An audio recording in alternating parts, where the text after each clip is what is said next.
Hi, welcome to my stream. I'm going to be playing Genshin Impact, and we got new story. I mainly play Genshin Impact because of the storytelling. It's very rich in its story.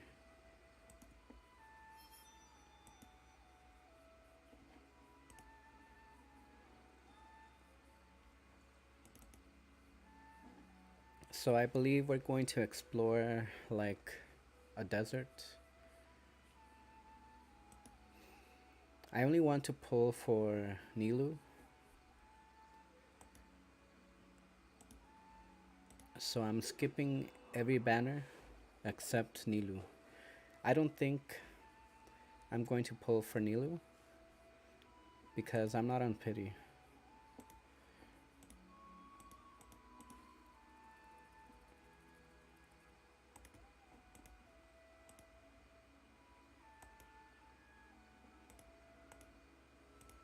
Wherever in this world I roam, Hang on. I carry memories of my home. This blade, it is the last link I have to the land of my birth.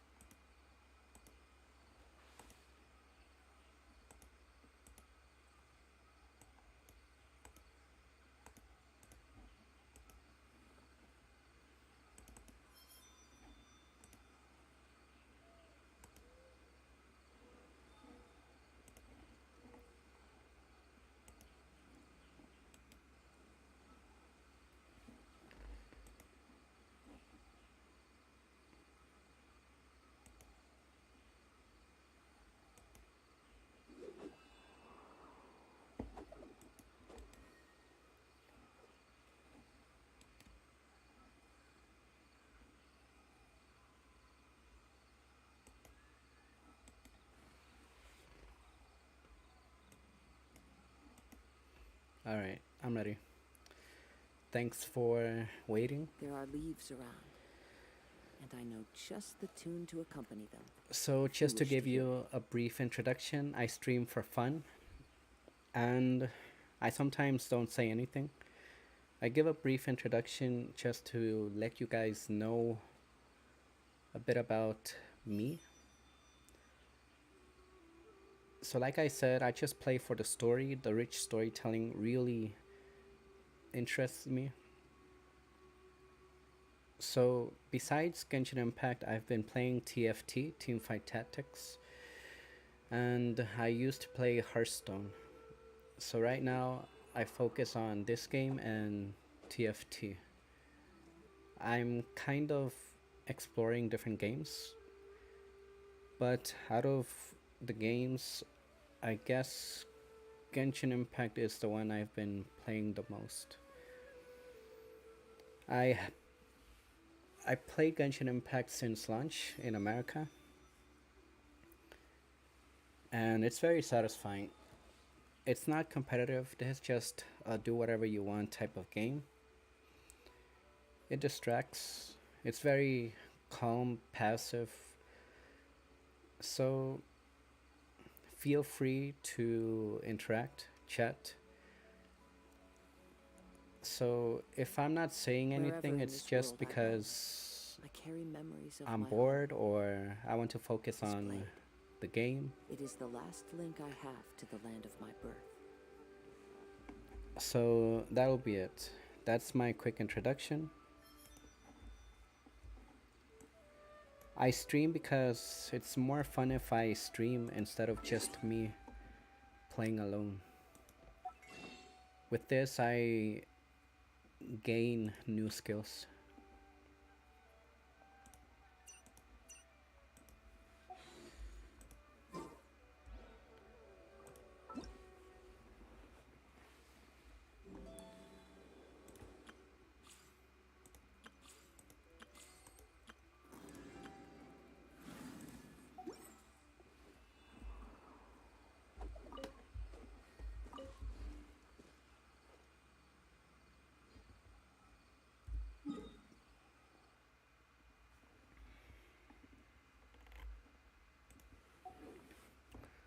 Okay, so let's look for story. There are leaves around, our conquest.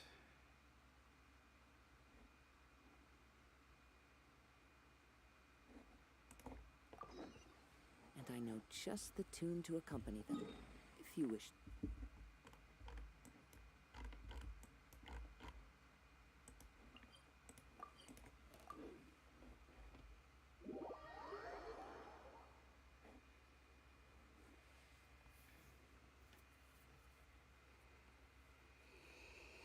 I used to never give any introduction on my streams. It's because I want to keep this natural. It's just me streaming, showing my personality, my gaming skills, just having fun. It's funny because I would watch others do this. I would watch other streamers do this, but I don't do that often.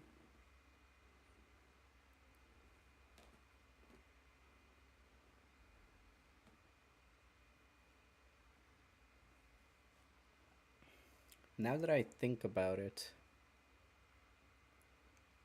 I don't watch streamers that much. I have always followed a lot of streamers, but I never watch them. I just interact. I'm there for like 15 minutes or half an hour, and then I leave.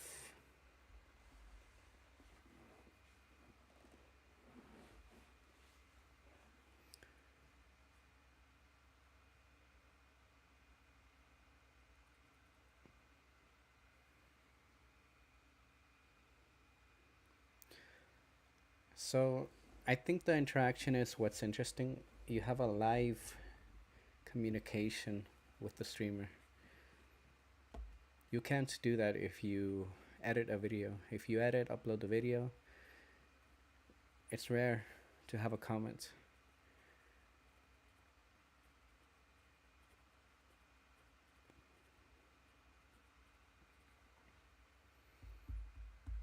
If it's live, you get faster communication. You can influence the streamer. We can play together.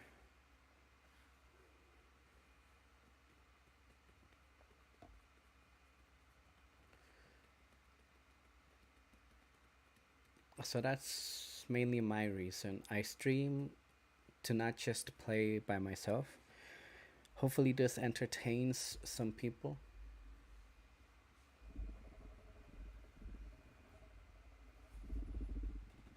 Either way, I'm having fun.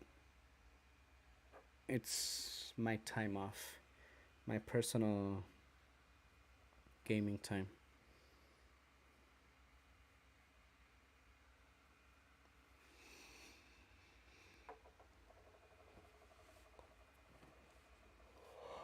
Just to detox. I don't want to get into gambling. Gambling is interesting. It's easy to understand. But if you play poker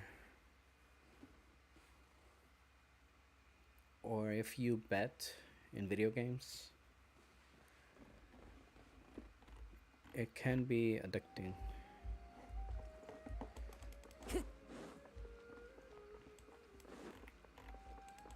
Time to go.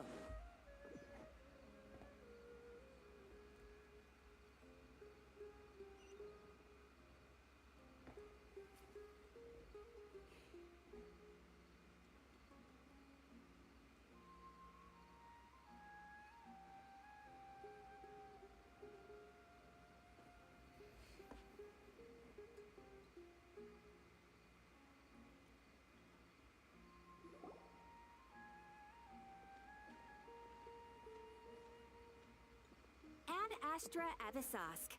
We meet again, you two. Hi, Catherine. Do you have any commissions for us today? Commissions, huh? Let me think. Oh, how about this? Please attend the Academia's Academic Symposium this afternoon and recite a love poem on stage. Say what now? And if possible, please also use your camera to capture the reaction of the audience upon finishing the poem. Huh? What kind of commission is that?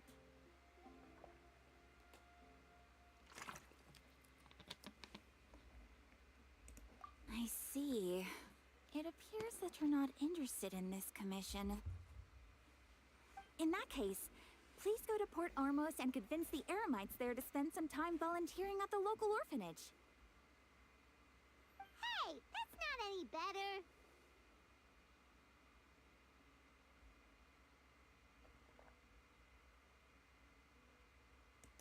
Mm-hmm. I'm sure the mercenaries will have some interesting reactions as well. Paimon's gotta ask. Just who exactly has been submitting these commissions to the Adventurers Guild? Oh, the commissioner? Well, actually, I just wanted to see the two of you in action. Was it so obvious? I was hoping you would actually take one of those commissions. That kind of chance to observe humans doesn't come by often. Ah, so it's Nahida. Paimon just knew Catherine wouldn't crack those kinds of jokes. When did you get into her head? From when she said, Ad Astra Abyssosque? So it's been you this whole time? Are you done resting up, Nahida? Yes. I've been sleeping ever since we parted ways, and I even had a really, really long dream. It was another dream about the Subzerus Festival, except it was a happy one. In my dream, I was sitting in the middle of a flower terrace, and everyone in Sumeru City was holding hands as they danced in circles around me. They danced round and round, and everyone looked really happy. I also got to sit on a gigantic flower carriage. Ferris, the Knight of Flowers, raised me really, really high above the ground, and I was throwing an endless amount of Yalda candies at the children. You know, Nahida, maybe your dream is how the Subzerus Festival really should be. It's meant to be a joyous time where everyone gets together to celebrate your birthday. Huh? Wasn't I describing a really happy dream? Why are you both looking at me like that? Wait, could this be an example of the emotion known as pity? No, no, we aren't pitying you. That would only make everything worse. We just don't want you to feel too sad.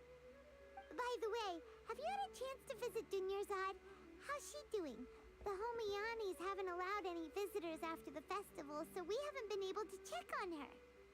Yes, I paid her a visit right after I woke up. She was resting at the time.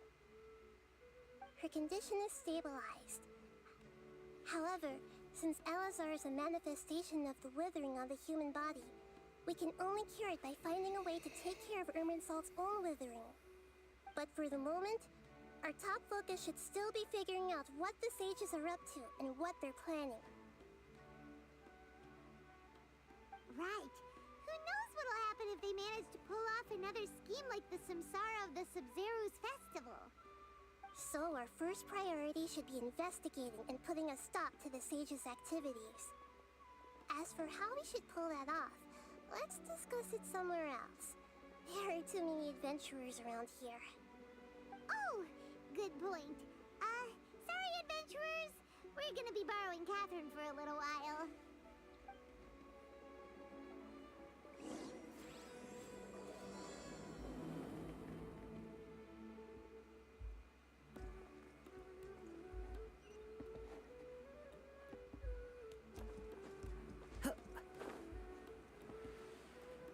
Let's continue our chat here. Okay. So do you have any ideas on how we can investigate the sages, Nahida? Actually, I've already done a little bit of work on that. But for now, I want to hear your thoughts.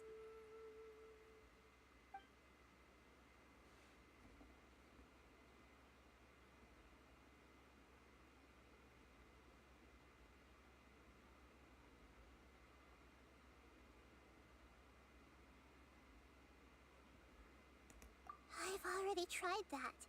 But all the key members of the Academia, even the core 30 guards, intentionally avoid wearing their Akasha terminals. It seems that from the very beginning, they've been guarding against info leaks from the Akasha. Of course, it could also be because they're wary of me. Have you already caught the sage's attention? I'm guessing not yet, but distrusting me would make perfect sense if they've ever paid attention to the urban legends about me. In any case, I probably can't take over their minds directly.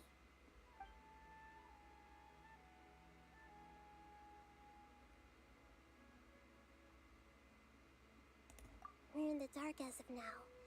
Since we still don't know anything about their goals, any rash move could tip them off and lead to terrible consequences. After all, every person in Sumeru City is one of their hostages. No way, that's too risky. You mean it'd be too easy to get caught? No, it's not that. We shouldn't involve innocent students in this. A single mistake could completely ruin their lives. Doing that would be ignoring the safety of my people for my own selfish goals. How is that any different from what the sages are doing? That's a good point. Spoken like the god of Sumeru.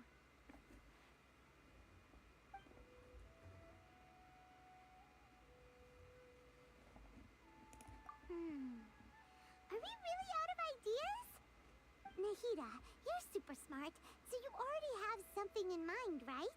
Don't keep us in suspense. Spill the beans already.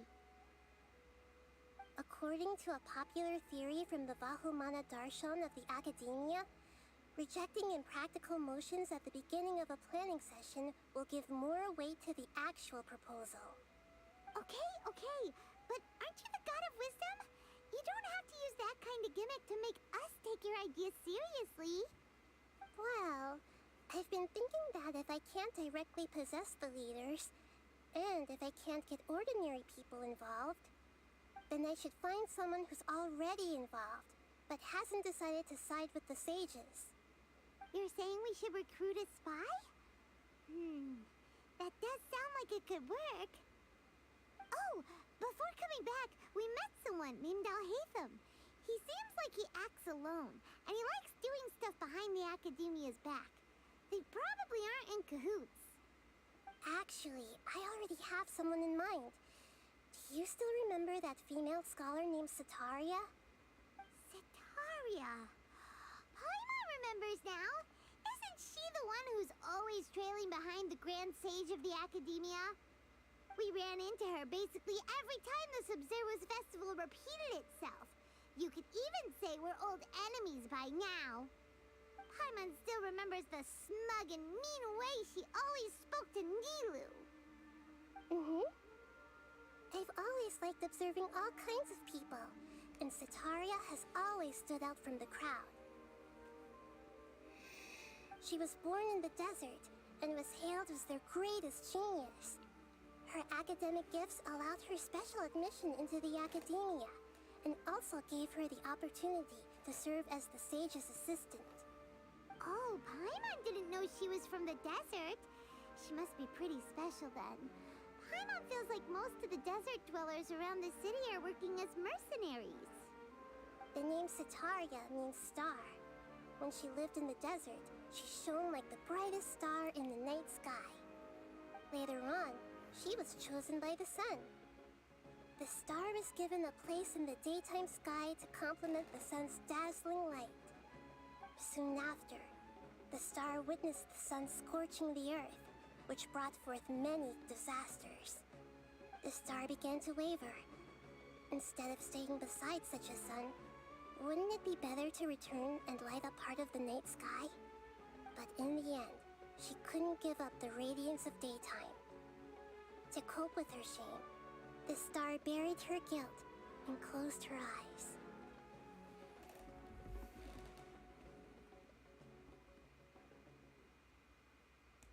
From the sound of it, Sataria's just hung up on the research opportunities here. But she doesn't really support the Academia. She still feels guilty about not doing more for the desert, right? She's just running away from her problems. Indeed. When they are presented with complex moral issues, many people will simply plug their ears and go with the flow until the problem can't be fixed anymore. She's suppressing a lot of guilt, but before she realized it, she had already become the sage's accomplice. She can't deny her part in their schemes anymore. Right. We must somehow make her face her problems again. That way, not only can we get useful intel from her, but she can also use it as an opportunity to redeem herself. From my past observations, Satori will take a day off from the academia every 10 days to do some shopping in the city. Tomorrow afternoon just happens to be a shopping day for her. That'll be our chance. To prepare, let's go check out some of her favorite spots and have a quick chat with a few of the vendors there.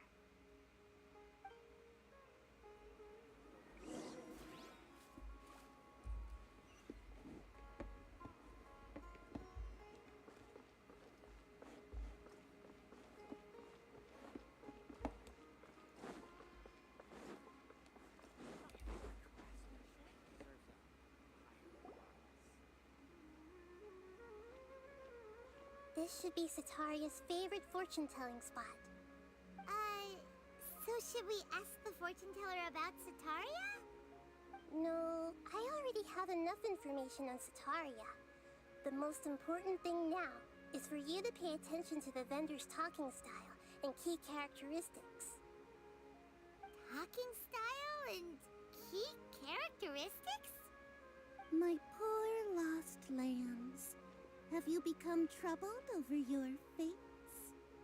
The divine voice of wisdom often echoes between mine ears. If thou be blessed today by the gods, I may be able to show you the way.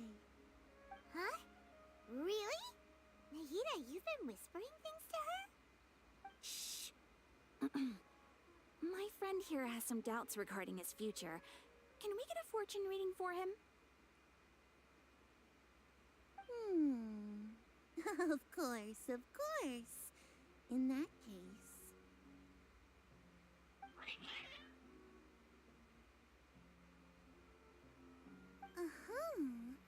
It would seem that Harut and Marut are quite wary of you.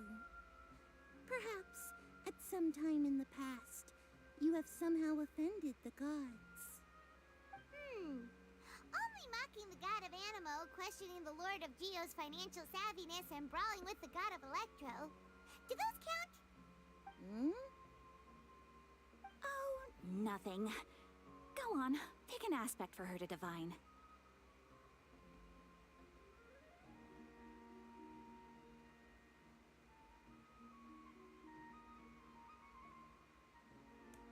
Health prospects. No problem at all.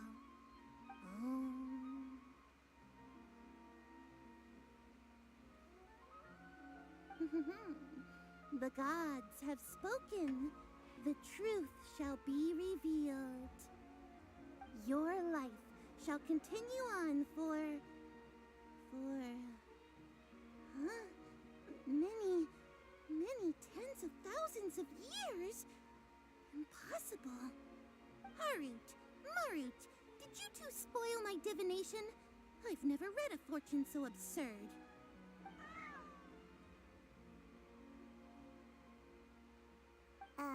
Actually, Paimon thinks this is probably the most accurate fortune-telling you've ever done. I admit that the orientation of today's celestial matrix is suboptimal. As such, there will be no charge. Is that so? Well, that can't be helped. If you were to bring some food offerings for Harut and Marut on your next visit, perhaps they could help you reverse the wheels of fate.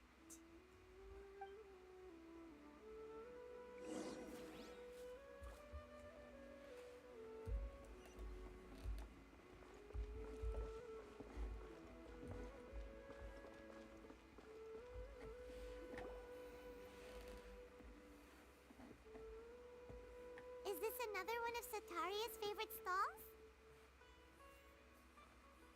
Yep. It belongs to a king. His father helped Sataria a lot when she first moved to Sumeru City, so she still comes by whenever she has time. When I start talking with him, listen carefully to the details of our conversation. Ah, dear customers. Would you like to look at some pottery? We caught wind of your great craftsmanship, so we specifically came to take a look. Oh, I recognize you. Aren't you Miss Catherine from the Adventurers Guild? Sounds like I'm in for some big business. Speaking of, where did you learn this trade? I suppose you could say it all started with my dad. He's a mason by trade, but I picked up an interest in clay while apprenticing for him. After that, I began making pottery by myself in secret. And I simply changed trades when my works turned out well. Although it's a pity that I'm no longer making much use of the knowledge provided to me by the Akasha. That's nice. You're making a living doing something you love. So is your father still working as a mason? Oh no, not anymore. A few years back, he fell from a roof and broke his leg. Since he had already saved enough mora over all these years, he's just enjoying the retired life in Port Ormos nowadays. I see. We wish him peace and happiness in his retirement. I'll have someone in charge of logistics at the guild come by another day for some goods. We'll leave you to it. Take care now. No problem. Rest easy, all our goods are sure to meet your every need.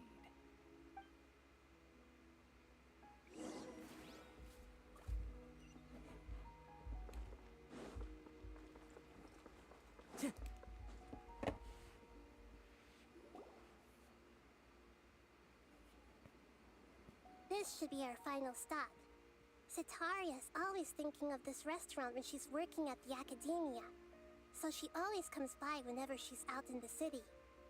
Nahida, you've really thought of everything. It's my duty to protect Sumeru's citizens, after all. Hi there. I feel like I've seen you down by the docks before. Huh? Sorry, I don't quite remember. If I recall, you were having a discussion with someone about shipbuilding at the time. Ah, that's right! I've always been really interested in feats of marine engineering. After all, I grew up in Liyue Harbor and spent my entire childhood staring at the ships going in and out of the port. I came to Sumeru to study, but failed to make it into the academia due to my lack of talent. But I'm still discussing all kinds of problems with different scholars, and I'm continuing to study and perform research from the restaurant's basement. I'm sure I'll get to the academia after their next round of exams. What an admirable spirit for learning. Amazing. Sure, but you'll find hardworking people wherever you go. So this restaurant has a basement as well? Huh. First I've heard of it. That's right. It's not usually open to patrons. Most of the time, employees use it for breaks or to hold private events. I see. Yes, that makes sense. Well, good luck with your studies, Miss Chishan.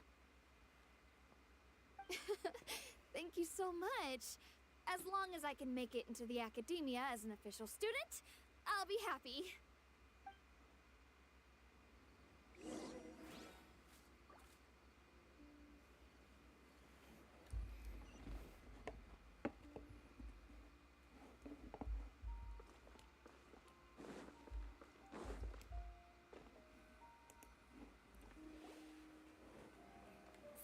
Was that everybody? Mm-hmm. 3 familiar faces should be enough for Sataria. What's the point of all the information we've collected? Nahida, you still haven't told us how you're planning to make Sataria face her problems. Sataria is already used to avoiding her problems, so we must find a way to break through her usual sensibilities. I remember that you mentioned that the Eremites in Port Ormos are all making a fuss about the upcoming resurrection of the Scarlet King. Although it's all just a boatload of nonsense, the fate of her homeland may turn out to be Satoria's soft spot. Oh, Paimon gets it now! You want to take advantage of the guilt Sataria feels about her homeland. Although she knows she should return home to help the people of the desert, all she's done is conspire with the sages.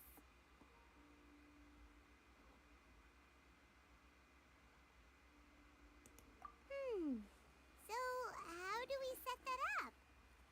Well, the Scarlet King is long gone, and Sataria is also too smart to fall for any simple tricks.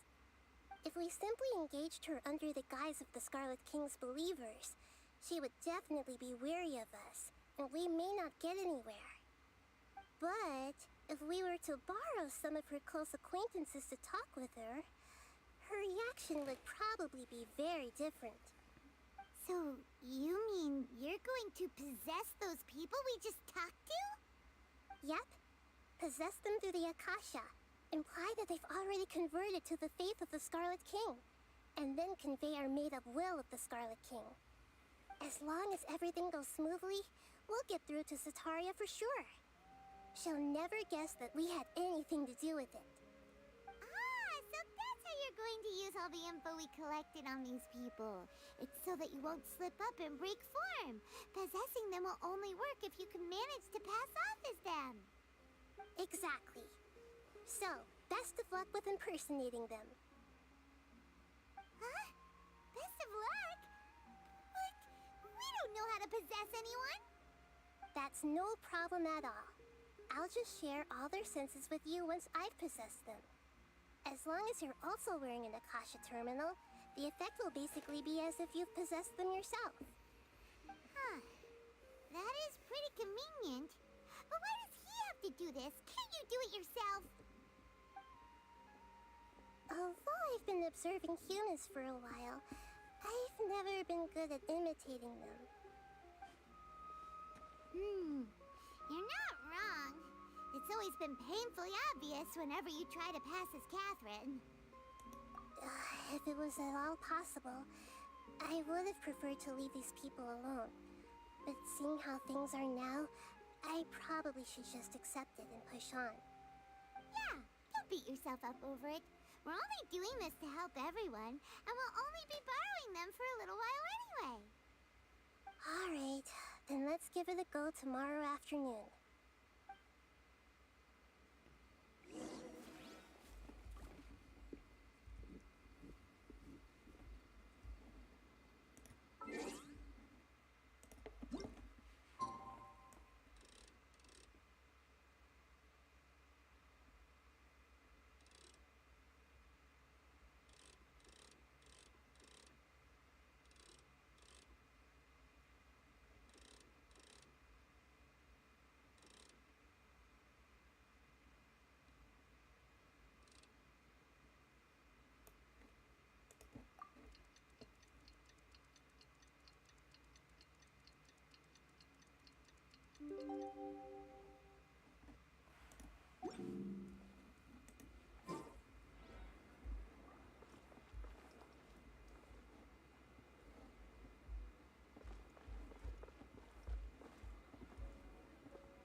Into the wind.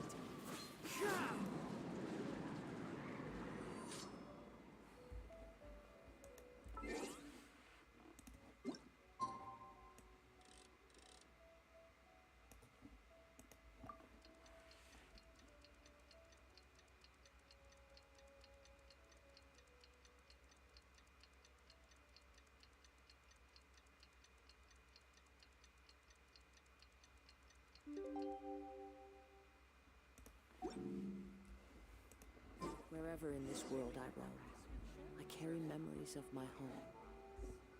This blade. It is the last link I have to the land of my birth.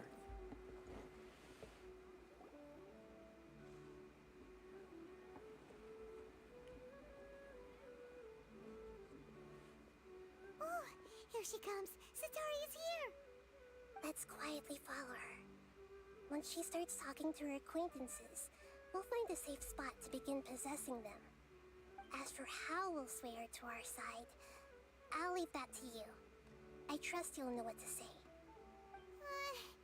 Paimon's starting to feel kinda nervous. Okay, let's go.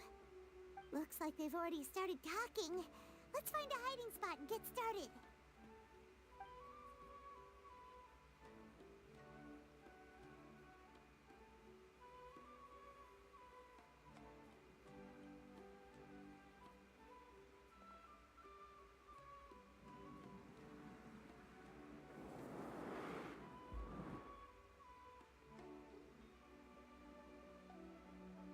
That's right. You really can't force anything when it comes to love. And besides, everyone around me has a very different background and outlook. Are you still listening to me, Nabia? Oh, of course I'm listening. You were talking about troubles with your love life, right? I heard everything you said. Okay then. You just seemed a little distracted for a moment there.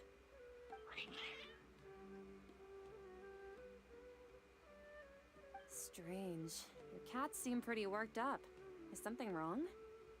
I always thought they were quiet, happy kitties. Oh, what are their names again? Ah, that's right. They are just little darlings, aren't they? Harut and Marut. So, which fortune do you want me to read for you today? You must have come for another echo of the divine voice of wisdom. I'd like to get another reading on my love prospects, but to be perfectly honest with you, I feel like I've been a real mess recently. A mess? Well, could you do a reading on how long it'll take me to finish my current project at work? I really just want to get it over with. I hear you. No problem at all. The gods will reveal the truth.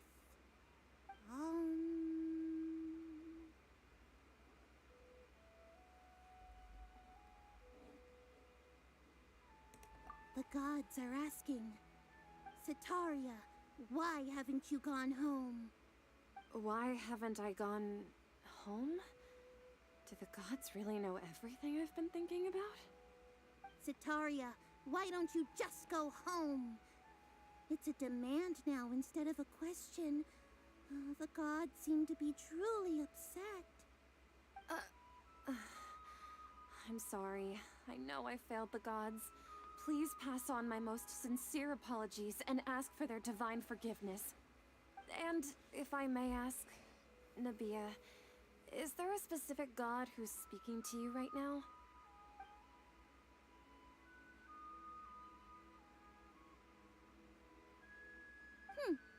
What an inconsiderate and naive question. The god who is speaking to me is, of course, the wisest and mightiest of all, the Scarlet King. The Scarlet King? No wonder he would make such a demand of me. Oh, wait a second. The Scarlet King passed away a long time ago. Even though news of the Scarlet King's resurrection has been spreading like wildfire, it's all just a misinformation campaign from the academia. How can the Scarlet King still exist in real life? What insolence! I am the Scarlet King's most loyal believer. Do you wish to refute his voice of wisdom? Oh, no. As a child of the desert, I am only reveling in his power upon learning that his divine glory has touched even this city. I will think very carefully about his demand of me. I'm sorry. I must go now. Wait!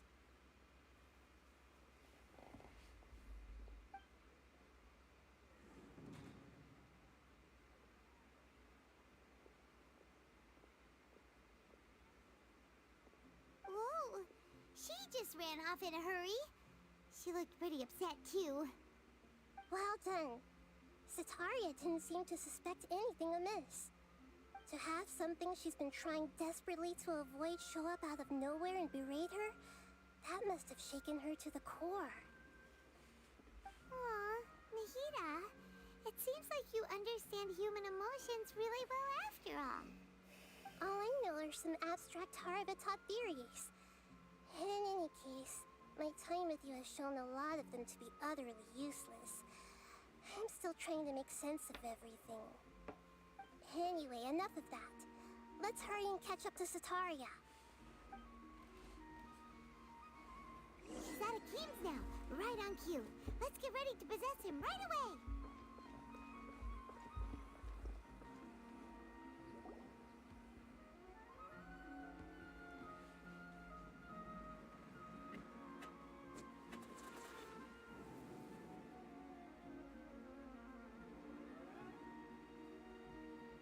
It's okay. I just got caught up in something. Oh, actually, didn't you ask me to help you look for work?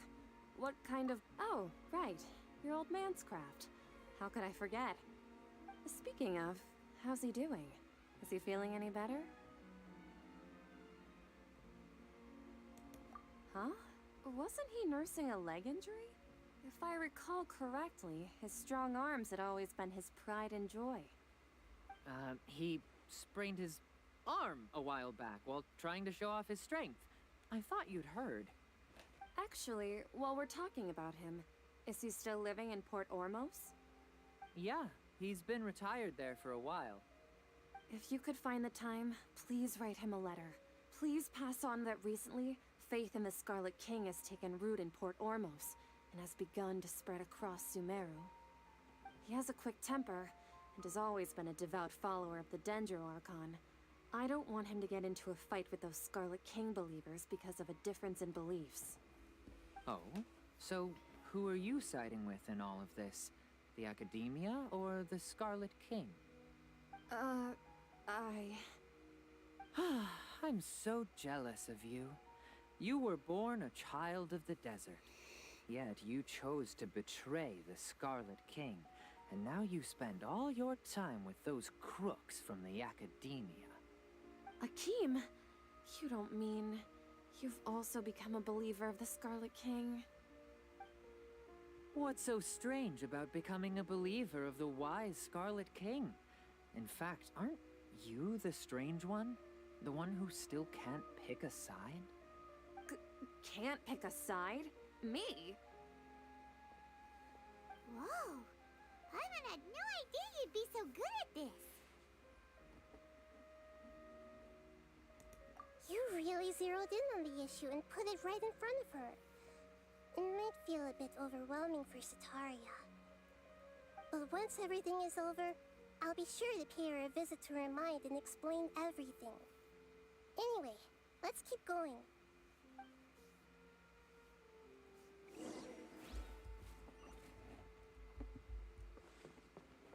Come on! Sataria's already started talking with Shishan.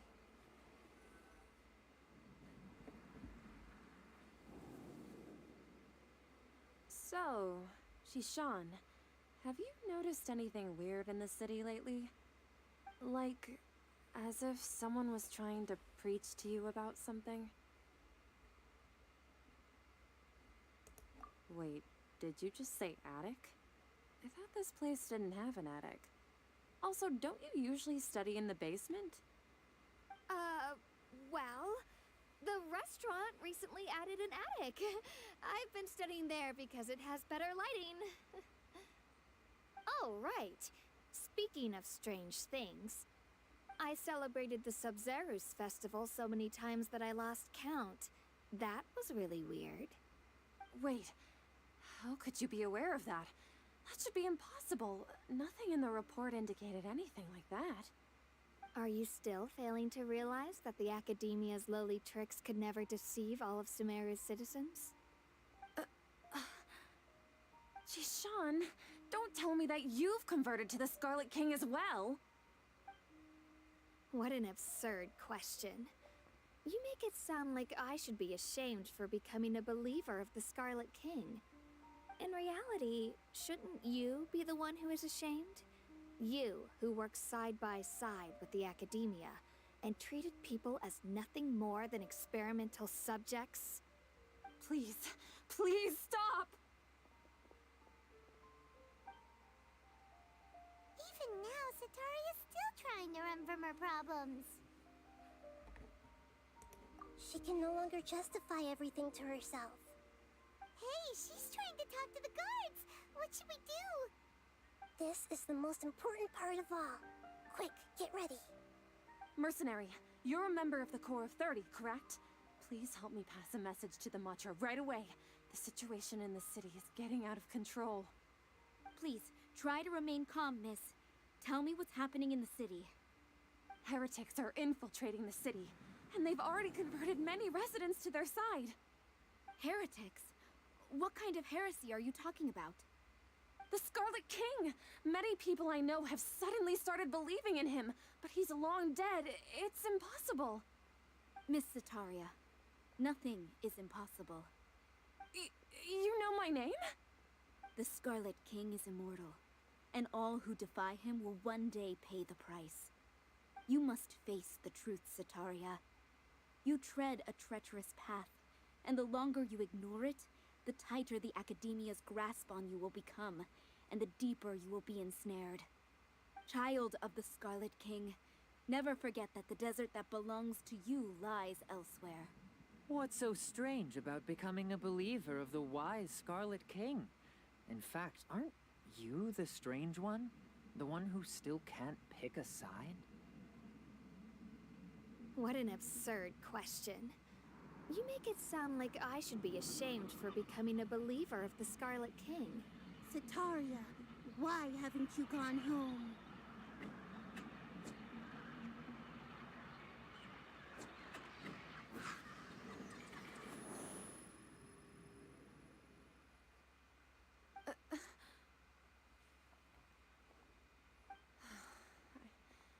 It seems that no matter where I run, I only keep finding more believers of the Scarlet King. I have to say, this is a familiar feeling. I've also been running from my guilt this whole time. Guilt over my part in the Sage's plans, and from ignoring the letters from the children of my homeland. But no matter how much I may try to ignore or get rid of it, my guilt always comes back. You won't necessarily lose your research opportunities by facing the truth. Besides, did you really want to conduct your research while carrying such heavy feelings of guilt? How do you know me so well? Are you truly just a believer of the Scarlet King? Or are you the god himself? That's not important. The important thing is to pass judgment on the Academia and its sages, and to correct their mistakes. If you could provide some assistance in this matter, perhaps it could serve as a form of atonement. I've actually never believed in the gods, but I've always believed in serendipity. Your appearance must be a fated opportunity for me to get out of this wretched situation.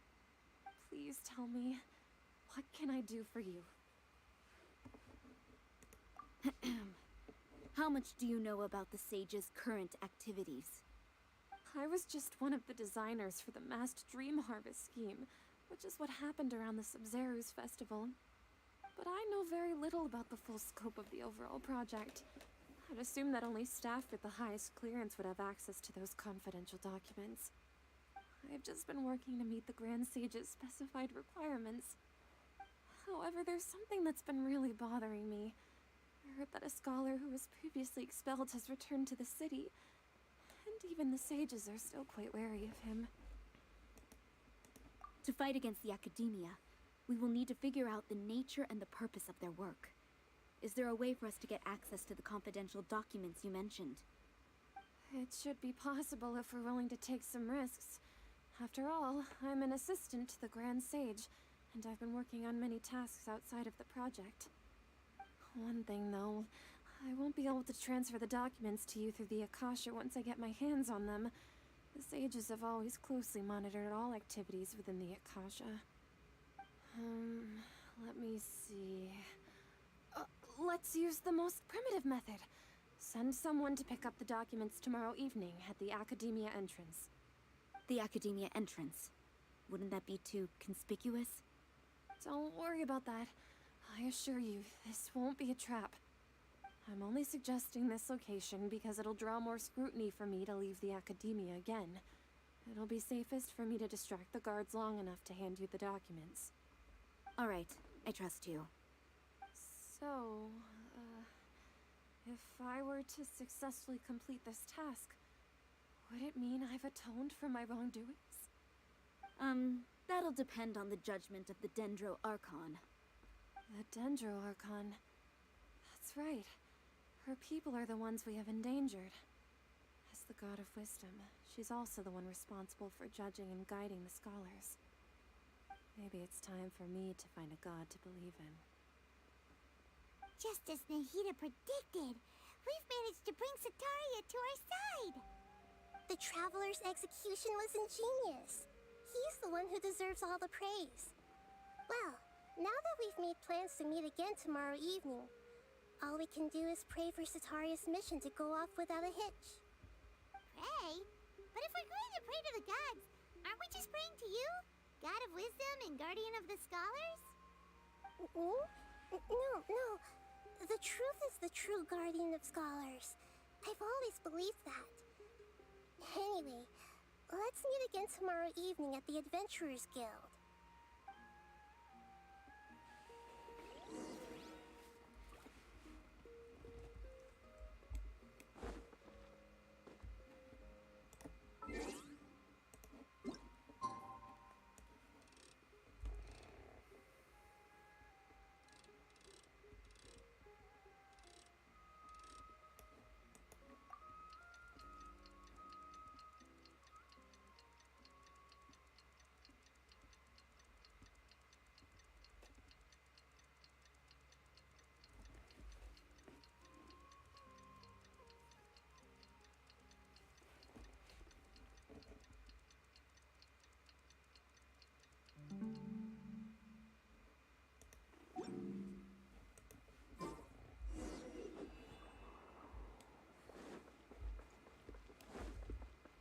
The wind knows me.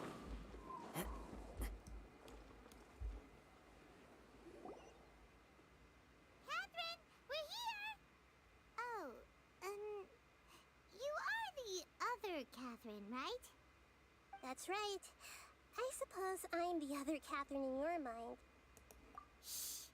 We're on a secret mission tonight, so we need to protect Catherine's identity. Yep, Paimon's right. We cannot fully rule out the chance that the meetup tonight is just a trap.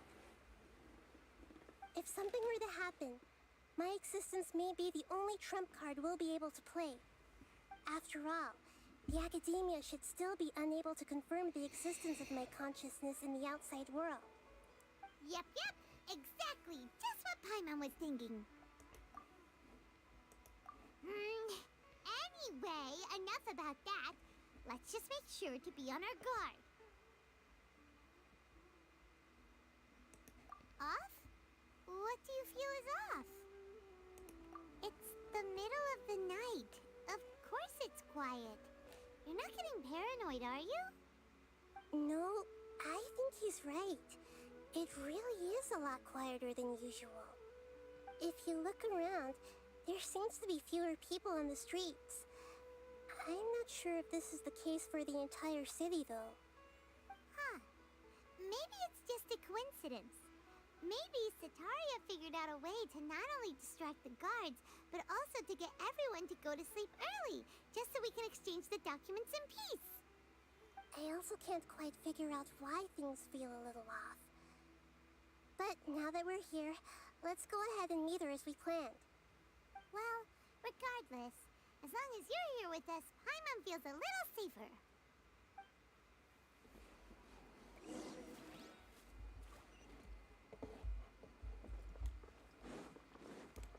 Huh. There really aren't many people out right now. Let's hope it'll be this quiet in front of the Academia, and that Sataria managed to distract all the guards.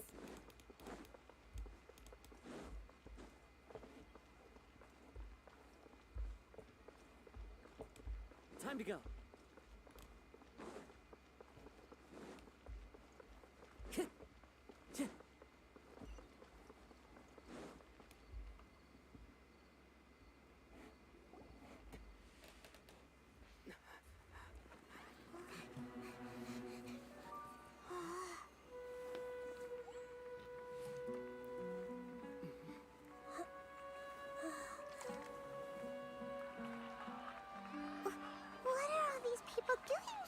hour of the night.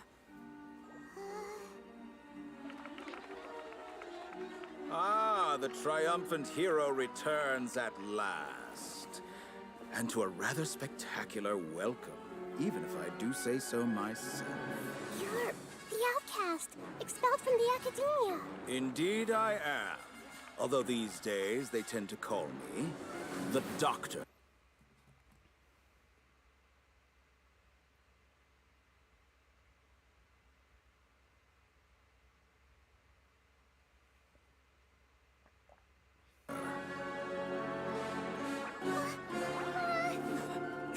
If you're looking for your researcher friend, she has already been taken into confinement. With some basic caution, she could have discovered the listening device on her person.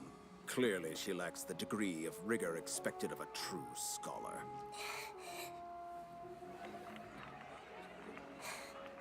The people of Sumeru City. What have you done to them? I simply made some minor adjustments to their Akasha terminals. Now they can deposit information directly into the subconscious. As you can see, all these lovely people now believe this traveler is a hero who has just saved the world. My experiment is a success. And now it seems they can no longer hold back their sheer adoration. No, what should we do? These are all just regular people. Leave now. You need to get out of here. But that guy's a Fatui Harbinger. We can't just leave you here. Nor can I abandon the people of Sumeru.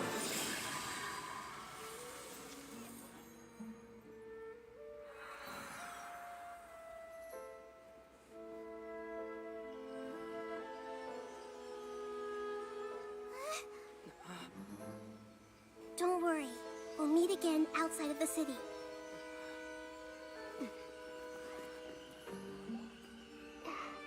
I see. You appear to have overridden their mental faculties with your own consciousness. To possess such a powerful mind, you must be the god of wisdom.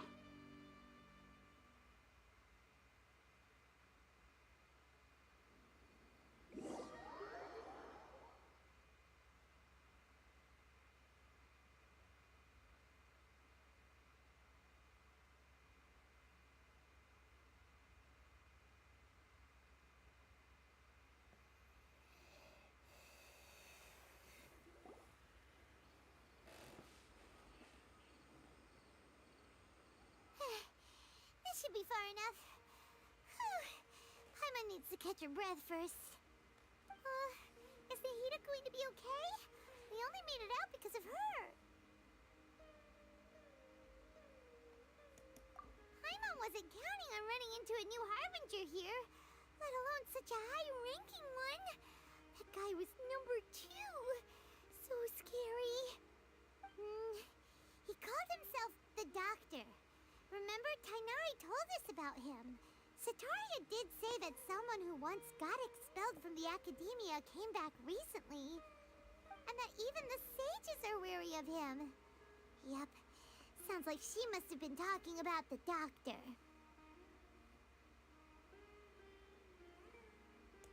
Yeah. Now that the Doctor's in the picture, we're no longer just dealing with the academia. They're in cahoots with the Fatui. But what are the Fatui after this time? Another Gnosis? Yeah, things would be a lot easier with Nahida's help. Nahida said we'll meet again outside of the city. But we can't just keep waiting around, right?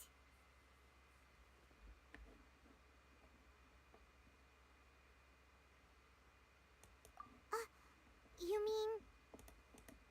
Oh, right! Wasn't he invited by the sages to work on some project when we were staying with him in the Vidia Forest? That has to be the same project. Even though he turned it down at the time, he might still know something. There's no time to lose. Let's go to Gandharvaville.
No, Kazuha is a supporter.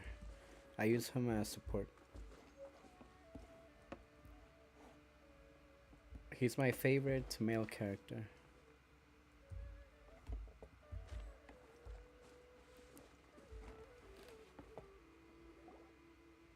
Hold it right there.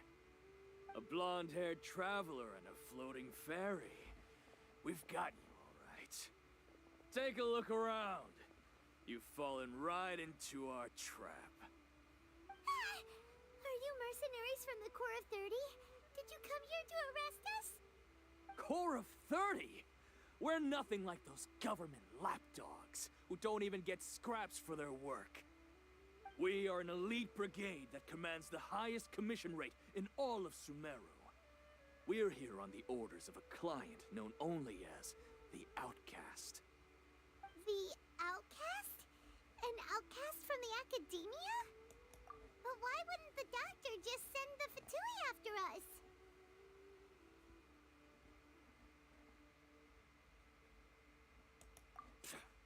Still wasting time on idle chit-chat. We'll shut you up soon enough. Get them! You're up, traveler! Follow your nature. Punching.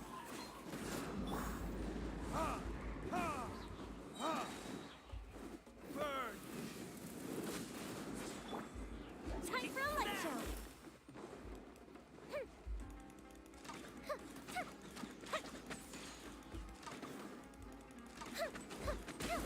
Need more. The wind knows me. Say!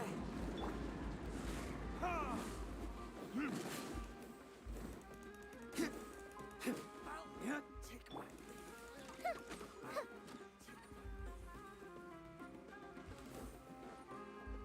The fuse is lit!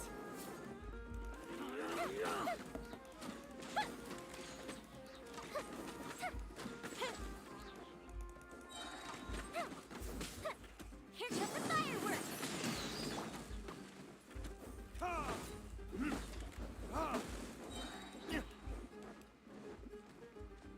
time for retribution! Fallen leaves, adorn my night! Into the wind! It isn't over yet! Here comes reinforcements! Fire hazard!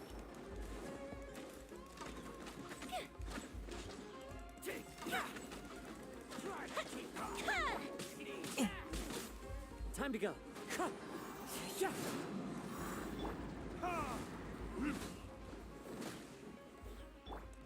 for a light show!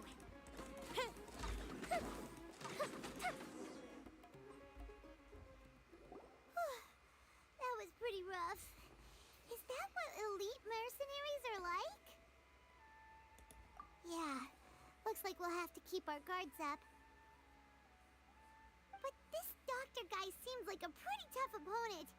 He knew exactly where to set up an ambush. Did he predict that we would try to find Tainari? Going up against smart people is tough.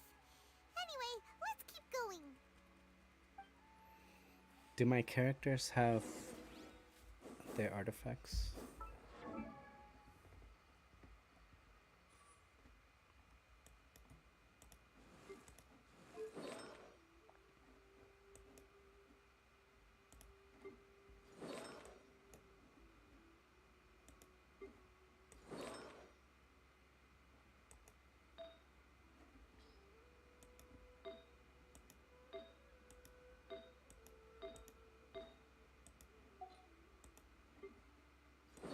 Yeah.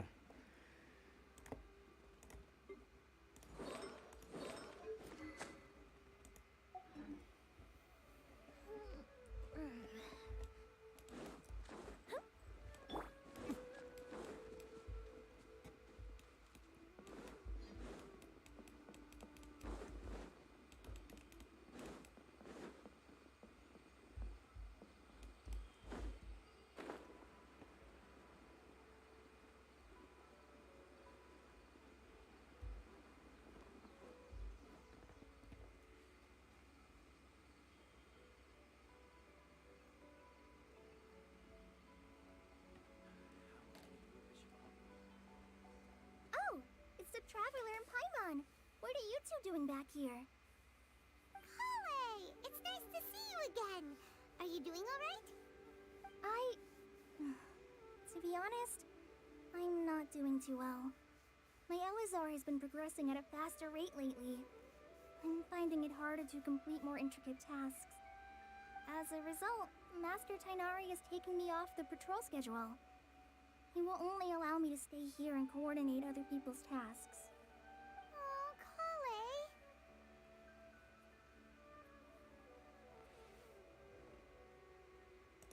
Speaking of Tainari, did he go off on patrol? We're here to talk to him.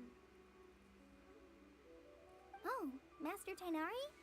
He just left the Avidia Forest a little while ago. He was headed to Party's DI.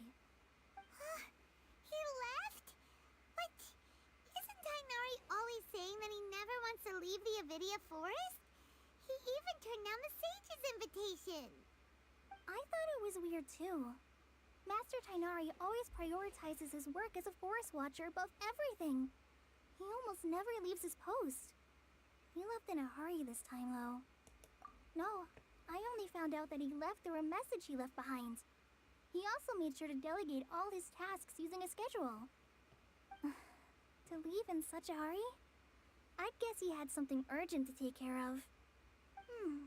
Master Tainari originally studied in the Amorta Darshan of the Academia, and Partis DI is something like the Amorta's research base. Many rare shrubs and grasses have been planted there for research.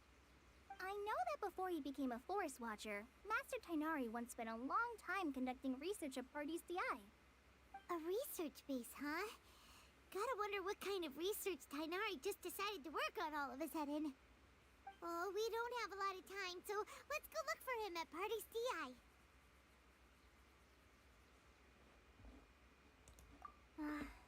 Don't worry. I'm fine.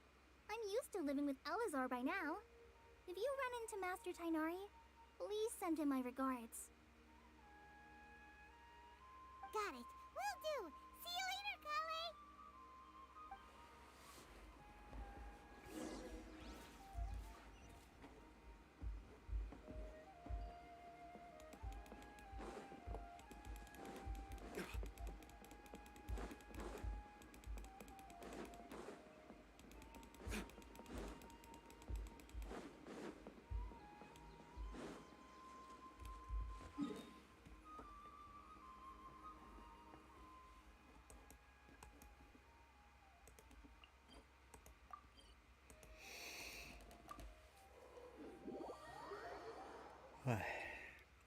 When I'm playing for a really long time, Genshin Impact, I start to wind down.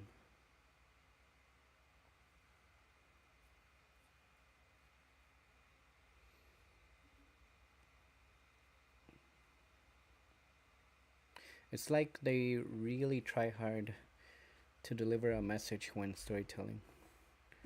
Not always, but when it matters.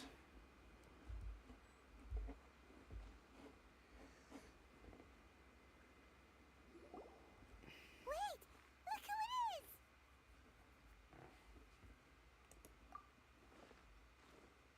Thank goodness you're okay. We were so worried about you. Hey! This was supposed to be a touching reunion, but you're ruining the moment! Actually, it's very smart of the Traveler to be wary of me right now. After all, the Doctor has shown that his technology can apparently even control human minds. Plus, it's not like you could have known what happened after we split up and I was facing the Doctor by myself. Even a pool of stagnant water after a torrential storm can occasionally pass as a patch of sky. Paimon feels like only the real Nahida could come up with such an obscure analogy. Huh? But I wasn't trying to win your trust or anything. All I wanted was to clarify my point. Well, we understand that point now. Please, Nahida, tell us more about what happened. Are those poor people all right? When you left, I was still in the middle of restoring everyone's minds. Thankfully, when the Doctor mentioned depositing information into the subconscious, he didn't mean engraving information into their minds. Instead, he did something closer to creating hallucinations. That was still within my power to fix. Luckily, I managed to finish my restorations and mind jump away from him just as he was about to capture me. Whew. What a relief. The doctor sure pulled out some hidden cards, but good thing we had Nahida with us. I wouldn't be relieved just yet. I gave away my true identity when I restored everyone's minds, which means we've lost another one of our trump cards. Also, the doctor is already an expert at modifying Akasha terminals. Maybe it's only a matter of time until he captures my consciousness inside the Akasha. Would that mean you'd no longer be able to jump between minds? Then how do we stop him? He's still at the academia, so it's possible he already started messing with the Akasha. Ugh. It feels like he's toying with us. What a nasty piece of work. Plus, the doctor's combat ability alone is apparently enough to make him worthy of being number 2 of the Fatui. We shouldn't give up hope just yet. Let's try to find another way to attack this problem. Actually, Nahida, how did you know we were trying to get to Party's DI? Have you been waiting for us? Yes, I have. I can see the traveler's elemental energy, so I deduced your destination by looking at the direction you were moving in. You didn't come here for sightseeing, right?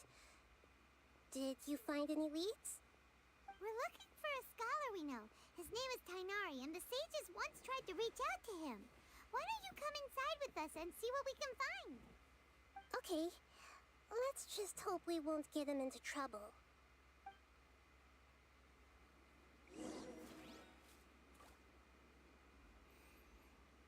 Genshin's #1 simp. It's great to see you.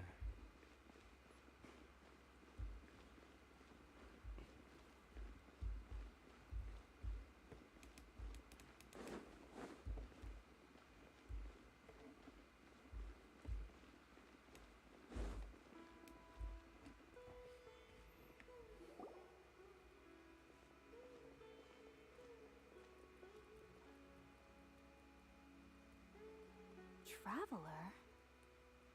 It is you! Ah! The voice! It's Hypatia! Ah, what a pleasant surprise! It's so nice to see the two of you again. Who's this? She's a scholar we met in the Avidia Forest.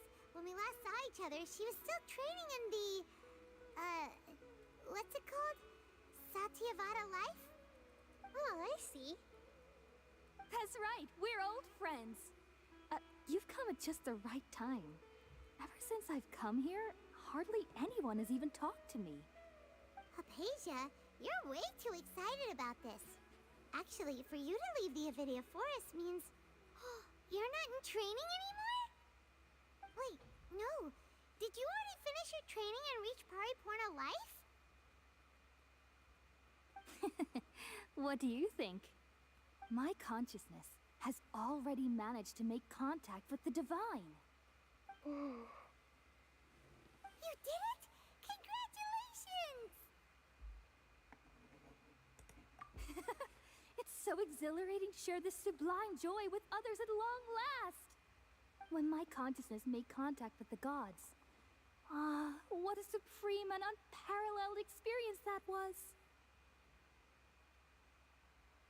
That sounds incredible!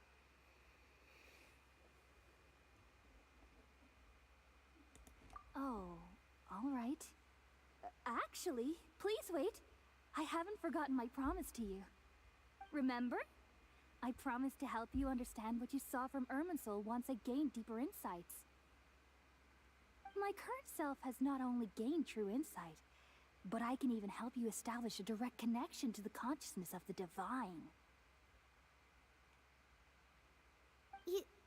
You can do that?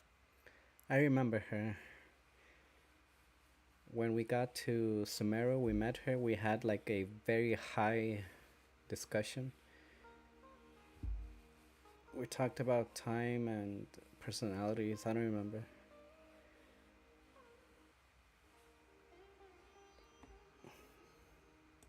I've never heard of anything like that, but if you want to give it a try, I'll do my best to protect your consciousness during the process. Hold on. I brought some spirit borneo with me. This is still a crucial part of the ceremony. We're using that incense again? All right now. Hold my hand. I'll help you establish a pathway to connect your consciousness. Okay. Ready?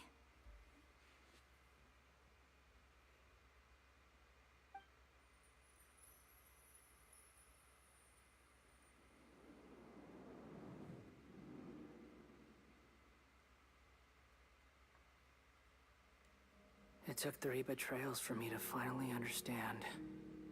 The world is just an elaborate tapestry of lies. My fury will never be quelled. The first to betray me was a god. My creator. My mother.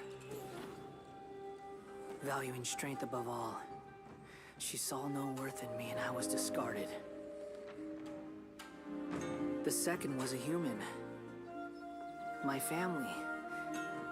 My friend. Consumed by fear, he saw me as an abomination. The third was one exactly like me. A hope for the future. A fledgling barely out of the nest. Powerless before his mortality, he broke his promise to me. Humans, they can't be trusted. And the gods fill me with pure loathing. So I said good riddance. I denounce the world and laugh in its face. My chest will never again be defiled by worldly filth. I will scrub away every last trace of human emotion. Then it will be empty, a blank slate, and ready to receive a supreme gnosis, brimming with pure divinity.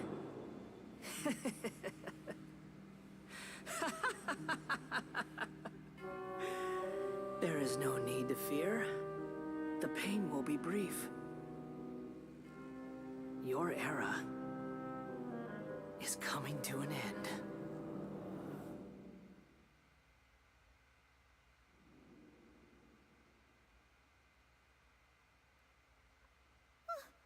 What was that? Hisoyama evaporates him. Yeah. I like how Genshin is very aware of how to create evil characters.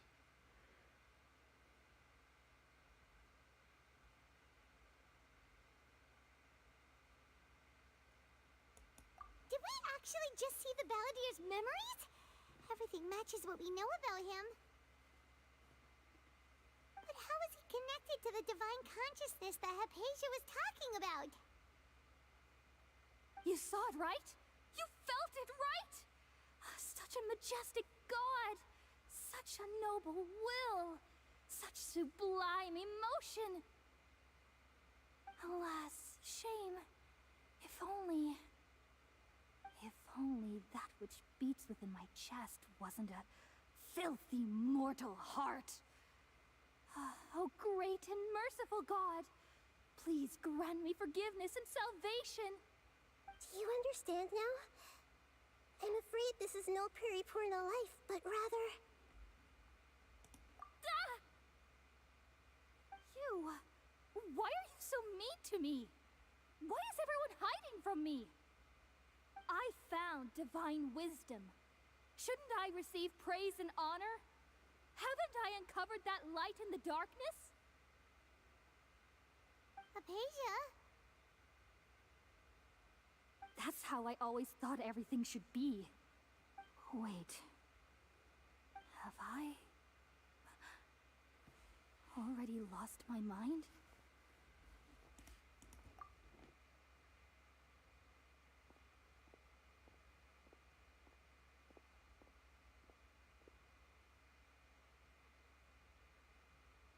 Wait, something isn't right.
Perfect.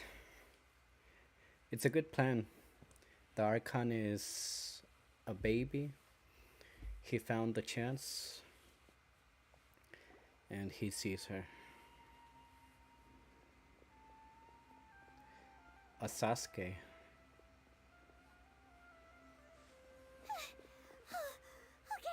we finally lost him.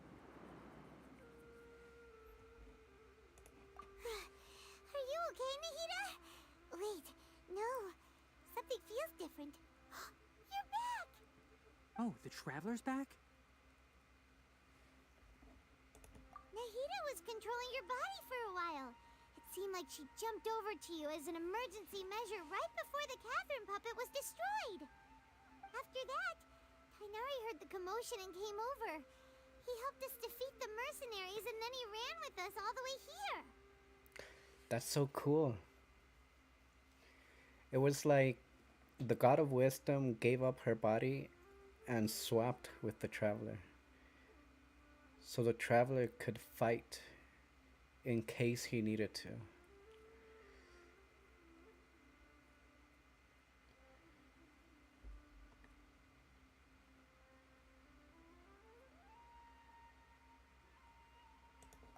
What? You swapped places?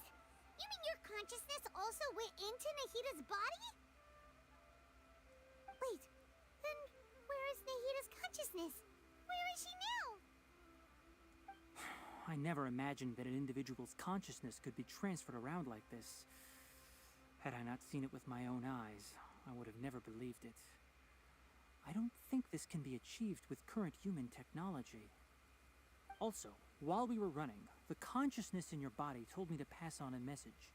She said, "The doctor has found a way to trap my consciousness, so I can't journey with you anymore.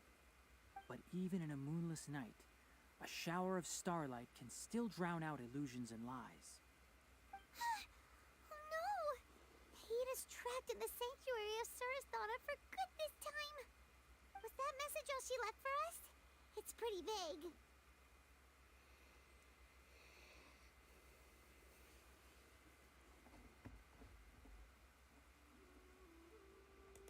Oh, that makes sense. Since the doctor captured her, she won't be able to say anything without him knowing. She's being extra careful. Even in a moonless night, a shower of starlight can still drown out illusions and lies. Huh. Paimon knows the moon illusions and lies are from the alchemical divination at the Sub-Zero's festival. Didn't Nahida use a starlight analogy before? It had something to do with Sataria.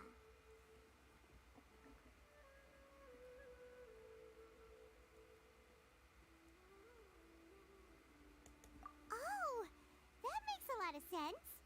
Huh. Do you think Nahida was telling us to go find help in the desert? But she isn't with us anymore. Think we'll be okay? Paimon, you said Sanctuary of Surasthana. Does this mean that this Nahida you're talking about, the consciousness who was occupying the traveler's body, is the Dendro Archon? Your guess is correct, but the situation's a bit complicated, so it's really hard for us to explain right now. That's all right. A scholar's curiosity doesn't need to be appeased right away. As for the complicated nature of the situation, safe to say I have witnessed that for myself. I've spent some time with you, and it looks like the Dendro Archon's also on your side, so I trust you. Thank you, Tainari. Oh, actually, we came here to ask you a question. What do you know about the project that the sages have been working on? Ah, that. While I was indeed invited to join that project, the sages were always secretive about its scope and goals, so I eventually declined. All I know is that that project has something to do with the restoration of Irminsul.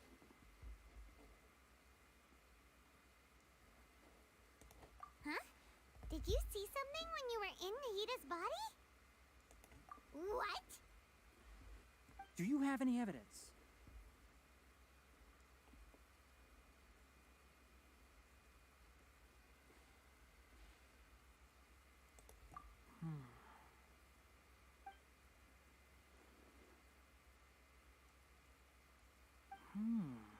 So that's what happened. That explains why Hypatia's symptoms were different from those of the other scholars who went mad. It's because she made contact with the consciousness of a new god who is still in the process of being born. Tainari, did you leave the Avidia Forest because of Hypatia? I did. I noticed Hypatia's mental anomalies, but since her symptoms were rather atypical, I secretly took her to Pardis Dii and began searching for a way to return her to her normal self. If I didn't take action, Hypatia would have already been taken by the Matra to the desert, doomed to a life of exile at Aru village. Now that you mention it, I knew the Academia has never thought particularly highly of Lesser Lord Kusanali, but I still didn't expect them to do something as arrogant as creating a new god. Looks like I made the right decision by not accepting their invitation. The Doctor and the Balladeer. We have 2 Fatui Harbingers in Sumeru. Sounds like we're in for a bad time. From your description, I don't think they've completed their project.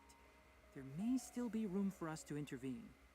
But then, what is the connection between creating a new god and restoring Irminsul? Yeah, it feels like we're still nowhere close to figuring out the sage's goals. Right, we've pretty much gone over everything we need to know, so we should head out. How about you, Tainari? What are you going to do? I'll stay here for now. I still want to try a few more things to help Hypatia. If you're planning to go into the desert, start by heading for Caravan Rabat. That'll be your fastest route. Come find me here if there's anything else I can do to help. May the spirit of wisdom go with you. Thanks, Tainari. Hopefully Hypatia will feel better soon. We're off then.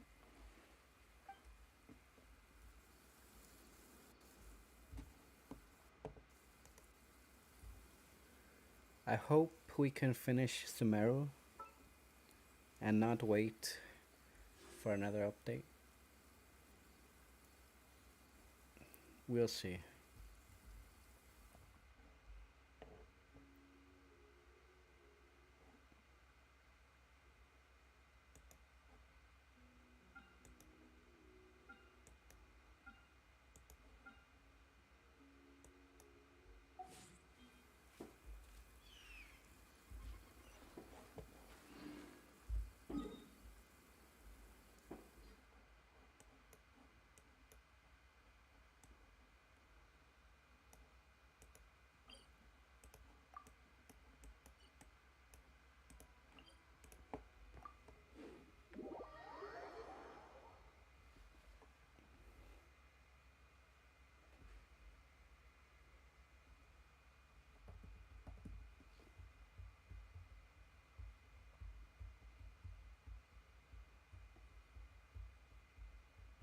is weird. It's hot, then it's cold, then it's cold. Later.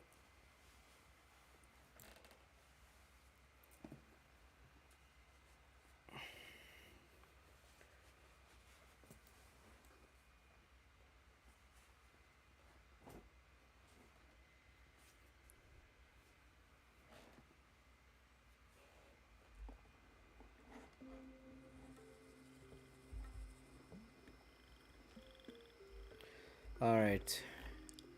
This is gonna be a journey.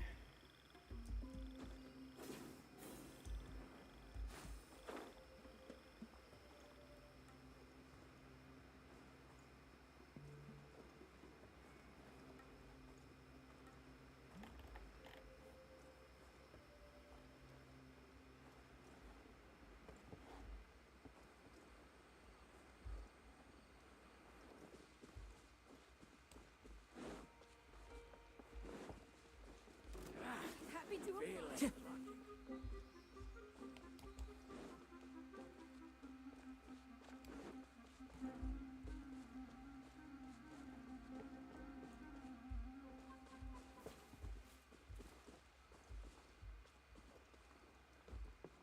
The wind knows me.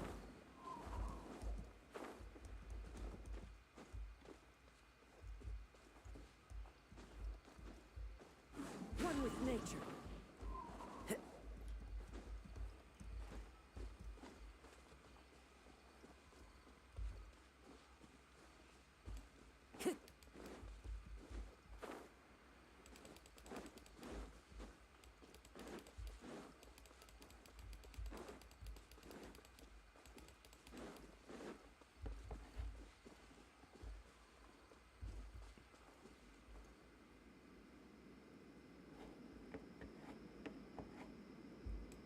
Time to go.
We finally made it to Caravan Rebat. It's pretty lively here. So, just past this wall is the desert, huh? Oh, wow. Paimon remembers hearing people call this the Wall of Samiel. It's made to block sandstorms from the outside. Oh, if it's this tall, it's gotta be the divine work of Greater Lord Rukkhadevata, right?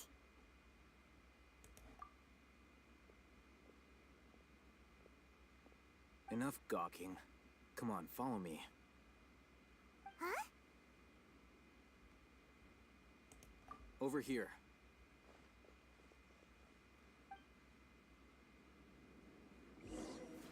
Oh, Hatham went that way! Let's hurry up and follow him.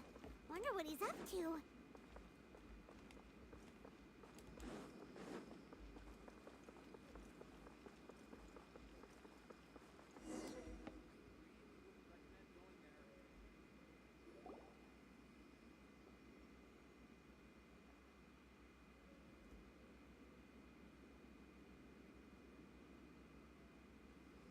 what the... Where did he go? How did we lose him? They were just here a second ago. More Aramite mercenaries? Who are they working for this time? Anyway, Traveler, it seems like we were being followed again. You were too careless. You should have noticed those hopeless amateurs trailing you a long time ago.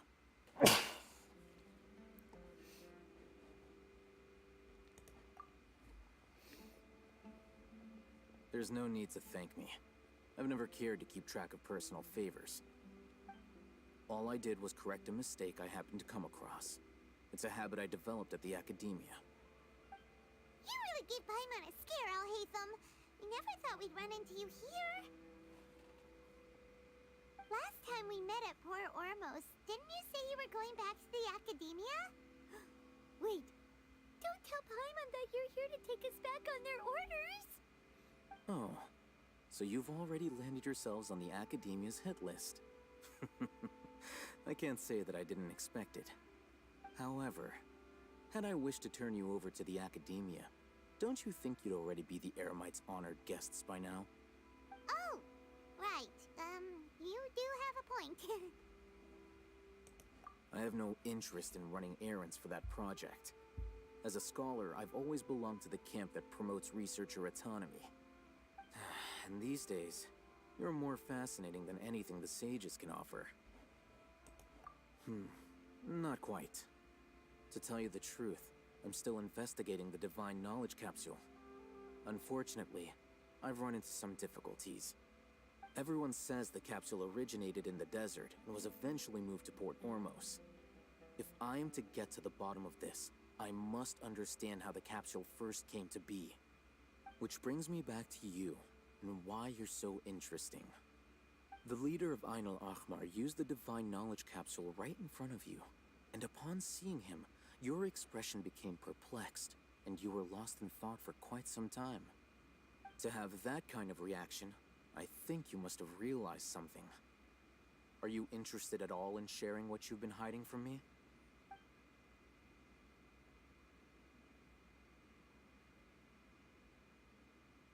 Alhaitham, you really have a ridiculous eye for detail. What kind of person even notices or remembers stuff like that?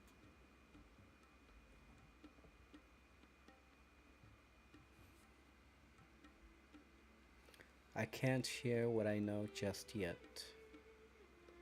I like this. So that's your answer. Well, I do work for the academia after all. So considering that, it is indeed wise to keep your cards close to your chest. But that does prove you do have some undisclosed information about the Divine Knowledge Capsule. Am I right? No matter. Rather than simply learning the answers from you, I'd still prefer to investigate on my own. Speaking of, you two are also headed to the desert? That's right! We have the same plan as you! But we don't really have any concrete goals at the moment. Then I'd suggest starting with Aru Village. It's the largest settlement in the desert, so it'll probably have more resources and intel than anywhere else. Well, would you like to head there together? It's always better to travel with someone you know. Let's go!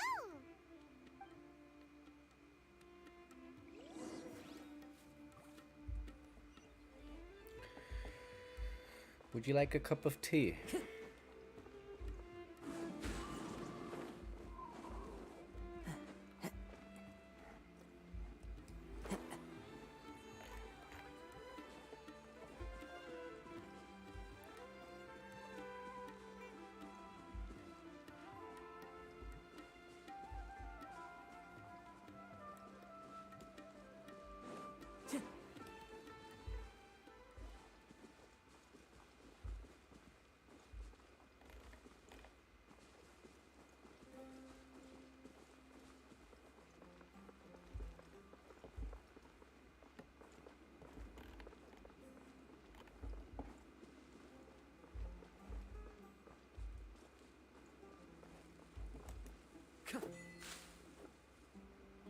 Achievement.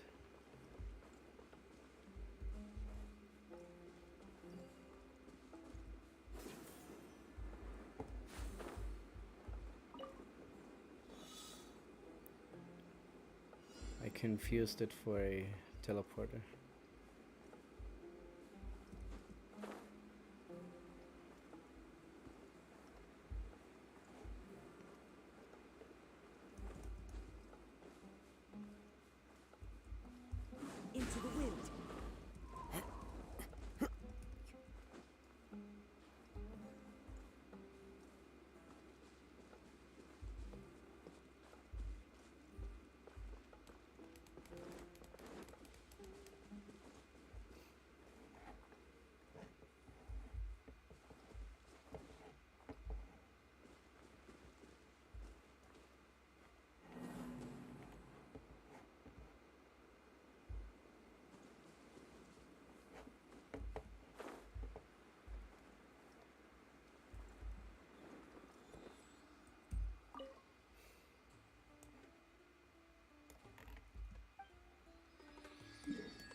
Before us lies Aru Village, the safe haven of the desert folk.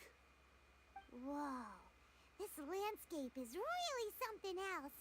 What a cool place! Let's go check it out!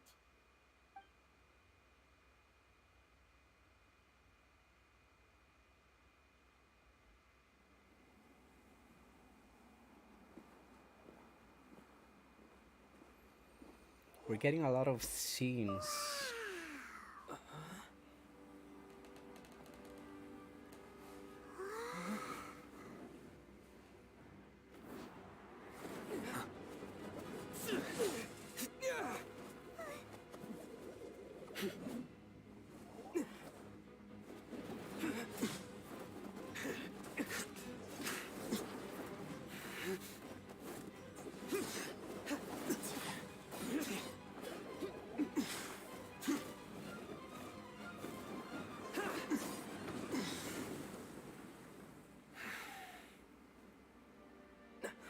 Sino.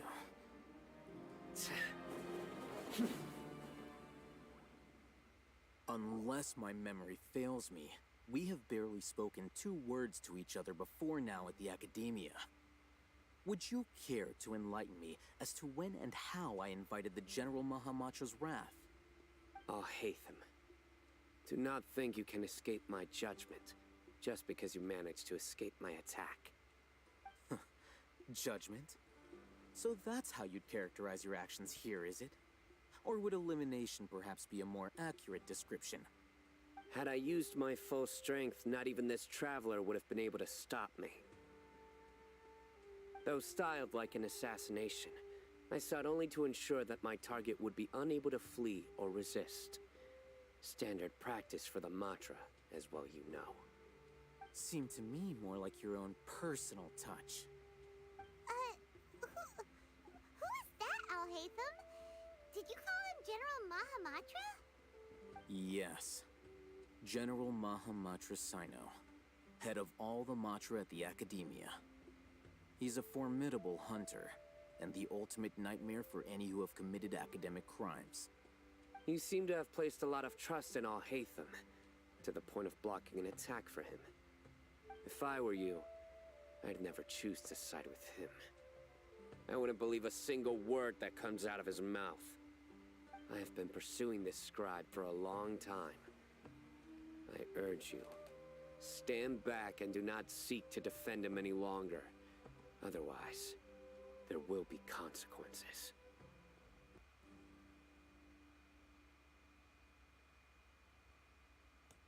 Has Alhaitham done something wrong? Hyman doesn't think he's as bad as you've made him out to be. I won't waste my breath explaining things. Alhaitham, I saw it during our fight. Take it out. The divine knowledge capsule you're hiding on your person. Unless you want me to retrieve it for myself. Very perceptive of you. Nothing escapes a Matra's senses. Wait, the divine knowledge capsule? Didn't it fall into the Matra's hands in Port Ormos? No wonder you speak with such confidence, Sino. But I must admit, I'm very curious. What does this capsule mean to you? And why, as General Mahamatra of the Academia, are you all alone in the desert? As far as I'm aware, the other Matra have been speculating about your disappearance. Have you been given a mission that's, let's say, morally dubious? If I was the real target of your mission, what was stopping you from simply using your authority and resources to judge me within the walls of the Academia? I should have known you'd be difficult to deal with. You two? Ugh! What should we do, Traveler? Paimon feels like we can't trust either of them. Ahem. Well, look at you two, acting all tough and self-righteous over there. Wait, Dia?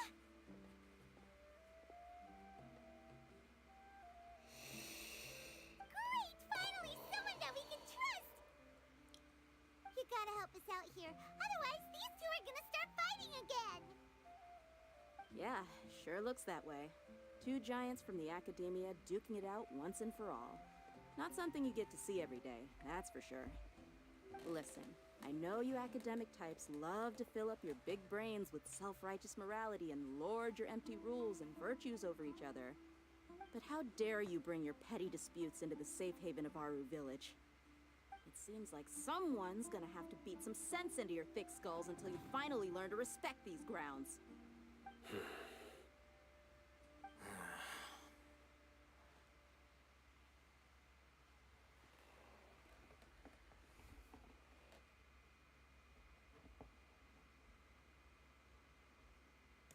Hey, did either of you hear a word I just said?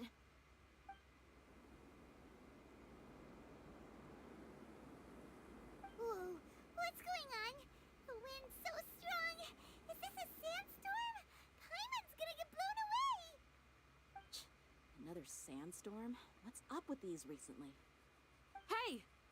All of you, over here, quickly! We have to take cover! Someone's calling for us! Oh, this wind is too strong! Let's get over there! That sounded like Candace. Come on, you two. Jeez, are all of you academia folks such hard work? Move it! All right, stop yelling.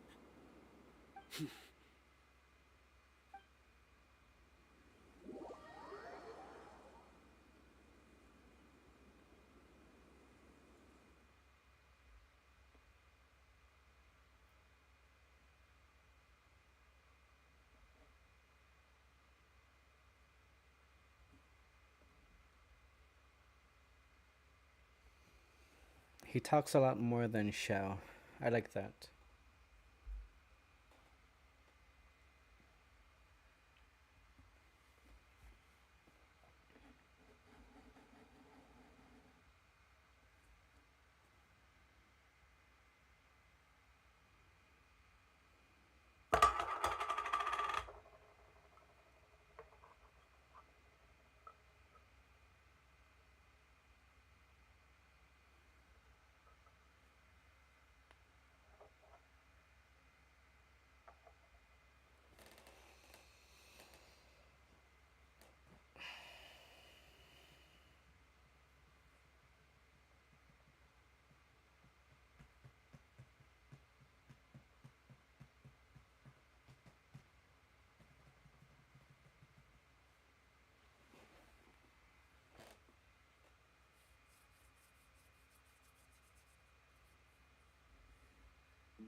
Well, this is pretty awkward. Hey, wanna play sardines with three people who wanna tear each other limb from limb? Sure, why not? Sounds fun.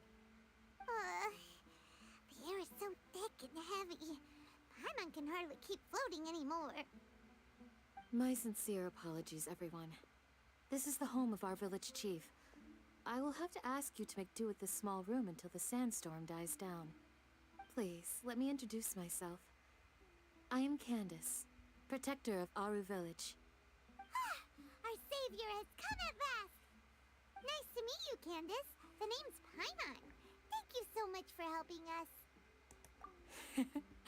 There's no need to thank me. It's only right to help each other when the weather gets rough. Wow, she's so gentle and caring, like a nice older sister. Unlike those guys over there. All right. Now that we're all better acquainted, we should return to the topic at hand. As a guardian charged with the responsibility to protect my fellow villagers from harm, I was observing your conflict from afar, even before the sandstorm started. And now that you have set foot within our village itself, it is all the more my responsibility to make absolutely sure that you pose no threat whatsoever to us. So please, have an honest and sincere conversation with one another, and put your hostile feelings to rest. If anyone dares to start anything again while they are under this roof, I will not hesitate to send them out for some quality time with the creatures of the sandstorm. Oh, on second thought, Paimon may have misjudged Candace's character. And that goes for you too, Miss Dia. Do I make myself clear? All right, we got it, Candace. That's what I like to hear. So, which of you will begin? I was supposed to be a mediator, but I might have gotten a little too involved just now. Anyway, one of those two should probably start talking. Wait, that was you trying to be a mediator? I have nothing to hide, so there's no shame in explaining myself. While Alhaitham wasn't wrong about the other Matra not knowing my whereabouts, it's not because I've been assigned a morally dubious mission. Rather, I've chosen to exile myself. Huh? Exile yourself? A little while ago, I discovered that there was data missing in the Academia's project planning and development files. What little they did report clearly did not match the project's actual progress. As General Mahamatra, I had the responsibility and authority to request an audit. However, to my surprise, the person responsible for the erroneous data was none other than Grand Sage Azar himself.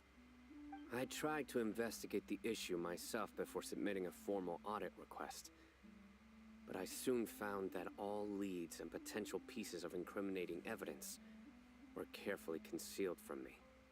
I began to realize that they were cautious of me from the very beginning. Unsurprisingly, the Grand Sage rejected my audit request as soon as the submission reached his desk. He even said to me, "The power of the General Mahamatra is granted by the sages. You have no right to judge us." So they really are up to no good. I realized then that to the Grand Sage, the Matra are nothing more than tools for the sages to assert and maintain their control over knowledge. The vows that we took, the principles that we strive to uphold, they are meaningless to the academia of today. I believed it would be wise to flee the academia before the sages had a chance to take action against me. This way, they can no longer see nor predict my actions. I will never give up on this investigation. There's no need for someone else to give me power or authority. Once I find the truth, I will administer judgment by my own name. Sino seems to have the same goal as us. We're all investigating the sages. Plus, now that he's no longer the General Mahamatra, he somehow feels a lot less scary.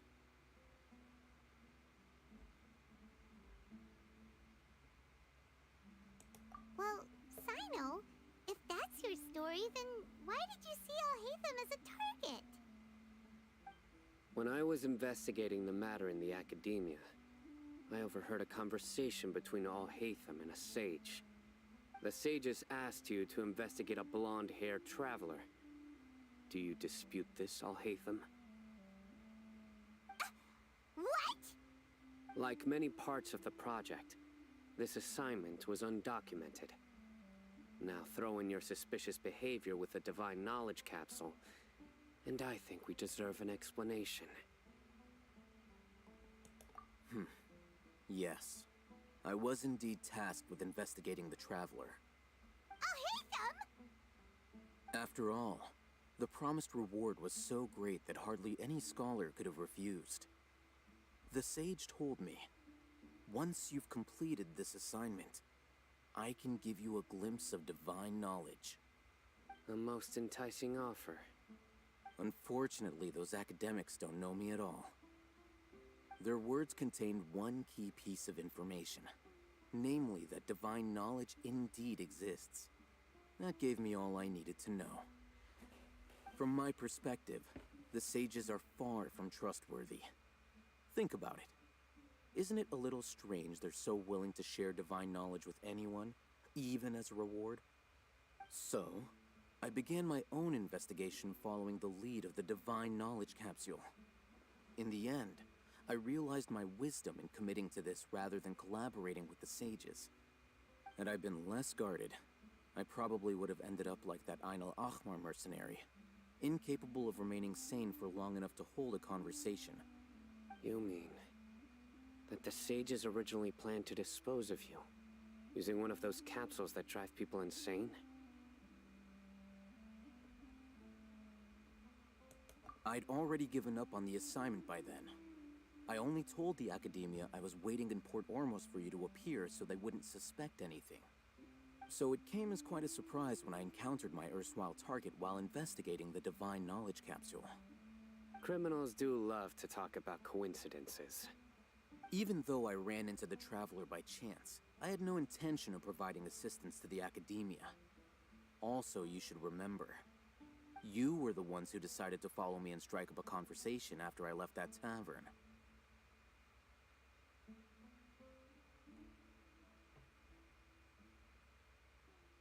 That's true. Alhaitham helped us out at Caravan Rebot as well. Maybe he's telling the truth. I'm willing to apologize, if that's worth anything to you. I took the Divine Knowledge Capsule behind your back because I judged its existence to be a significant risk. I felt that it would be best for no one to interact with it before it had been properly studied. After all, curiosity often proves to be the most dangerous thing in this land. You should be well aware, Scribe Alhaitham, that curiosity can also lead you to danger and suspicion. Answer me this. Did the sages share any information about their project with you?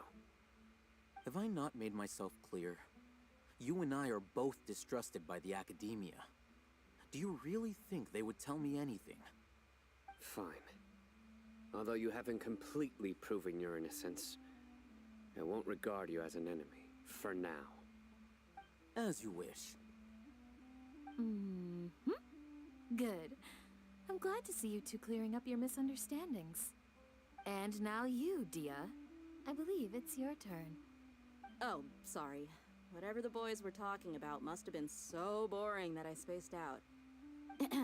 My situation is pretty straightforward. My employer, Dunyarzad of the Homayani family, is friends with the Traveler and is currently recovering from her illness at home.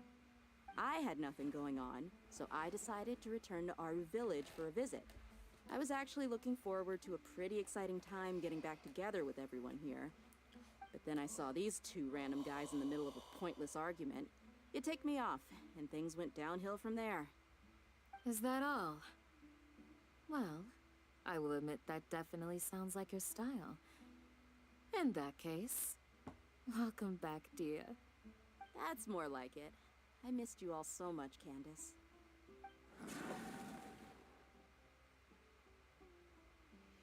Whoa! What was that sound? No need to worry. Now that you're no longer at each other's throats, please make yourselves at home. I'll take a quick trip outside to clear out some of those creatures in the sandstorm. Creatures? In the sandstorm? Are you sure you don't want some backup? Fighting in a sandstorm is not for the faint-hearted. Anyone without extensive training in these conditions is at a disadvantage. You needn't worry. Yeah, just leave him to Candace. Don't worry, she's as tough as they come.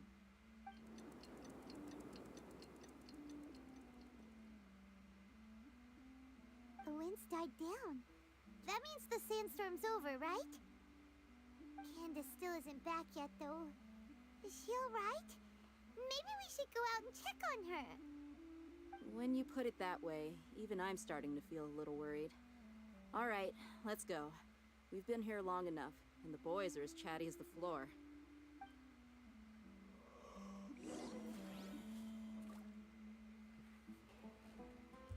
Okay.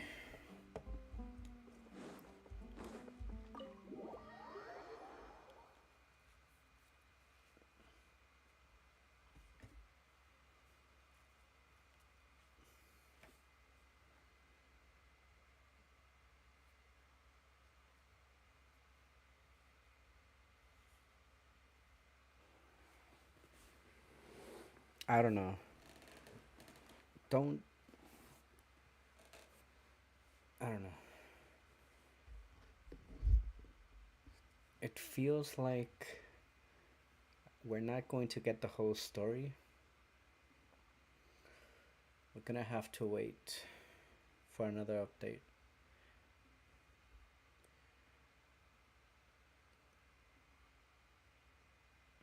Yeah.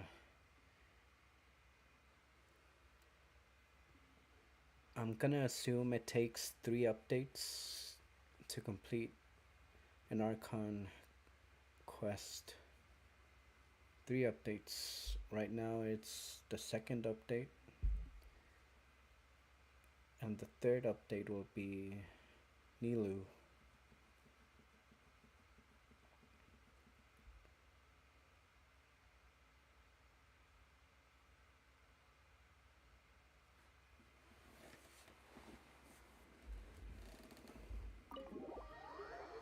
Darn it.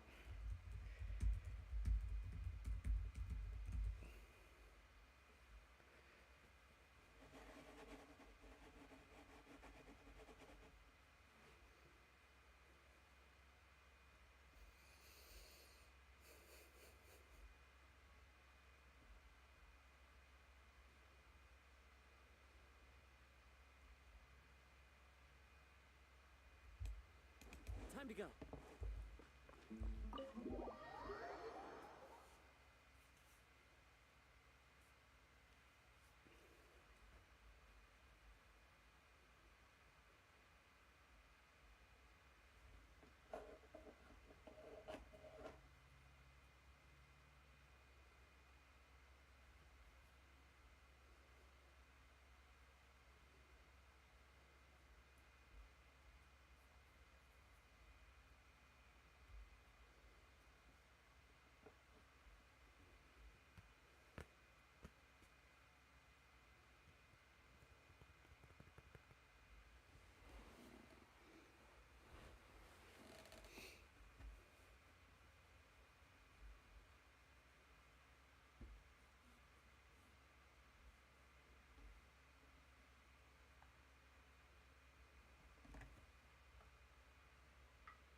Oh, Candace, you're still fighting?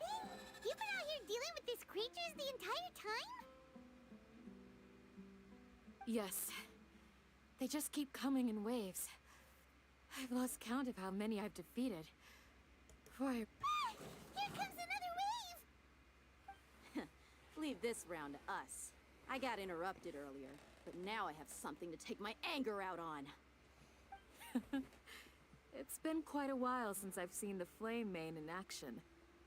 I'll leave these to you then. I'll be sure to put on a good show. Let's go!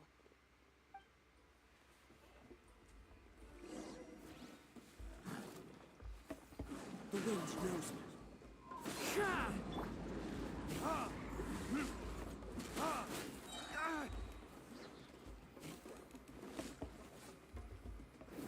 Verdict is...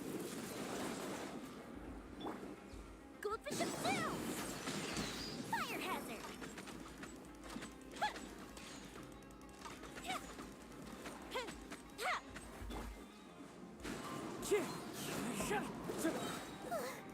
Here comes another wave!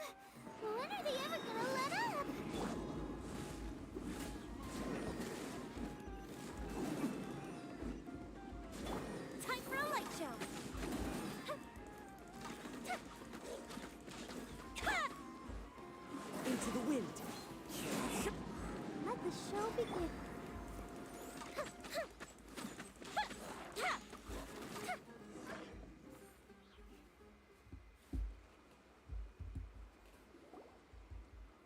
creatures stopped appearing. Was that the last of them? What we fought just now was probably the aftermath of the sandstorm. So we should be safe for the time being. Well fought, everyone. No injuries, I hope. Huh? Who are you? Ah, my apologies. I haven't had a chance to greet you yet. I had my hands full taking care of the village's elderly and children. I am the chief of Aru village. Everyone usually calls me Uncle Anpu. Sir, I am also originally from the desert, but I have not been back for some time now. May I ask if such sandstorms are common? I can't say they've always been common, but recently the storms have become increasingly severe and frequent. Besides sandstorms, we also occasionally get earthquakes. According to an investigator who stayed in the village a while ago, these unusual natural phenomena are related to the withering of Irminsul. Another effect of Irminsul's withering. So, Irminsul's withering causes withering zones in the forest, and sandstorms and earthquakes here in the desert? Everything in the natural world is inextricably connected to Irminsul. These regional symptoms can indeed be a reflection of Irminsul's present state. Everyone in Aru village needs to take good care of themselves. Speaking of which, why haven't I seen a single village keeper since I got here? Village keeper? Who are they? Village guards like Candace? Does your curiosity know no bounds? Village Keeper is how Aru village refers to mad scholars exiled here by the academia. Most of them are scholars who lost their sanity after a period of training in the Avidia forest. The academia believes that their crazed mutterings may have a negative effect on the psyches of other scholars. So, they're forcibly exiled to the desert. Though if you ask me, it's all a boatload of nonsense.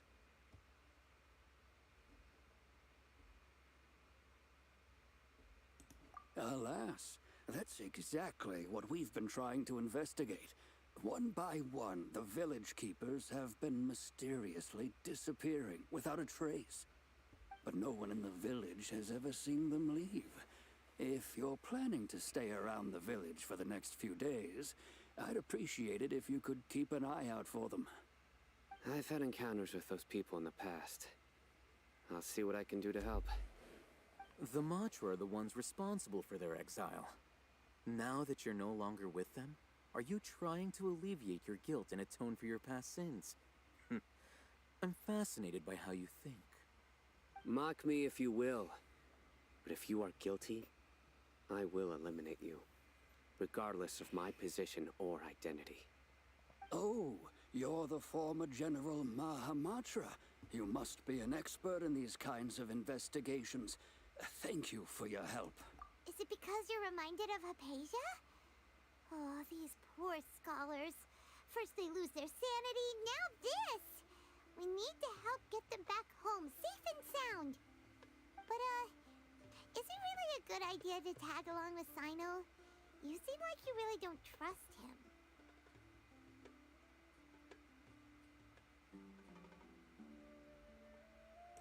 I'll be grateful for the assistance. No doubt you will do a better job than some of my former subordinates. Let's start by finding a spot to share what we know so far.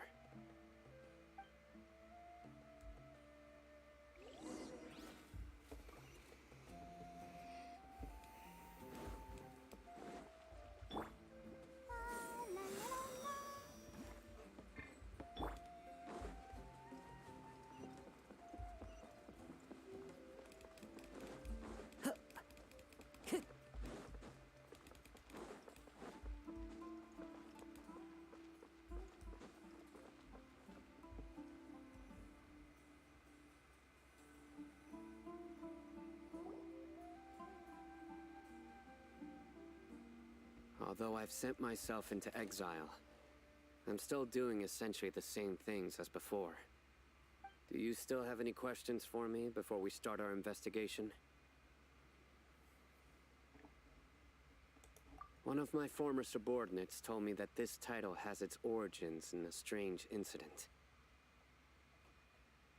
The Academia has long exiled mad scholars to Aru Village. A mysterious phenomenon exists here. When mad scholars first arrive, they are as incoherent and deranged as before. But after spending some time here, they invariably begin to calm down.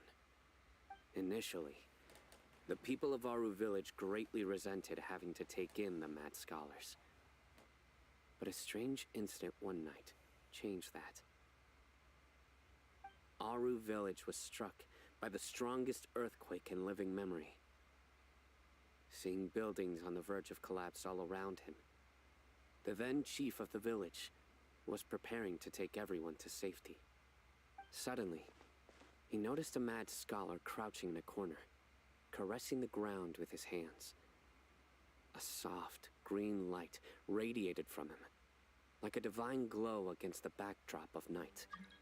Despite the powerful tremors that ripped through the ground that night, all the houses remained upright, almost as if they had grown roots reaching deep into the ground.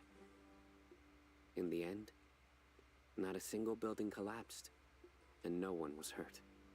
After that, the people of Aru Village treated the mad scholars with greater kindness, and began to refer to them as the village keepers. A soft green light? A mad scholar protecting Aru Village? What do you make of it, Traveler? Paimon thinks so too. Actually, Sino, do you know if any of the mad scholars continued to wear their Akasha terminals at Aru Village? In theory, they would continue wearing them so the Academia could still monitor their activities. With that said, the main Akasha system would no longer have any interaction with them. Oh, no wonder! Everything makes sense then! Add in the fact that they calmed down, it was probably Nahida who calmed them. If you are able to draw a conclusion from this one story alone, then it appears you possess much more information than I do. So, what do you make of the story?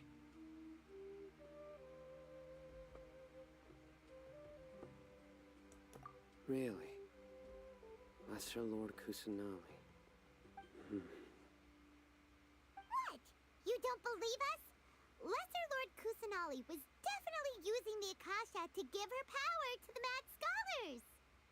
No, it's not so much that I don't believe you. I'm just struck by your reasoning. Lesser Lord Kusanali, the current Dendro Archon. Is she really active in Sumeru? The Academia has always placed far greater importance on the late Greater Lord Rukkhadevata. They've more or less ignored Lesser Lord Kusanali, and I've never had any reason to doubt their views. In addition, I've never heard any stories about Lesser Lord Kusanali and her deeds. To me, she might as well have been a god that never existed. No way! Nahida definitely exists! She's a... how should Paimon put it? She's a good Archon who's kind and wise. Even if she says weird stuff sometimes. I've spent many years interrogating criminals, so I can easily tell when someone is lying. Good! Then you should know that we're telling the truth. That look in your eyes. I've never seen that from a liar. You two really must have met Lesser Lord Kusanali. How can this be? To think, our Archon has been amongst us this entire time. Alright, now it's our turn to put our skills to good use for this investigation. But easier said than done, especially since we don't have any leads. Maybe we can start by knocking on some doors.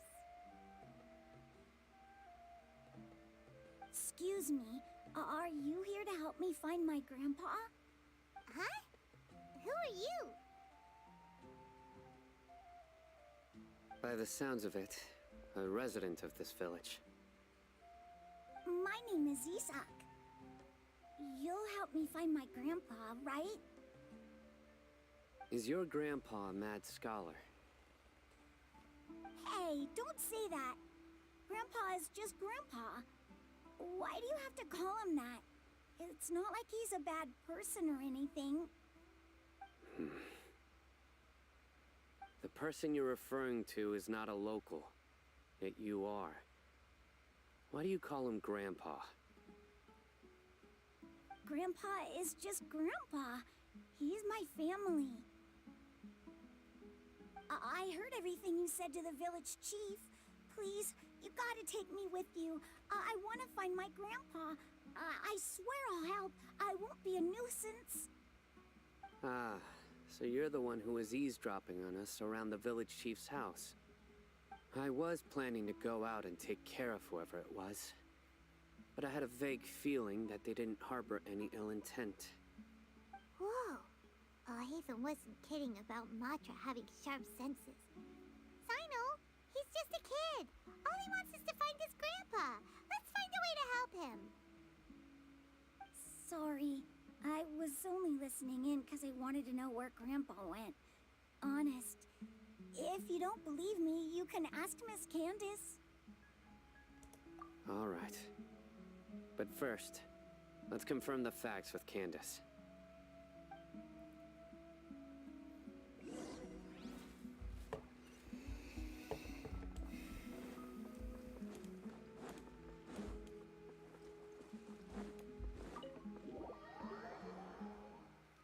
So far, so good.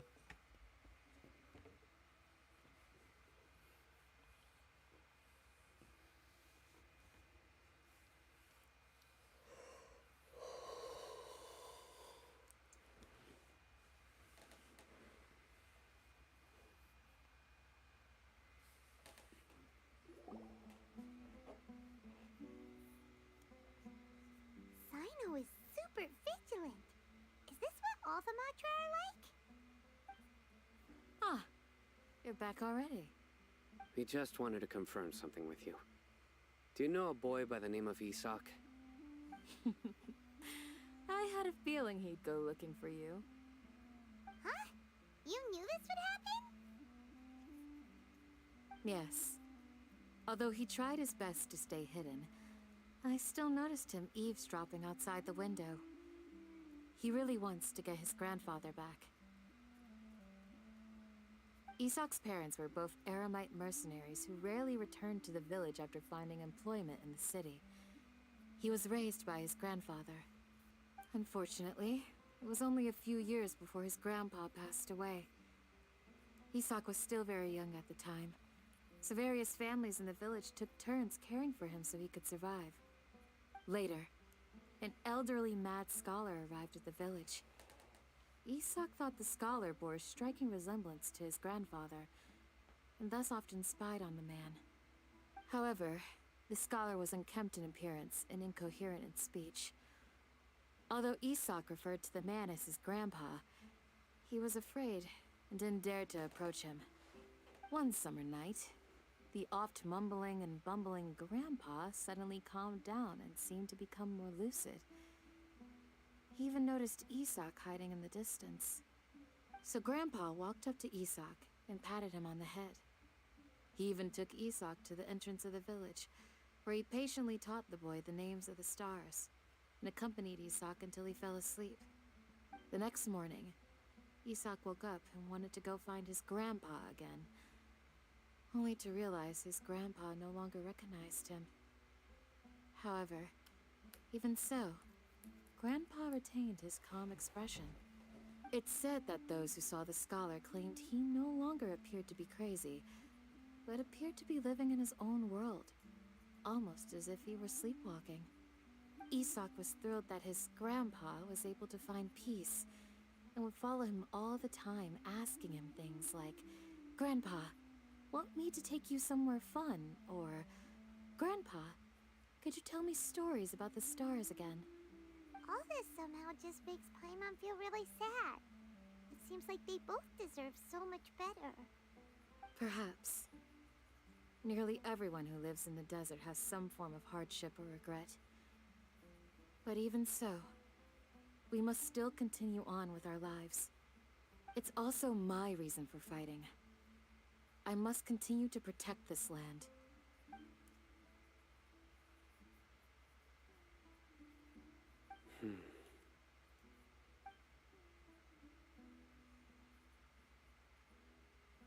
Maybe the people have always had a considerate god watching over them. Huh? What did you say, Sino?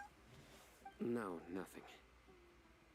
As long as Esau keeps his word and doesn't get in our way, we can take him along. Perhaps you are more compassionate than I gave you credit for. Please accept my thanks on Isak's behalf, Sino.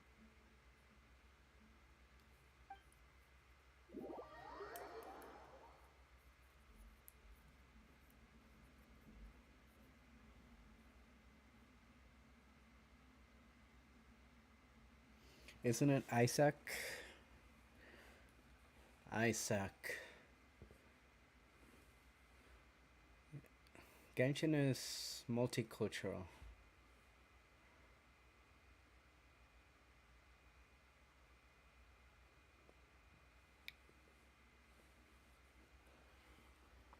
Makes sense. I guess you can say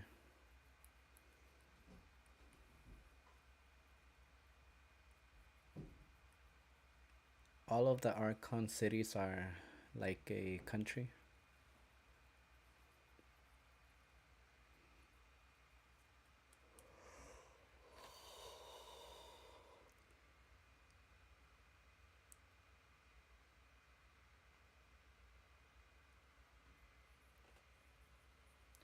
Or maybe a continent.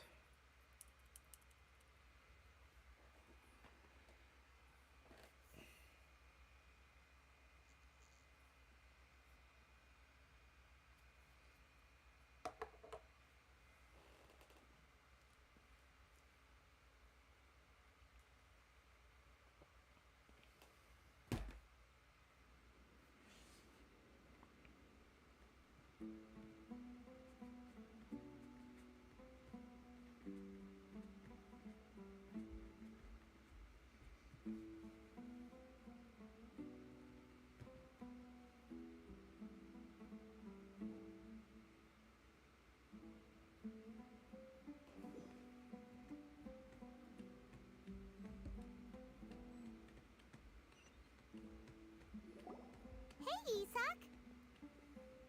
Oh, it's you guys! We've cleared everything up. Let's go find your grandpa! Really? Wow! Thank you so much! Yeah! All right. Let's ask the local residents some questions first.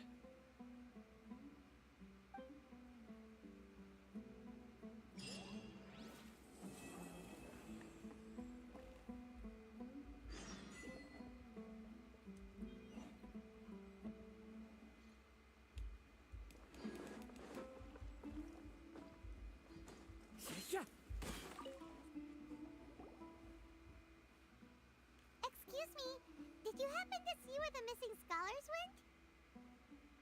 You mean the village keepers? Oh, let me think. When I was eating dinner the other day, I saw one of them by the side of the road, muttering away and eating mushrooms and tree roots. They shouldn't go around eating that kind of stuff. Okay. Did you notice anything else? Anything else? No, I think that's all I have to tell you. Sorry.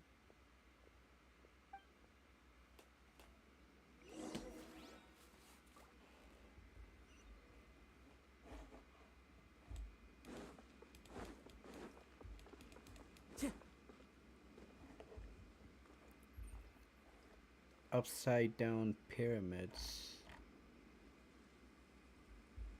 Or just one. Yeah, just one. That's weird.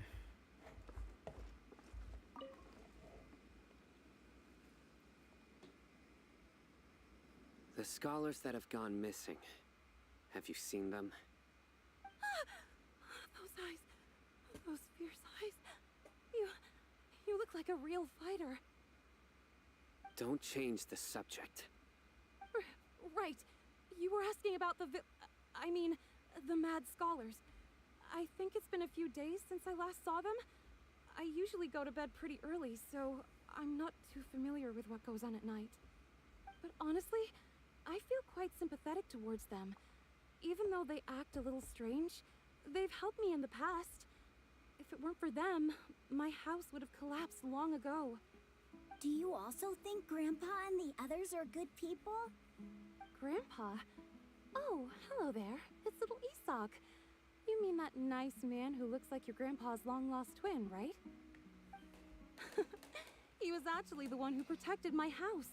I saw it with my own eyes. He happened to be staying near my house that day and was doing something with his hands on the ground. It still feels pretty surreal now that I think back on it. Did someone teach them how to do that? Well, whatever the case, I'll always be thankful to him and whoever taught him to look out for others. I'm pretty sure that if I ever went mad, I wouldn't be able to do anything like that. Gotcha. Thank you.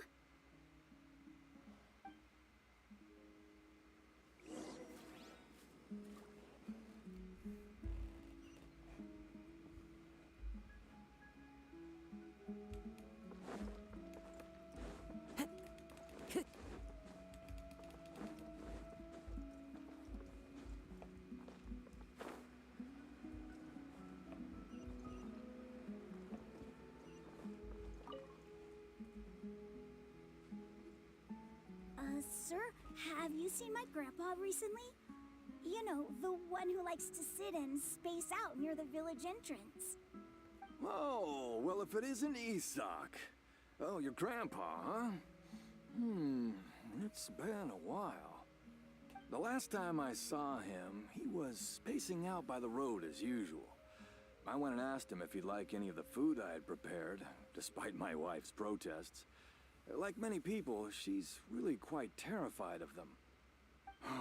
And speaking of my wife, she's still always complaining about how I don't make enough mora. Might explain why she's always mad at me. Oh, thank you. Thank you for taking care of him. It was nothing. You're looking for him, right? Did he go for a walk and get lost? Yeah. That's no good.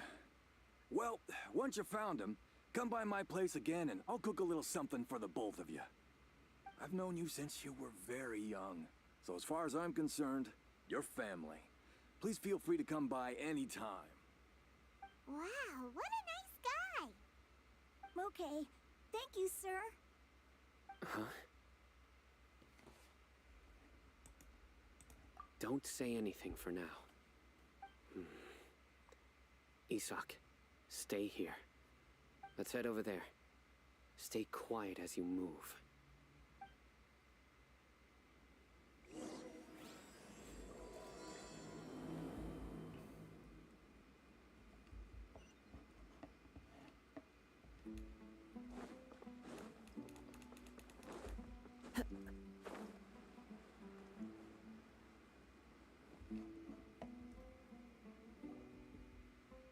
Listen, see if you can make out what they're saying.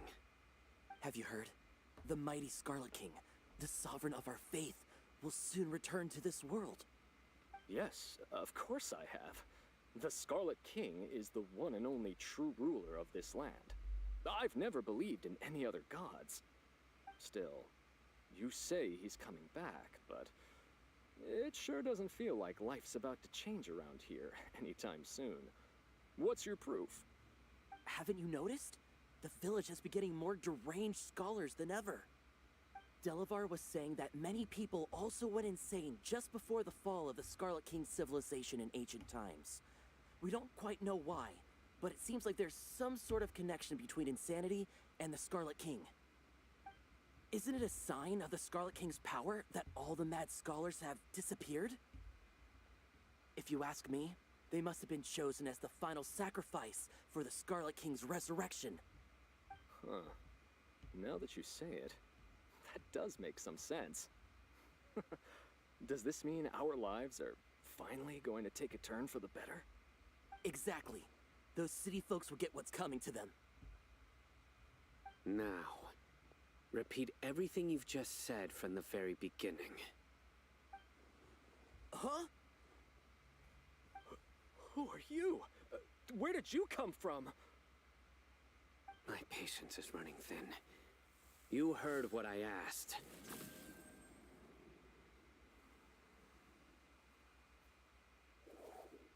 Yeah, bro, this guy's something else. Just look at his eyes. One wrong move, and he's gonna flay us alive. Let's not get on his bad side, okay?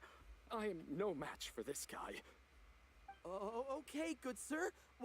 What is it you would like to know? Tell me about the Scarlet King's resurrection. Well, I only know a few things from hearsay. I went for a drink the other day and heard others talking about a rumor that the madmen will disappear, and that the Scarlet King will return to this land. I'm not making this up, I swear! Hey, go on, keep talking. It's true. It's all true, sir. We desert folk have had more than enough of those people at the academia.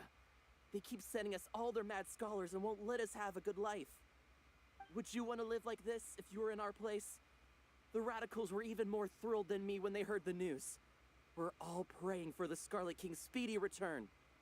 Delavar also said that once the Scarlet King returns to our side, it's only a matter of time before we conquer the land on the other side of the wall. They're all willing to serve under the Scarlet King and fight for a share of the glory. Is that so? Seems like he still wants to know more. Keep talking. Got it. At first, I told myself it was just the drink talking, but then all the mad scholars vanished without a trace, just as the rumors said. Please don't beat me up just for mentioning these rumors. If I'm guilty, then everyone else around here is also guilty.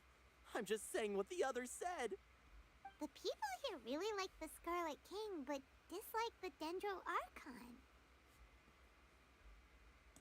Where is this radical person you talked about? I haven't run into him over the past few days, so he probably hasn't been around the village. What about you, man? Have you seen him at all? No, not at all. We wouldn't dare lie to you. He's really not here right now. Sounds like you're not too close with the radicals. No, of course not. All we know are their names. I have many ways to stop you from talking, and many others to stop you from sending warning messages. So you'd best just stay home and hope I don't hear of you trying to contact anybody. Don't do anything until I've gotten to the bottom of this. Try something foolish, and even Candace won't be able to protect you. Yes, got it. We'll do just as you say. That scared Paimon half to death. Sino is pretty terrifying. He didn't try to reassure us at all. It's like he's used to hearing that. Oh, Paimon bets lots of people have told him that before. I heard that. Sorry. It's part of being a Matra. The rumor we heard just now seems like a strong lead, but we need to check a few more places. Very well. Isak! I'm here. Where's your grandpa's house? Well, I can take you there. Just follow me.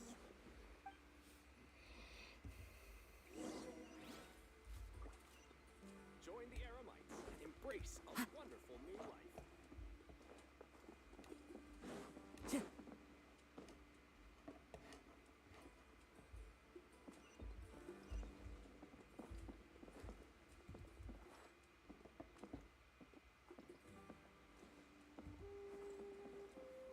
Grandpa, he likes to be alone.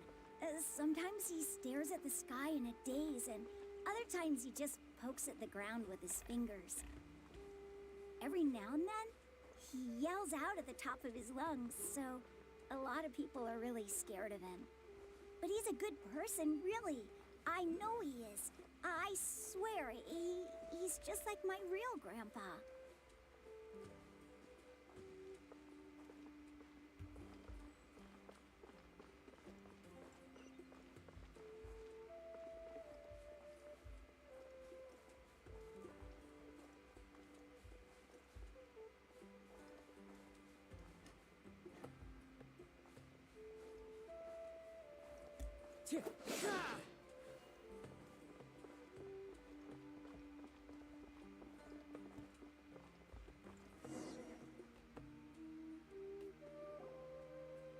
This is where Grandpa usually stays. There sure isn't much here.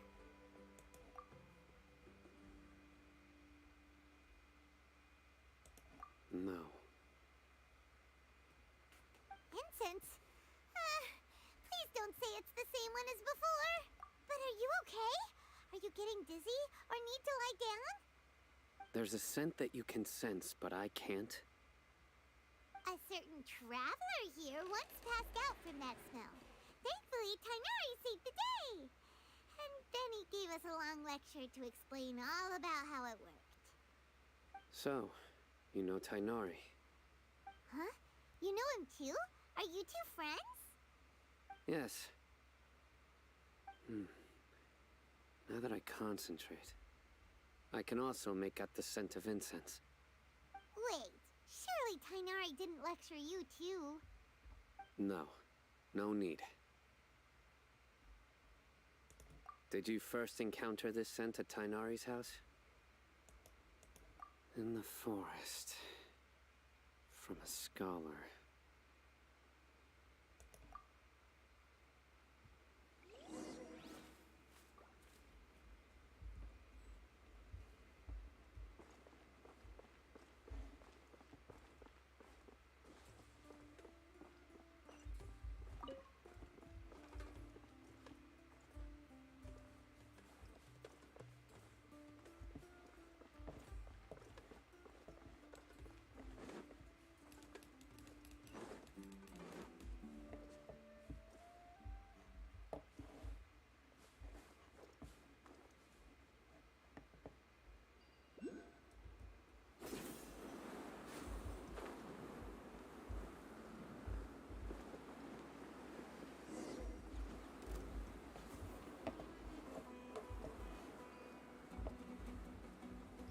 Fire hazard!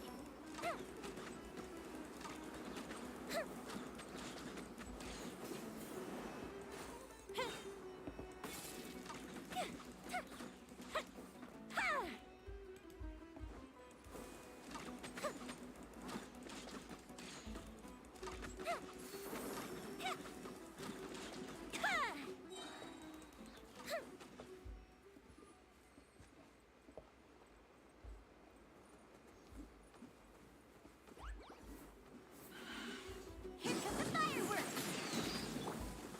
It's fine. One with nature. Burn!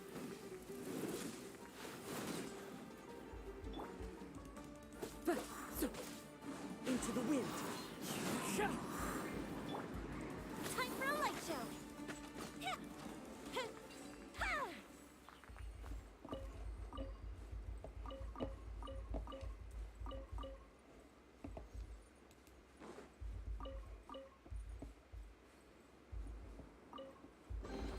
What do we have here?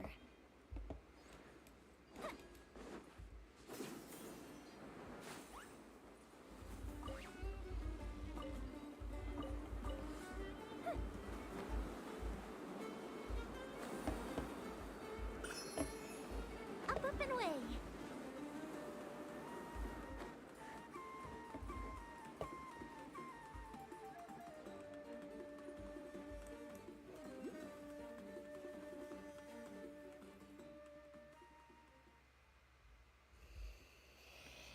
What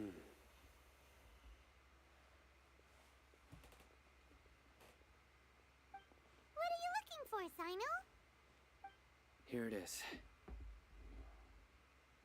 Take a look right here. Paimon doesn't see anything.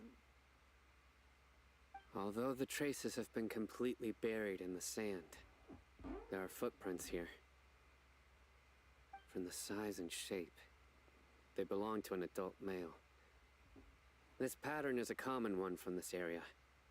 Local shoes. This was probably someone from the village. The scent is quite faint, but still extant. The footprints head in the direction of the door. But who would come looking for Grandpa? He doesn't have any friends. We'd have to ask whoever lured him away with the incense. Huh? So you can lure someone away with just a scent?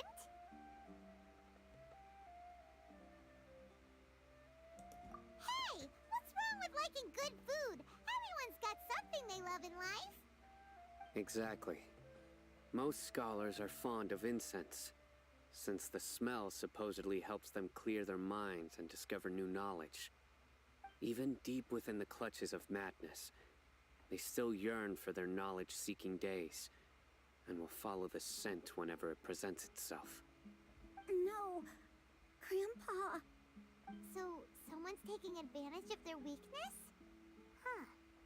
Still, why would anyone want to abduct all the scholars? Are the rumors really true? Could the disappearance of all the mad scholars have something to do with the radicals? It's highly likely. Please, you have to save my Grandpa. Grandpa's never done anything wrong. Please help him. Sounds like we'd better help get him back. Don't you worry, Isak. We won't let whoever took him get away with it. Let's head to Aru Village and inform Candace and the others about what we learned here. After that, we'll set off to find the scholars.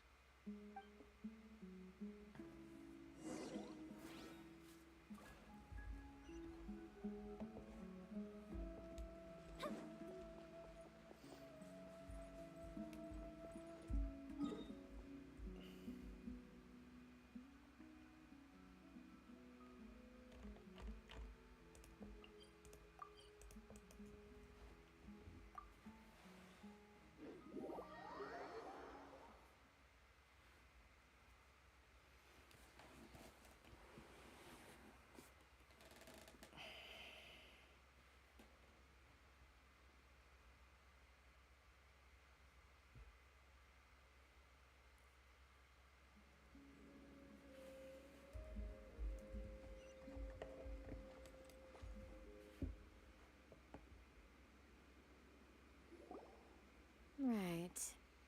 The darker fabric definitely looks a lot better. That'd be my choice, too. We're back, Candace! We've got a lot to tell you. Ah, welcome back. Sounds like everyone's friends already. Oh, Dia's here too! You bet. So, everything goes smoothly? Reasonably. Alhaitham didn't go with you? We haven't seen him at all. Huh. I saw him around the village entrance earlier and figured he was investigating with you. I guess he must have gone off on his own. Did you find out anything useful?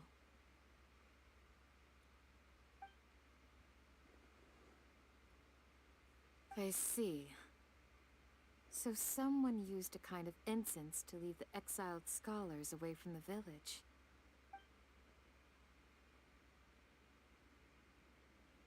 The resurrection of the Scarlet King? First I've heard of it. Far as I know, the kind of incense you just mentioned is only popular beyond the wall. Scholars are fond of it, but as you can see, there aren't many scholars still studying around these parts. No seller would be able to make a profit here. Not to mention, making incense is a labor-intensive process. You won't see anybody in the desert with the patience to make or sell something that requires that kind of effort. It seems someone from beyond the wall must have been supporting this. Makes sense. So what should we do then? Do we go back to the academia and search for leads there? If it was any other day, that would be your next logical step. But today, you've got me on your team, so you get an extra tip. Didn't you say that the villager got his news from the tavern? Well, I also like to drink at the tavern, so I know a thing or two about these radicals he mentioned. If Paimon remembers correctly, the leader of the radicals is some guy called Delavar. Ah, yeah. Delavar, the scar-riddled bandit, Engur, the wide-eyed butcher, and Jabari, the duck-tailed bearded crook. The whole lot of them are known around these parts.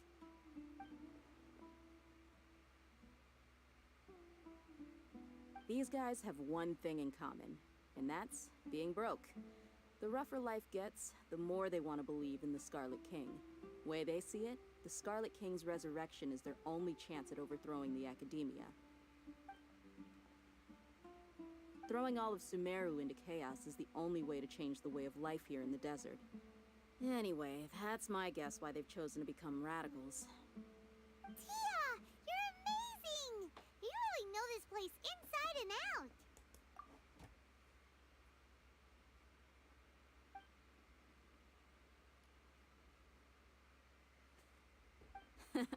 No merc can afford to slack off on gathering intelligence. Every mora I've spent in the tavern has been a valuable investment.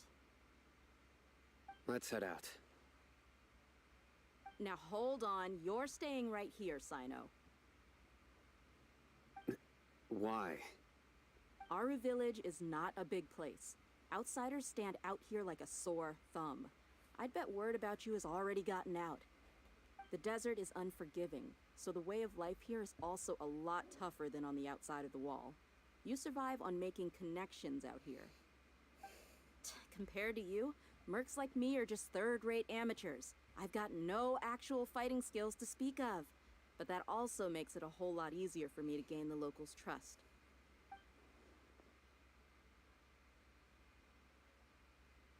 I need to go around and ask some questions, but it'll be difficult if you're with me. Fine. Good. Then we've got a plan. The Traveler and Paimon will go to Caravan Rebot with me, and we'll try our best to figure out where the Mad Scholars have been taken. Sino, you'll have to stay in the village and continue investigating on your own. All right, sounds like a plan.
Sounds like you're starting to get familiar with the area.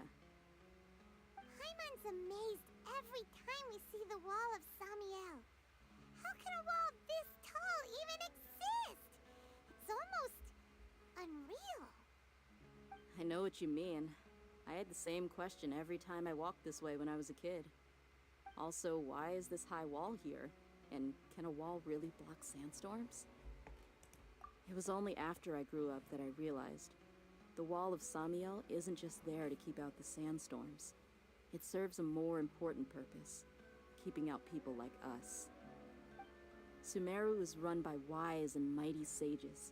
To them, us desert dwellers are nothing but tools that can be used and discarded at their whim. We're cheap labor, like livestock, but easier to control. Nothing more. Even if a child from the desert got the chance to obtain an Akasha terminal, almost all their requests for knowledge would be denied. The Academia believes we're underserving. Geniuses like Satori are one in a million. The other children never get a single chance to try and rewrite their fate, even though the academia knows very well that we're humans, just as they are. That's terrible. I would tear down this wall with my own hands if I could.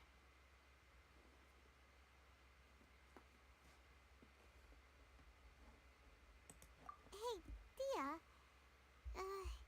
You're not thinking about doing anything scary, are you? No, not at all. This place just gets me thinking, that's all.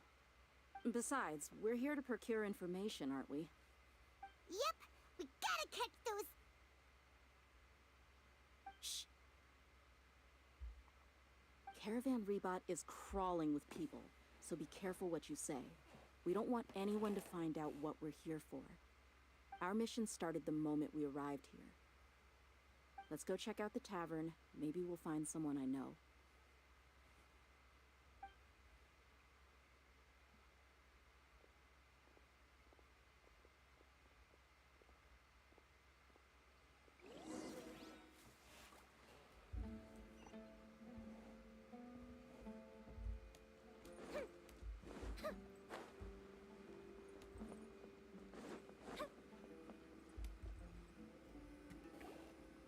Just our luck. None of them are here today. You mean, you don't see anyone you know? Dia, is that you? What a coincidence. You here for a drink too? Zaki. Finally, a friendly face. Oh, and who do you have with you here? Guests from another land?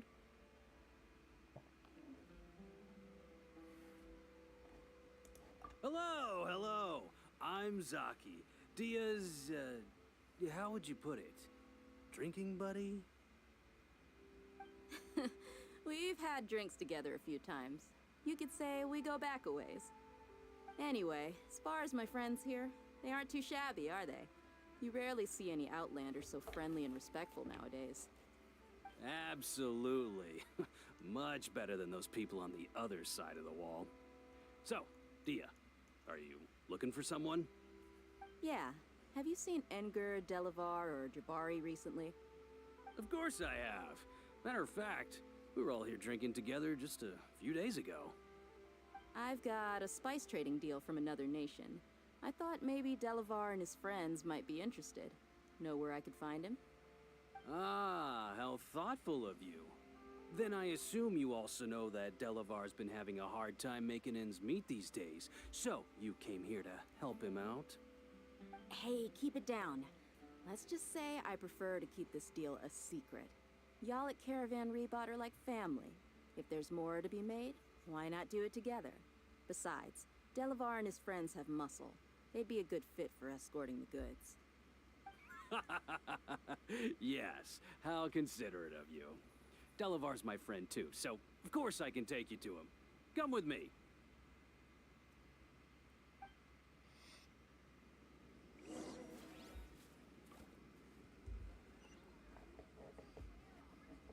Welcome, merry travelers. All who seek rest will find it here. What? He was not at the hotel today?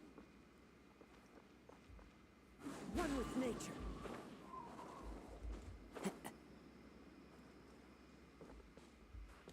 Time to go.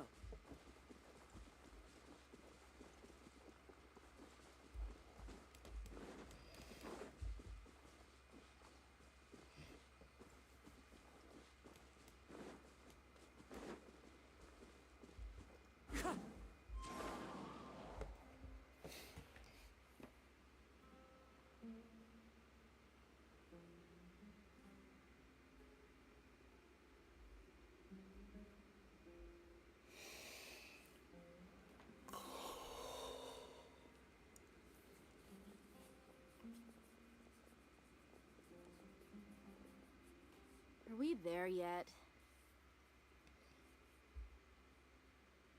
Yep, this is the place. This place is practically deserted. What are they doing in a place like this?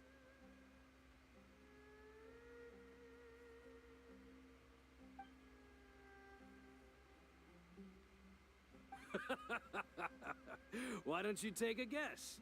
Go on. A wild stab in the dark. You're like lambs to the slaughter.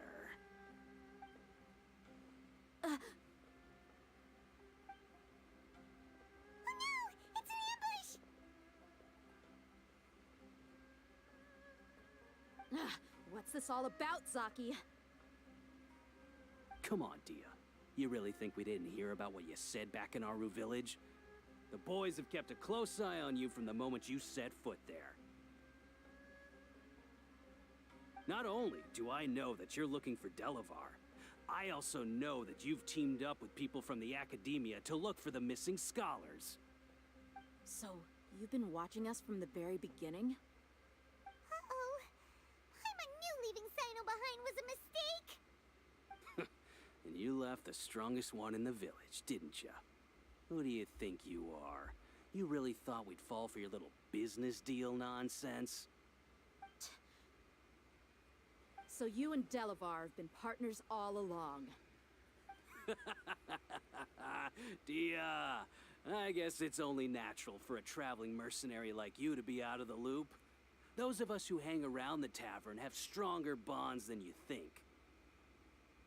But you got one thing right. We're all looking forward to an uprising in Sumeru. There's nothing more we'd like to see than the desert folk overthrowing the Academia. If that's the case, then I'm sure Delavar wouldn't miss a second of it. I'll be honest with you. If it weren't for what you said in the village, your little monologue about the Wall of Samio would have convinced me that you're one of us. Delavar. And Engar, you're here too, huh? Long time no see, Miss Mercenary. You should have known the traitors are what us followers of the Scarlet King despise the most. Dia, I thought that you, a fellow desert dweller, would understand that the Scarlet King is greater than the Dendro Archon. Little did I know, you don't deserve to join us.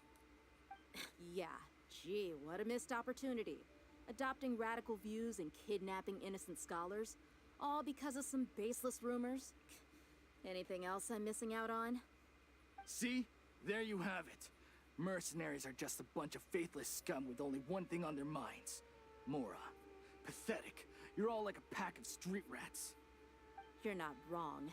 Mercenaries are driven by Mora, and my faith lies with whoever's paying me. As long as there's a profit to be made, anyone can become my friend.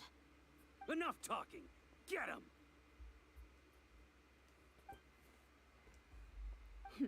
Just as I expected. Let's teach him a lesson, traveler.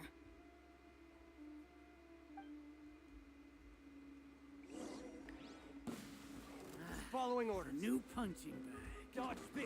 Into the wind.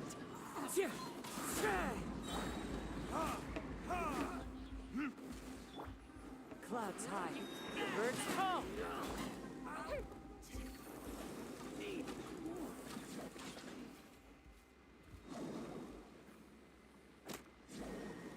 Impossible!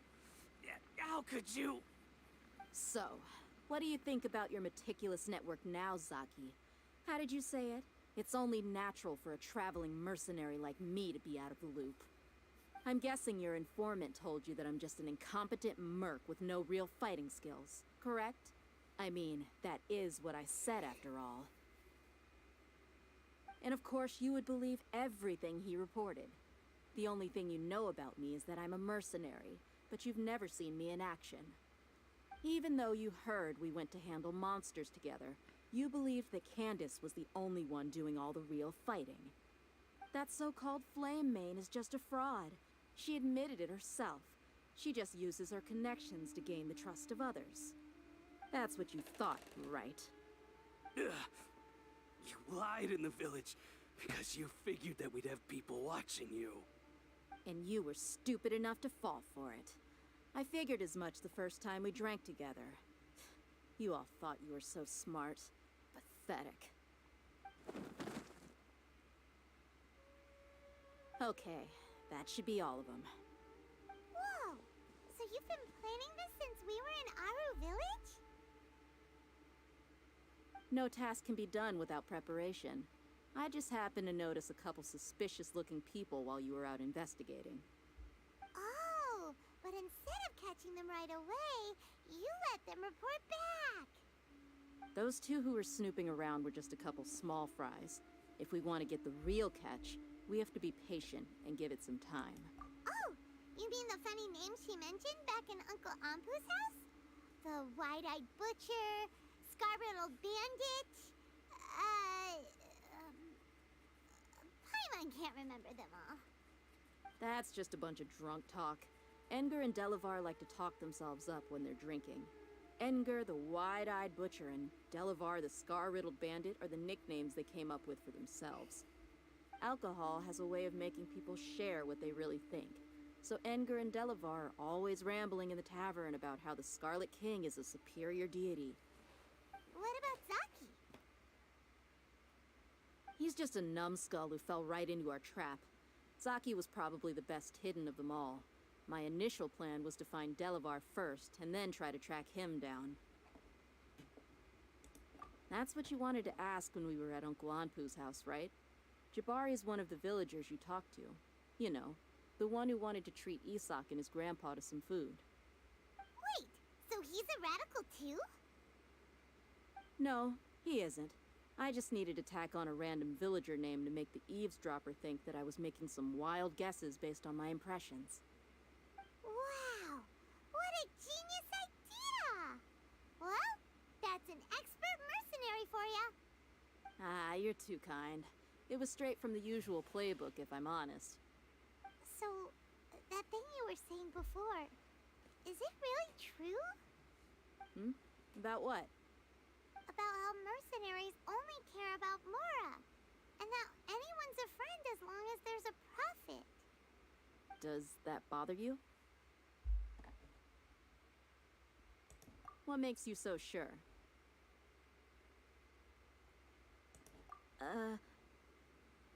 Dia, do you dislike the Dendro Archon like the other desert folk? You two are pretty sharp. No, I don't have anything against the Dendro Archon. I've heard a lot of nice things about the Lesser Lord from Dunyarzad. I can understand her devotion and gratitude. Dunyarzad's just an ordinary person. There's no way a god would be so involved in the lives of everyday people, unless they were truly compassionate. I've begun to realize that the sages are behind everything that's happened recently. The Radicals' blind belief in the Scarlet King, making the Dendro Archon out to be an enemy. It's all the Academia's trickery. But I see through it all. And unlike them, I can never be hostile towards anyone who's never done anything wrong. Dia. Anyway, looks like we're done with business here. Traveler, lend me a hand. Let's tie him up and bring him to the village.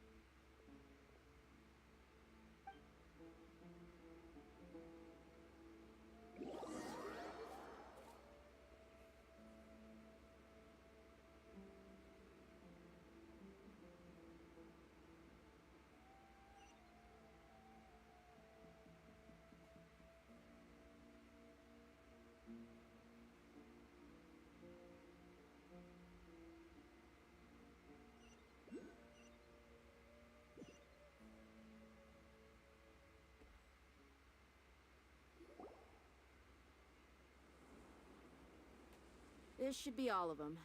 I'll let you take it from here. All right. I'll be in touch. Until then, please stand by. Candace, do you need any help? Candace will be okay on her own. I trust her, so you can too. She's been guarding Aru village for quite some time now. If anyone is qualified to question the offenders, it's her. While I'm questioning them, why don't you pass some time by exploring the area? I'll meet you back here tomorrow morning, Traveler.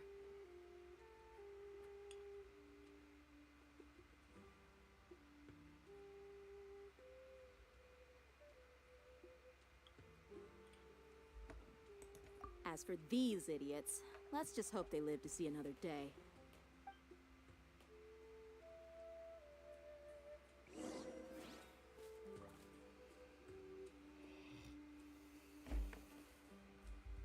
You heard the question. Now answer me.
Hey, Dia!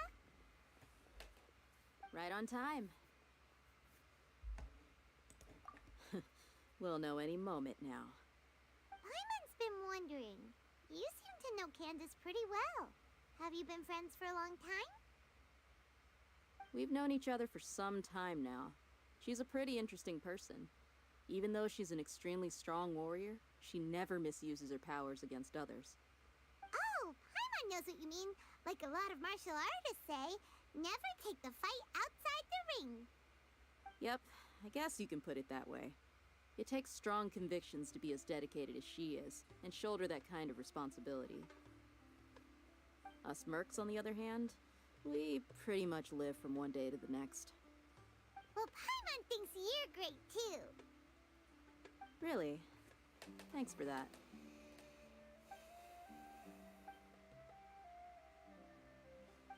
Oh, Zino's here, and he's pretty early, too. Yes, I was here yesterday to help out a little. To help out? By doing what? Sharing some interrogation techniques. Oh, you mean you taught Candace some more persuasive methods? Right. Come on in, everyone. Come on, let's go inside.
Candace, where? Whoa, you look furious. Do I? Huh. What gave it away? Oh, there's no mask that can hide true bloodlust. Cover up your eyes, and it'll still show itself at the corners of your mouth. Perhaps I need to work on my composure. Still, it's perfectly understandable why I'm angry. I'm sure everyone present would agree. Yes, ma'am. Please, don't beat us anymore. We're gonna die. Well, looks like Sino taught her well.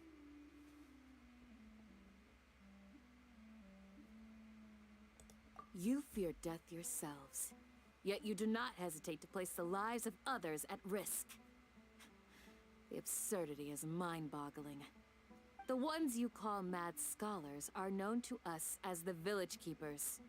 They are vital members of our community, and some even count them as family. You come here to my village, and you treat my people as nothing more than stepping stones towards your goal. Tell me, what would you do to you in my position? Mercy! Please, have mercy! You've made your bed. We may both be desert dwellers, but there is one thing that I understand better than you. The resurrection of the Scarlet King will only result in war. And war serves no one. The people of our village care little about which god is in power. Life may be tough and tiring, but we wish to preserve our way of life. A war would only cause us to lose all that we have. And that is not a responsibility that you can afford to shoulder. We understand. We're sorry.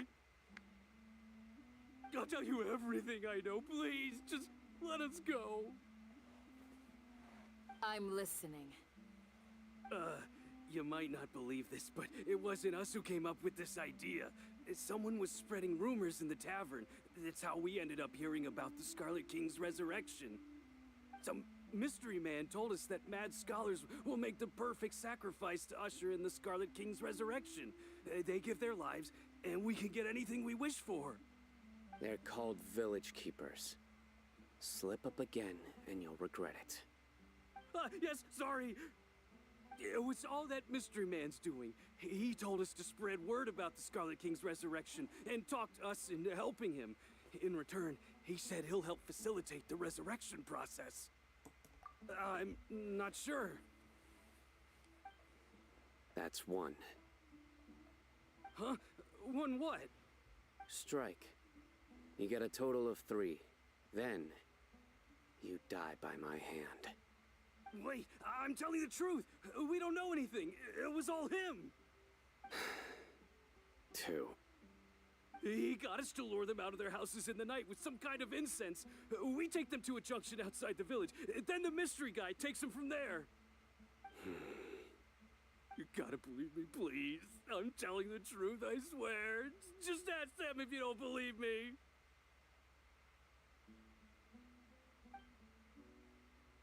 That was indeed the truth. Traveler, go on.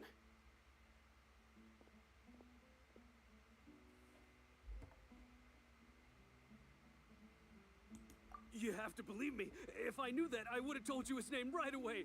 I'm not risking another beating to keep his secrets. No way. That guy, he wears a cloak, and he's always careful to cover his face. He calls himself the Scarlet King's envoy.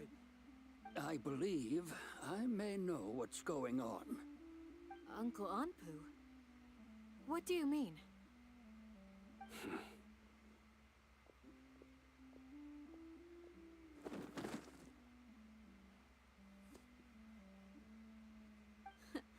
Smooth. Okay, speak. If my suspicions are correct, this mystery man they speak of could be from the Academia. Some time ago, people from the Academia attempted to take the village keepers away. I refused, insisting that they are part of our community. It strikes me now that this secretive character shares the same goal they had. Which means it's highly likely that the Academia was purposely spreading a false rumor to trick the radicals into delivering the village keepers right into their hands. They were the ones who brought them here to begin with. Now they're trying to take them back? We aren't gonna let that happen. Not the Academia again.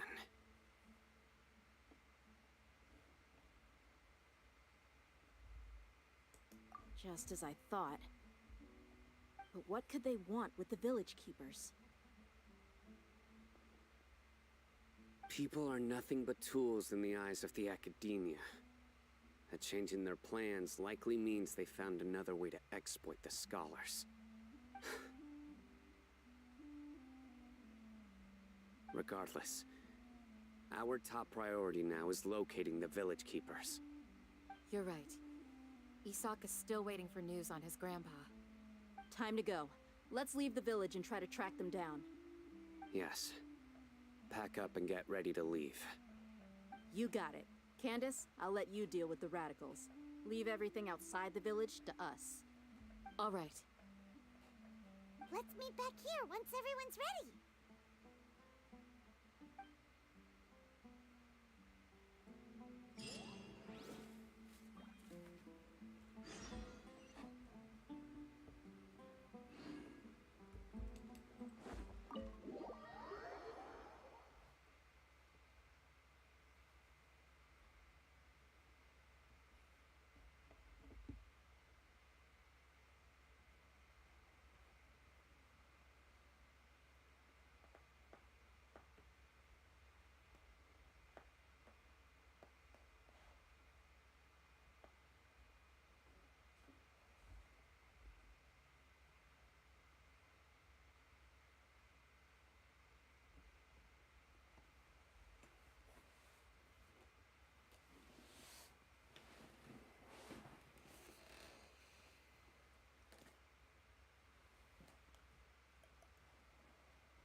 Okay.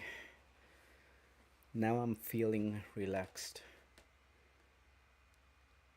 3 hours later,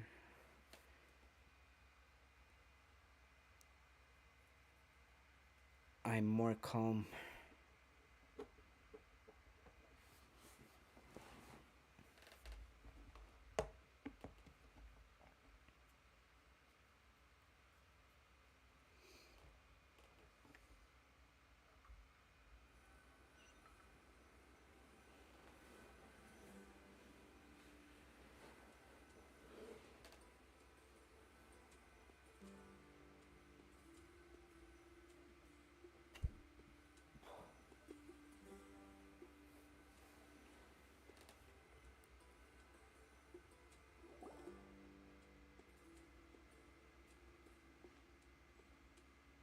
Let's get some food in us and then we'll... Whoa!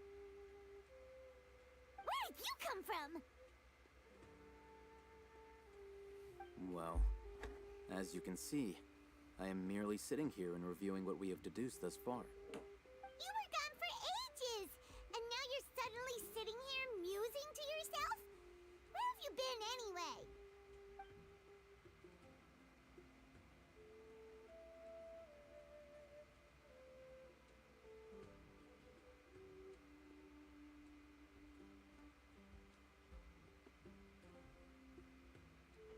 Hey, what's with the silence?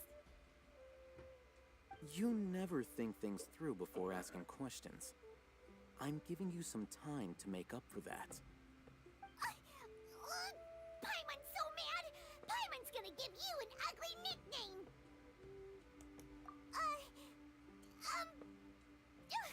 Never mind. Paimon's got nothing. There's just nothing super obvious to pick with this guy. It makes it so hard. Well, you've heard nothing to suggest I left this whole time. So clearly, I stayed in the village to investigate. Anyway, you plan to leave Aru village and keep searching for the truth of this matter, yes? Yep. We're not gonna find out anything more by staying here, so we thought that we might as well take the search elsewhere.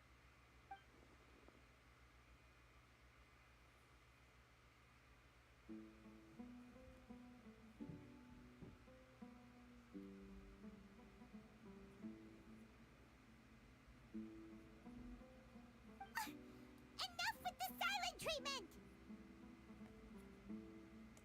No. I'm just surprised that you decided to team up with him. All Hatham, you haven't helped us out at all ever since we arrived at Aru village. Bold of you to question our choices. Yeah, you're all talk! While you were investigating, I had my own work to do, which I've now finished. Really? Paimon doesn't believe you. To be honest, we aren't really a team, so I have no obligation to inform you of my whereabouts. Not to mention that going separate ways allowed me to find some important information that you all had missed. Huh? Right here in the village? Correct. What did you learn? I'm going to take you to someone. But before that, you need to understand where she's coming from. What does that mean? How do you think the residents of Aru Village feel about what we're doing? In other words, do you truly believe every single word the villagers tell us? You mean some of them lied to us?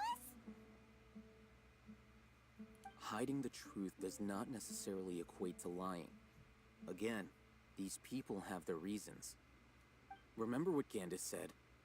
Most people in Aru Village don't necessarily care which deity is in charge of Sumeru.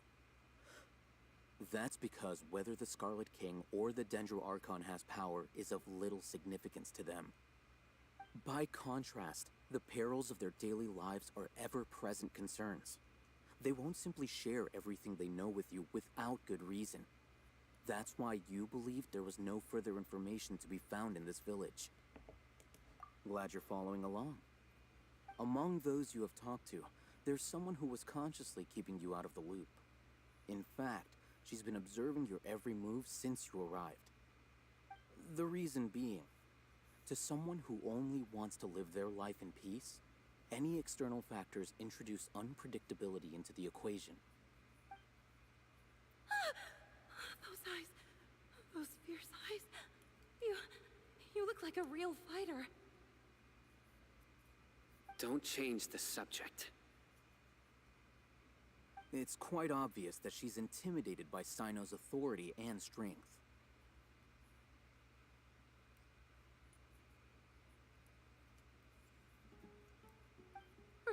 Right. You were asking about the the Mad Scholars. She corrected herself mid-sentence because she's aware that there are Scarlet King fanatics in the village. If she sounds too friendly towards the village keepers, she could easily make herself the Radicals' next target. I think it's been a few days since I last saw them. I usually go to bed pretty early, so I'm not too familiar with what goes on at night. Remember? She made a point of denying her involvement in anything that occurs at night. But honestly, I feel quite sympathetic towards them. Even though they act a little strange, they've helped me in the past. If it weren't for them, my house would have collapsed long ago. After speaking to the village chief, it became clear that the village keepers had protected Aru Village at night. In other words, the young miss was very much awake during that time. Then why would she lie? By getting involved with an outsider, she risks drawing unwanted attention to herself. As for why she might be so wary about all this, maybe you should ask her. I'll pass on this one. You said that she is afraid of me.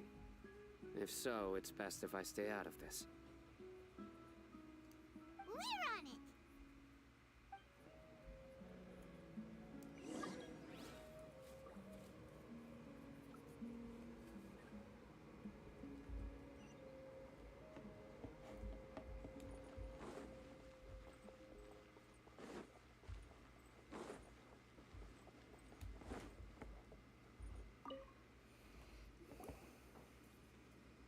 Miss Shawnee, as we discussed earlier, I've brought someone with me.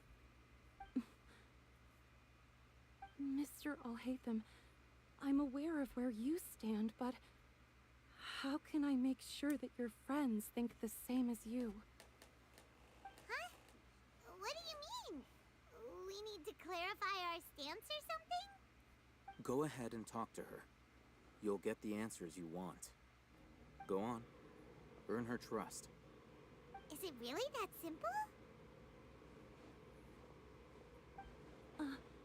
May I call you Traveler?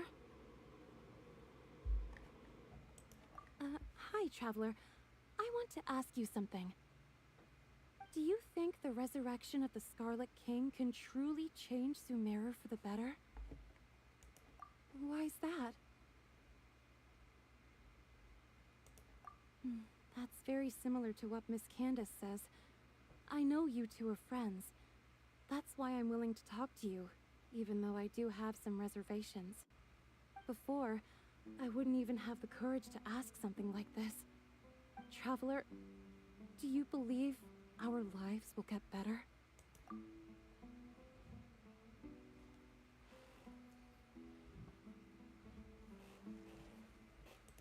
Yeah!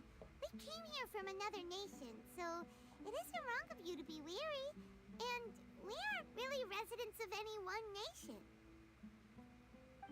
But even so, we've met lots of people from different places, and we've always fought for what we believed in. We have friends in Sumeru, and we want to help them. That's why we decided to stay here for a while.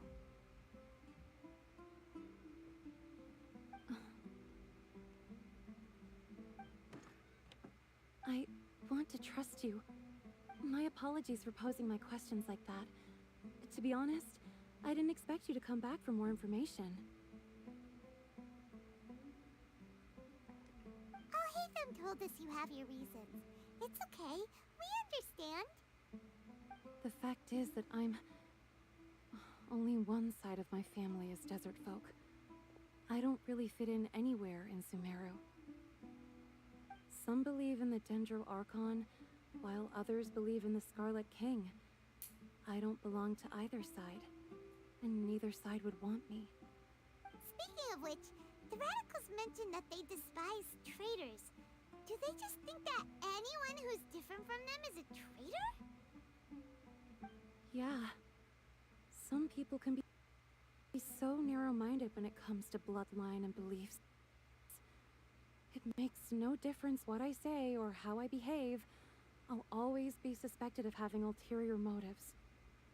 Slowly, I just stopped talking to people.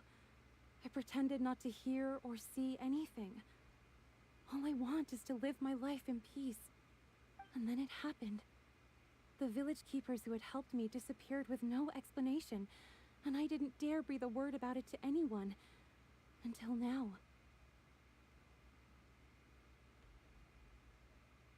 You can tell them.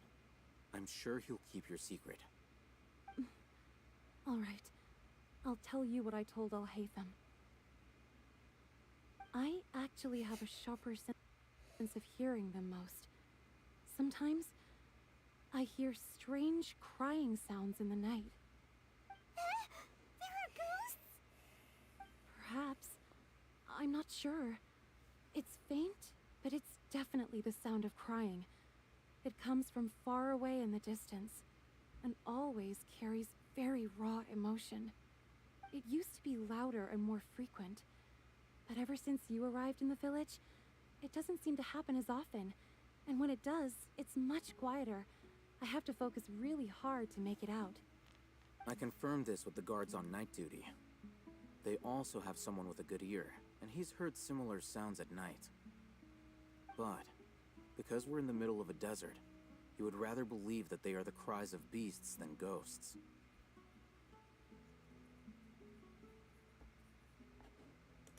There's really nothing around these parts, except for an old hospital not far from the village. I think they used to use it for treating Elazar, but it's been abandoned for years. Yeah, let's go!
follow the wind.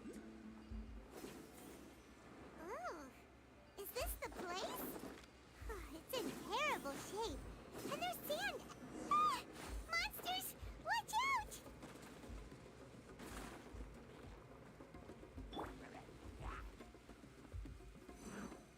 Verdict is...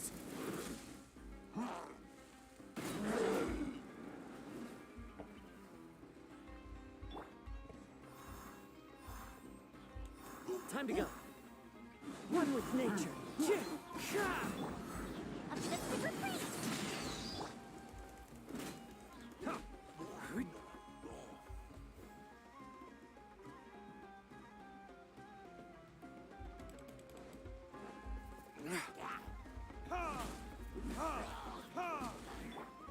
Fire hazard!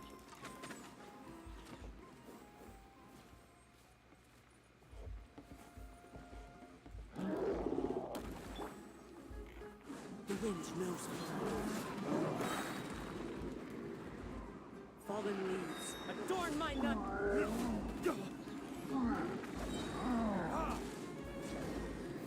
Time for retribution!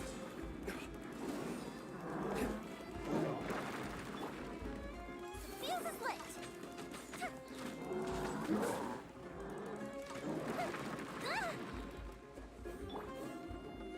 Ready, steady, go!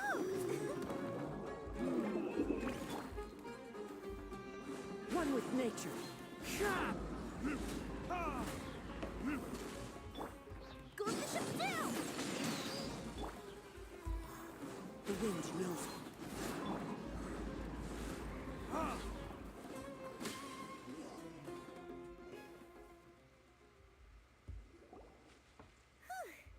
They were easier to deal with than Paimon had expected. Super strong bandits? Or monsters taller than buildings dropping out of the sky? Or, something like that. He looks super serious. We gotta stay on our A game too. This is the one.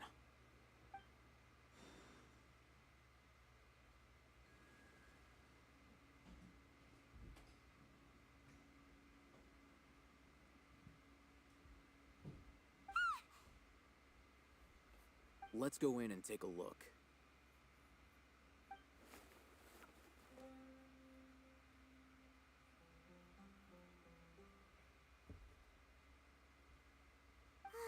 Hey, Hatham, we haven't found squat.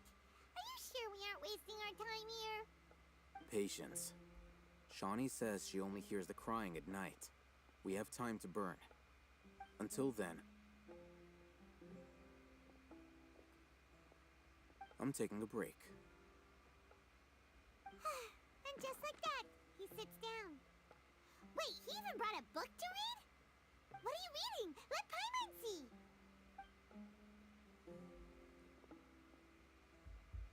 Okay, sure. Huh?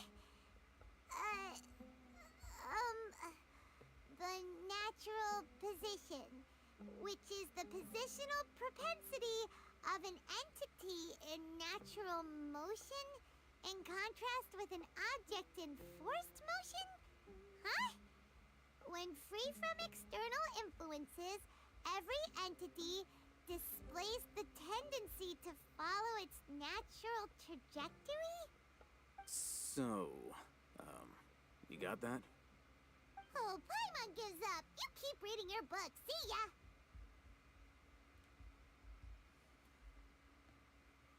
How is he so relaxed? Look at him, reading an impossible book in a creepy place like this.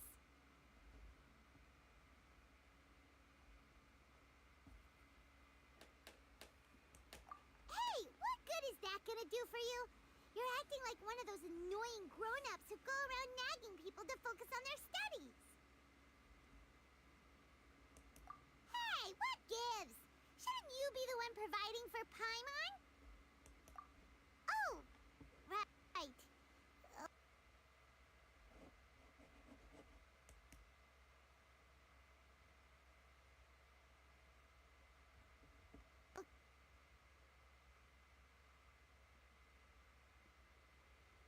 Okay. Thank you for working so hard and earning so much more. If it weren't for you, Paimon would probably still be floating around in the ocean somewhere.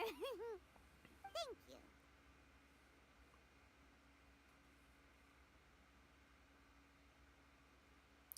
My laptop is fainting. It's reaching its limit. I'm lagging. I'm having tech issues.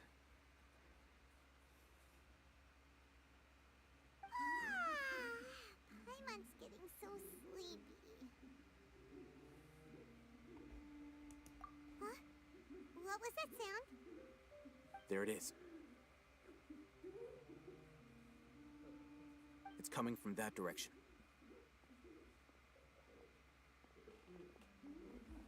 Is the sound coming from here? Huh. Paimon's not seeing anything.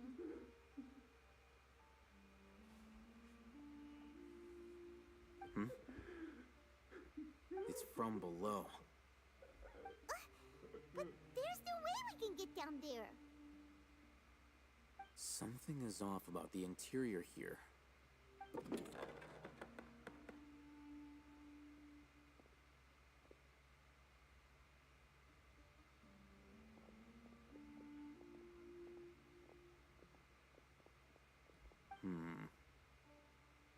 As I thought, there's a hidden structure. Wow. It's like they tucked another hospital into this one. Well, it looks like there are other mechanisms around here. Let's keep exploring.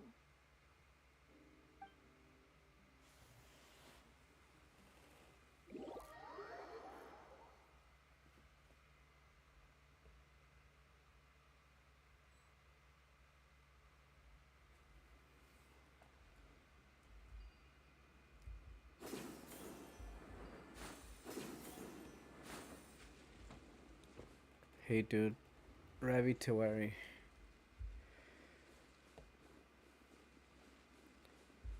I'm just exploring. I don't know if I want to keep going. My laptop is at its limit.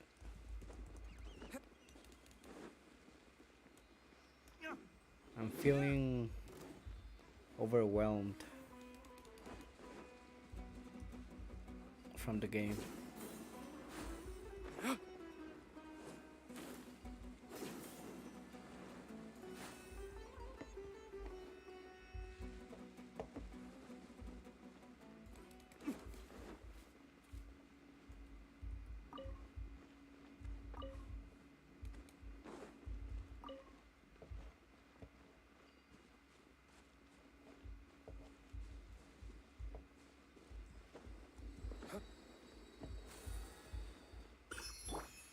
One with nature.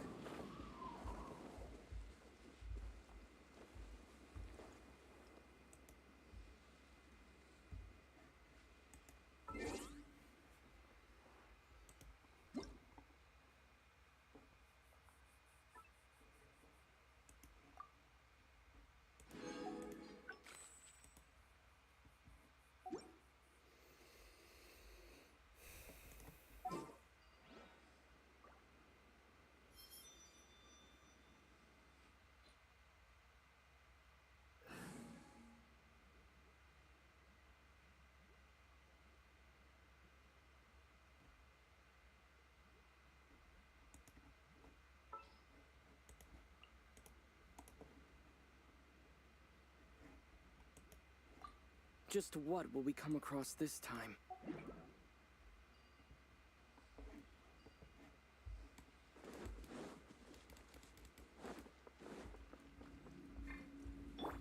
Propagate!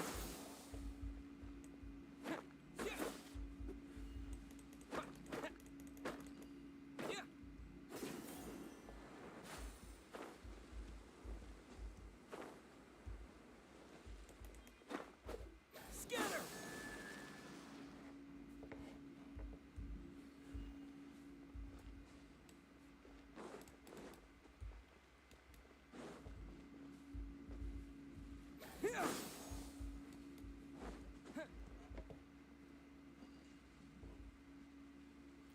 This is my imagination or your game is lagging. It could be both.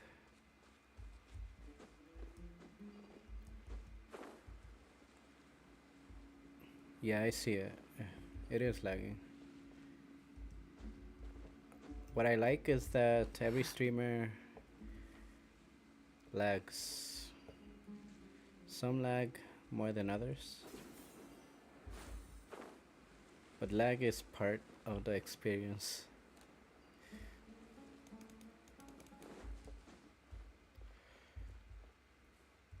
Propagate! Burn!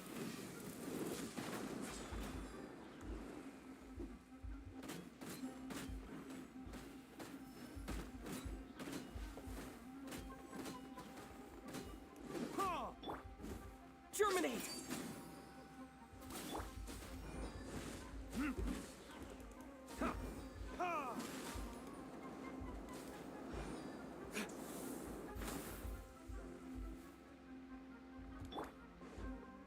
Into the wind.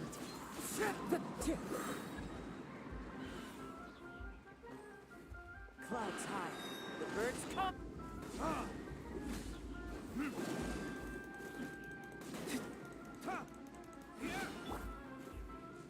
One with nature.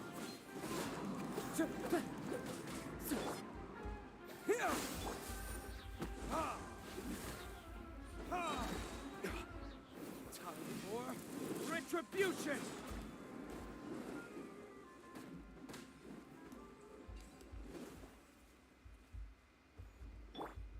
Scatter!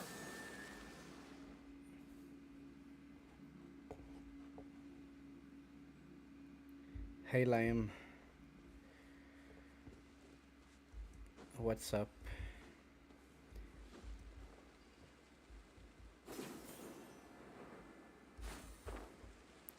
I'm at the part when you're playing Genshin Impact, there's a moment where you're just lost in thought. You don't know what to think about. And the game is right there in front of you. It's like you're doing a mukbang.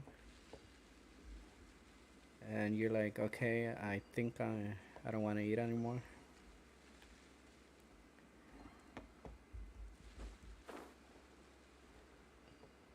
I think it's a good feeling. It's like you're so satisfied that you just want to sleep or something. That's close enough.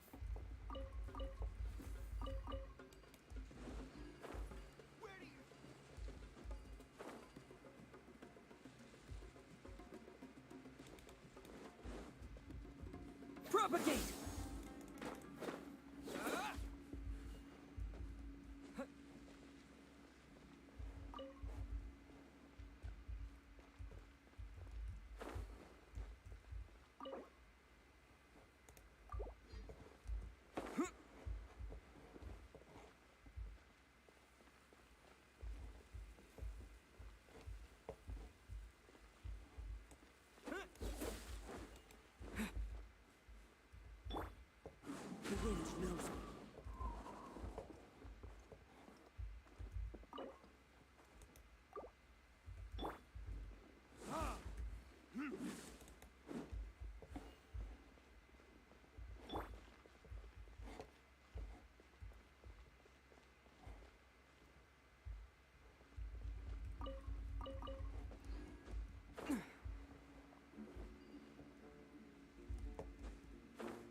Look!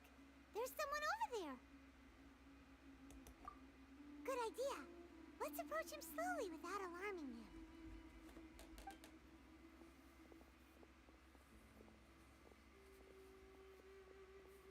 Wait.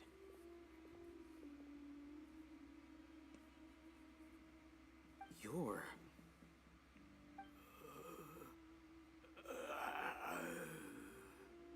He can't speak, and his eyes are unfocused. But he looks too young to be anyone's grandfather. Also, why is he the only one here? Didn't expect to see him here. You know him? He's Razak, a senior of mine at the Academia. He's a scholar too? Is he the kind that holes up in a forest and mumbles stuff about training? No. And that's the problem. Razak was never involved in any of those things. He never trained in the forest, let alone reach Satyavada life. Leaving that question aside for the moment, him being here alone means that we might be too late. Looks like they've already taken everyone away. For whatever reason, they left Razak here. Perhaps they simply didn't have time to come back for him. There are drag marks on the ground. They're clearer by the doorway. Someone was forcefully drawing a cart that was loaded with something heavy. Loaded with people? That is one possibility. It looks like they were in a hurry, as if they were afraid of being caught. In their haste, they failed to notice Razak hiding in a corner.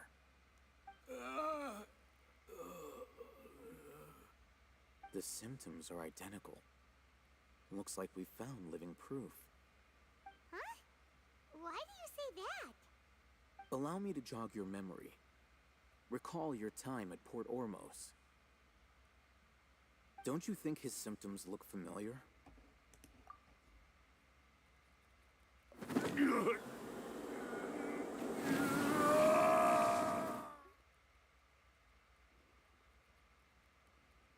The Oscar-winning scream. Oh, now that you mention it, they're acting the same way. Correct. The Academia is behind all of this. It isn't difficult to deduce their rationale. First, the Academia spread a false rumor of the Scarlet King's resurrection, emphasizing the role of the village keepers, the mad scholars who were exiled to Aru village. These rumors were all the persuasion that the radicals needed, and those based in Aru village leapt into action. Unbeknownst to them, of course, through rounding up the scholars, they were actually helping the Academia. As well as being able to exploit the radicals for their own ends, this scheme has one further advantage to the Academia. All the risks and responsibilities are offloaded onto the Scarlet King's followers. Life for the Desert Dwellers has been brutal ever since the Scarlet King's death all those years ago. Beneath the surface, feelings of desperation are widespread. Many would give everything they have for the prospect of something better. Anyone looking to exploit that for their own ends simply needs to make a few empty promises. Even if complications arise, people will see that those involved are all followers of the Scarlet King, and look for no further explanation than differences of belief. A deep-seated mistrust of the desert and everyone in it by the rest of Sumeru will make sure of that. The notion of an academia plot wouldn't even cross their minds. It may seem like a simple strategy, but it is able to work wonders under Sumeru's current circumstances. Oh, that makes a lot of sense.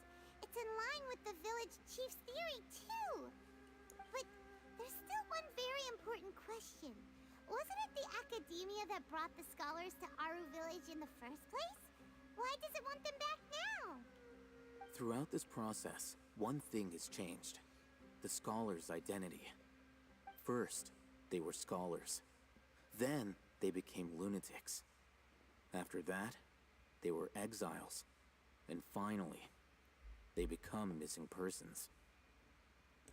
An exile is still patently a living, breathing human being. But when someone becomes a missing person, that is brought into question. If you can't find someone, you have no way of knowing what exactly happened to them. That makes missing people an ideal resource. Resource? For what exactly? One possibility is that the information in their brains could be extracted into knowledge capsules. Extracted? You mean, canned knowledge comes from people's brains? With the technology of the Sumeru Academia, it's entirely possible. Perhaps the process caused them great suffering, which is why they cry out in the dead of night, when no one is watching them. So, the human brain... Nope, nah, Paimon doesn't want to think about this.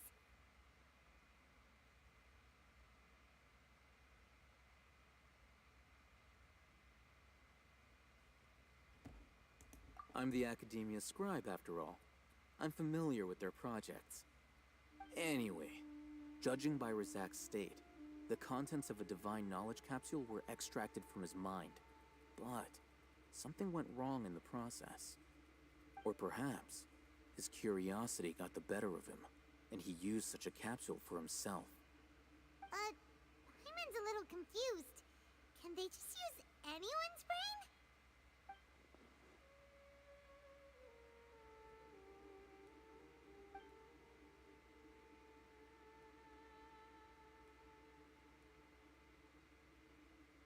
The look on your face tells me you've realized the answer.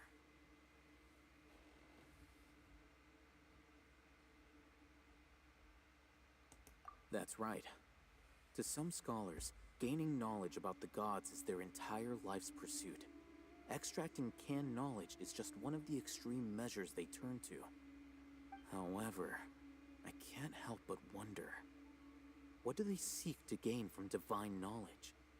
The Academia is going out of their way to look for forbidden knowledge, but what is their ultimate goal? I've spent quite some time trying to analyze the contents of the divine knowledge capsule, but to no avail. It seems like my way of thinking is too different from theirs. You mean you're not even slightly interested in getting your hands on this forbidden stuff? All scholars seek to expand the horizons of knowledge, but I'm not particularly interested in gods, so I don't share their degree of zealotry. Extracting information from people as if they were lifeless objects? If this is the direction of academic progress, then the Academia may as well shut its doors. Sounds like you're really against all this. Of course. The Academia's actions run contrary to their rules. Whether it be academics or knowledge, everything has its boundaries. If those lines are crossed, the rules and order that govern everything in the world will be destroyed. This matter needs to be corrected, just like fixing a typo in a book. Wait, didn't you step in to help because you felt sympathy for those poor people? Not to be callous, but no. My criteria are a little more restrictive than that. There is no shortage of suffering in Sumeru, and the same can be said for the rest of Teyvat as well. What do you plan to do about that? Save every last person? Probably not. Paimon's not sure. You can say that. Simply put, I don't blindly place my faith into strength or heroism. I do what I want, The Divine Knowledge Capsule is something I want to investigate in full. That doesn't mean I'm willing to take action for the sake of a few strangers.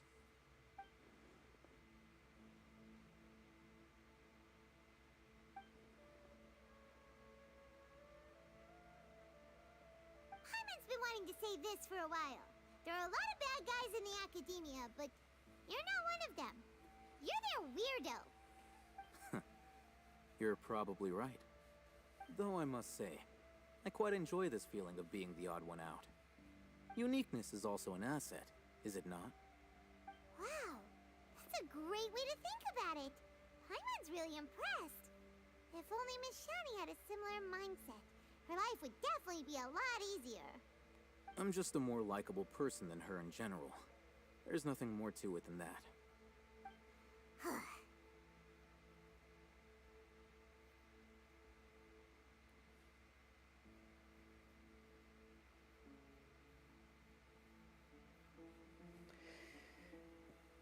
Their English is so advanced.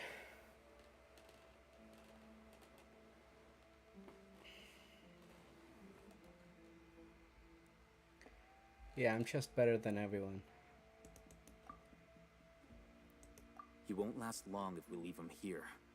Let's take him with us. We'll work out our next step after we return to Aru Village.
I like this.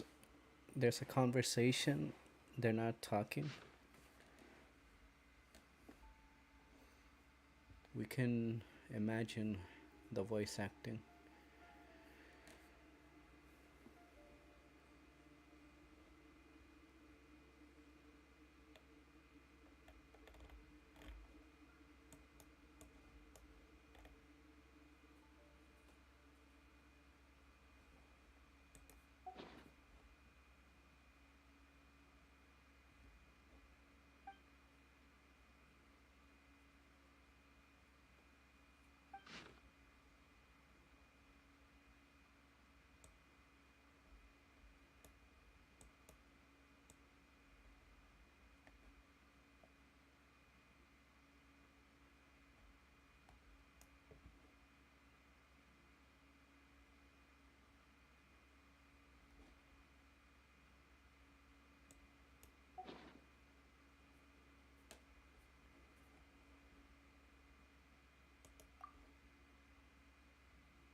Okay, I'm just gonna do the weeklies and call it a day.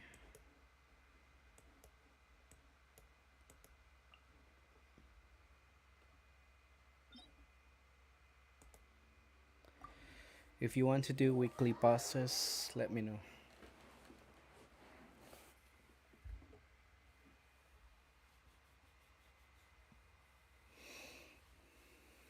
I'm going to do Astaha, Shogun, and Storm Terror.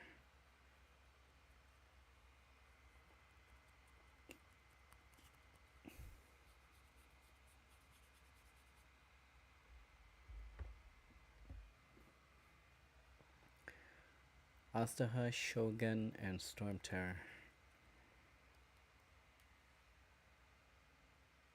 Weekly bosses are more fun than I thought.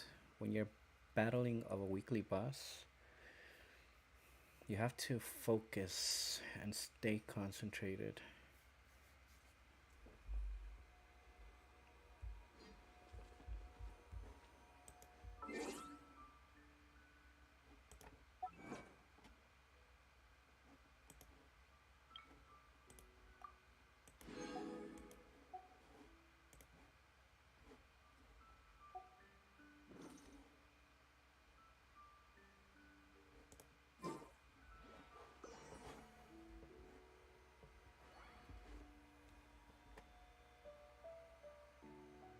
Electric and fire.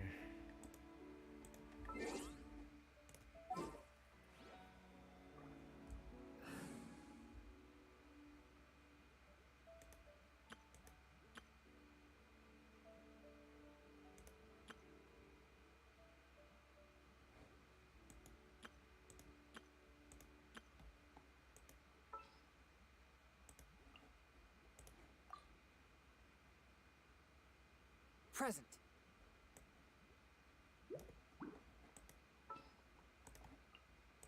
Very well. I shall put my official duties to one side for the moment.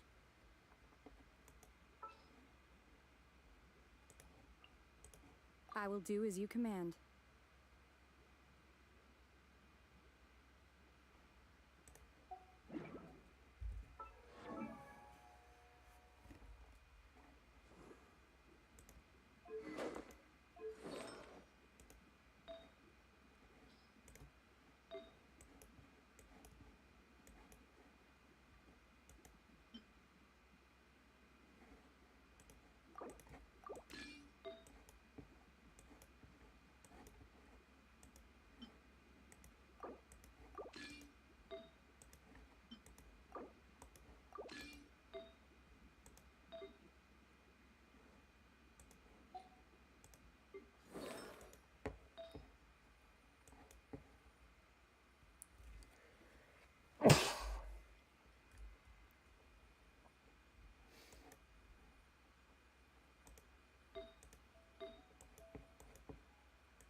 Everything's in place and they've taken the bait.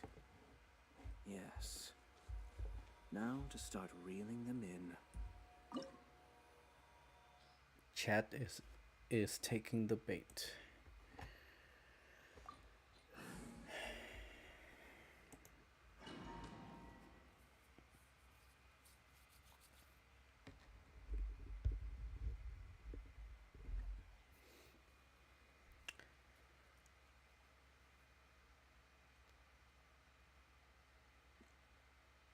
It's almost midnight for me.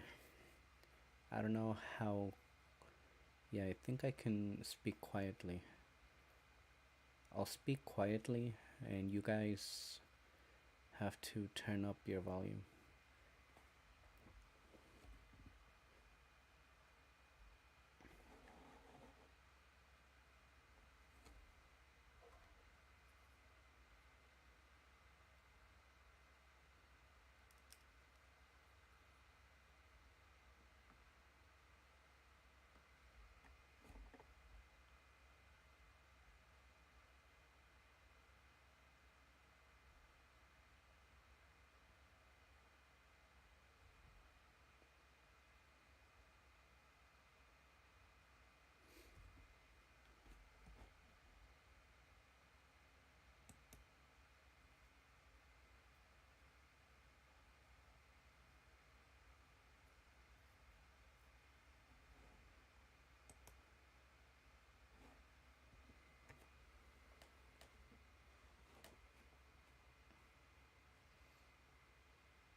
What just happened?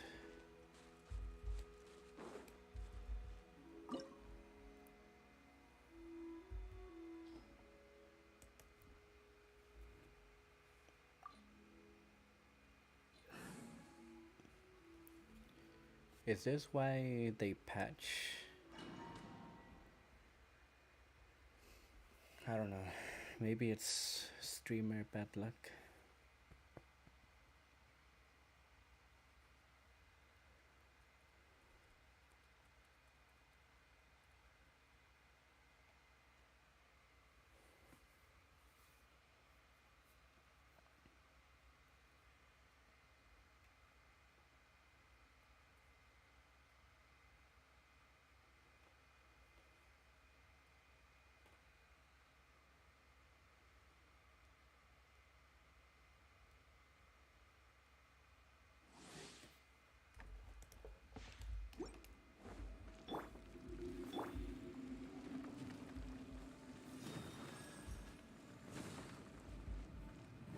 You dare overstep your mortal authority? Buddy, you will regret this.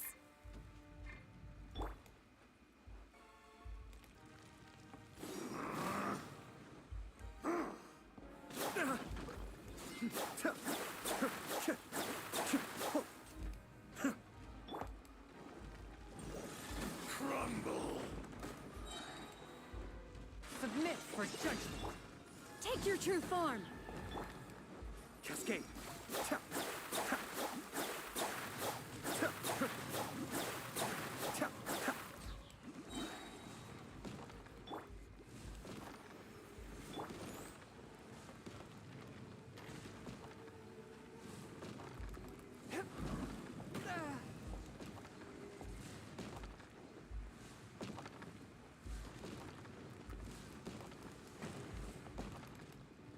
Forth, my blade. The depths beckon. Oh! Unleash! Come on, we can do it.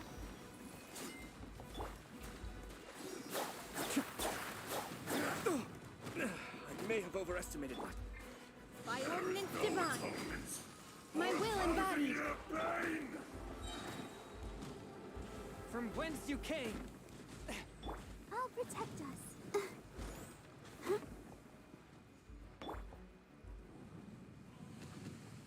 Today, you witness your reckoning!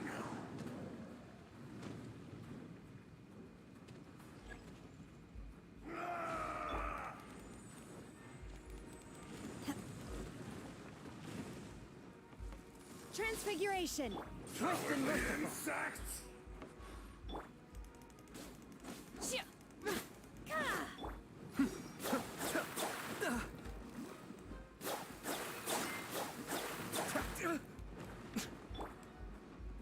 My will embodied. Spirit blade. Let's dance.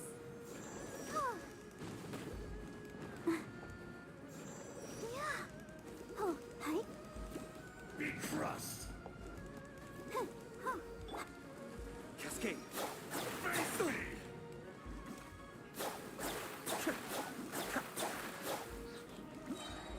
Mind the deluge. Take your true form. There is no atonement My blade. for 1,000-year pain! From whence you came. I'll be.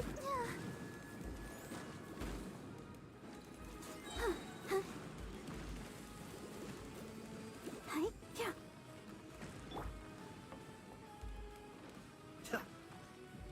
You stand upon your tomb, though you know it not!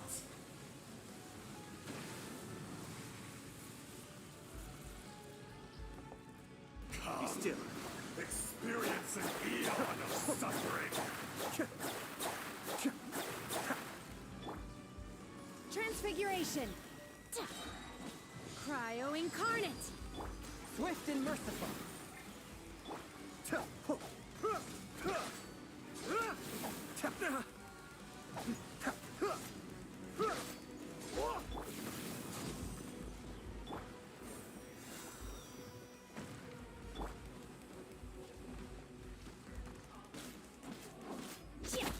one with my blade. Spirit blade. Attack.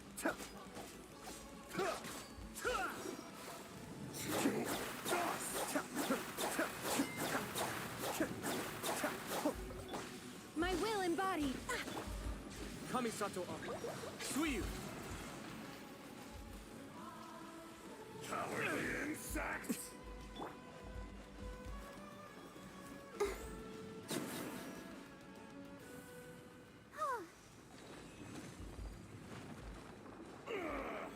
I will not be destroyed.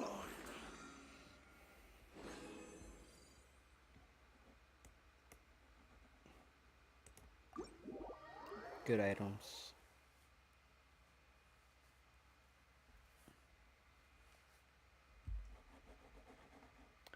Next is Shogun.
Okay, if you want to join, let me know.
dance.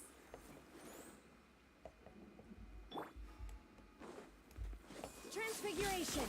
A touch of frost. Cascade.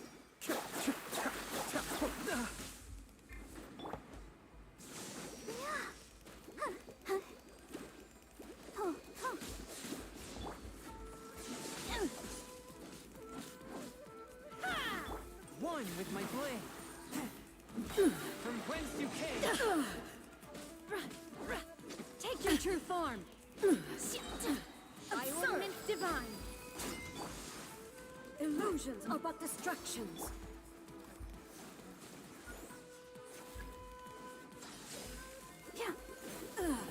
Shattered. A touch of frost.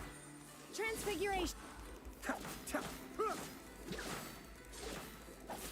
I may have overestimated. Be still. Without yearning, all returns to silence.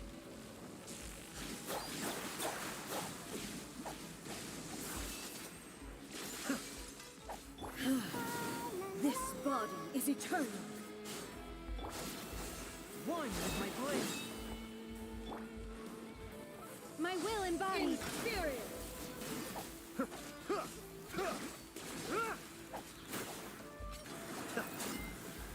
Perish.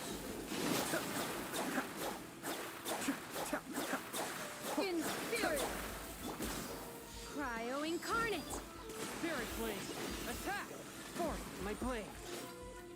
Witness the final calamity.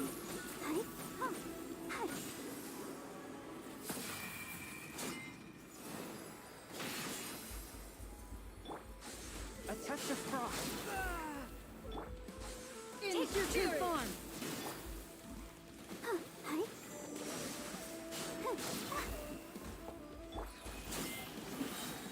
From whence you came. Eternity is in my hands. Let's dance. Huh?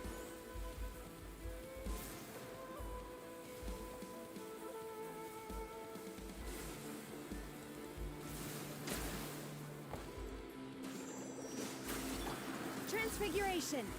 Perish. Swift and merciful. Mind the deluge. Spirit blade. Attack. Do your master's bidding. Take your true form. Cascade.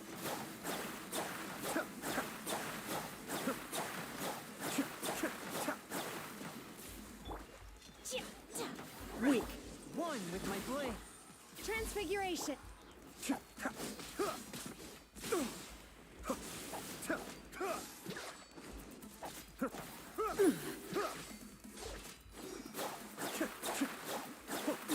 Absurd.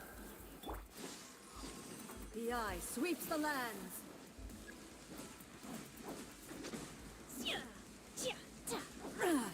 Shattered. Forth my blade. Submit for judgment. Take your true form. Inferior.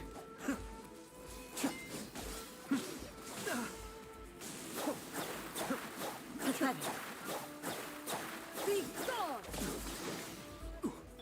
My will embodied falls on the land of eternity. I'll protect us. This body is eternal.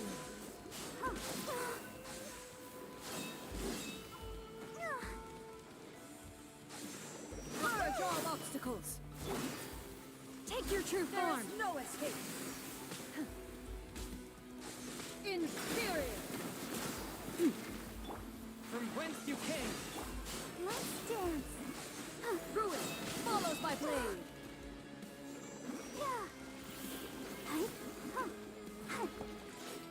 Witness the final calamity. Cascade.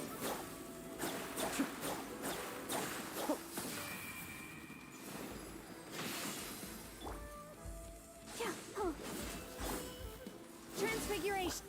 One with my blade. Perish.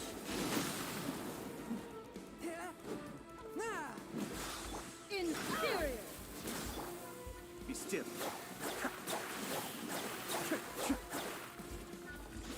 Eternity is in my hands!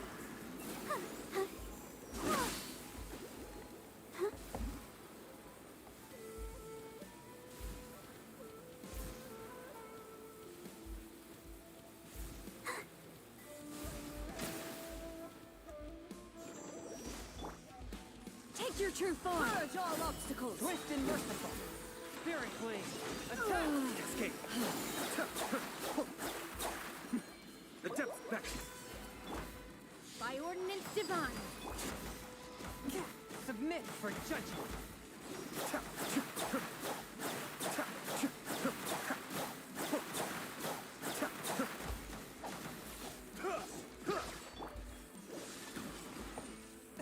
Strike dead! This ends now. Be gone! Pathetic. The eye sweeps the lands.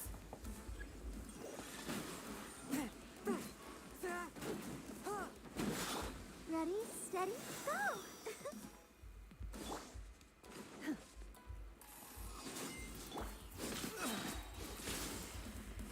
Spirit Blade. Attack. Forth.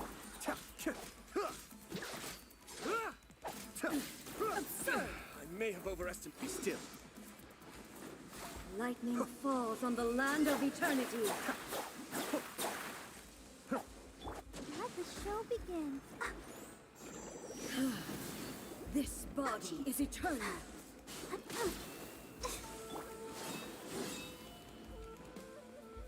My will embodied. There is no escape. In spirit. Sumeru. In your dreams. Purge all obstacles. In spirit. You will regret this! Take your true form! Submit for judgment. Swift and merciful. Witness the final calamity.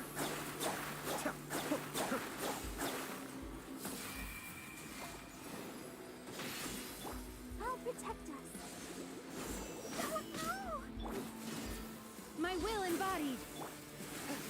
A touch of frost. Be still. In spirit. From whence you came. Eternity is in my hand.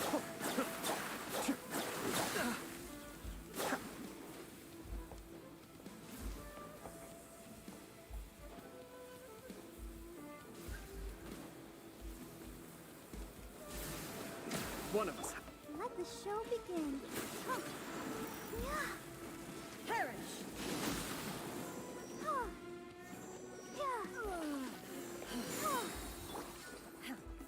Transfiguration! Swift and merciful. Cryo incarnate! Submit for judgment. The depths back.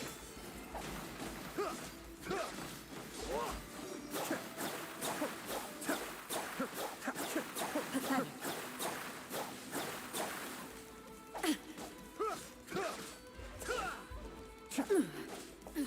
Absurd. My will embodied! One with my blade. Be still.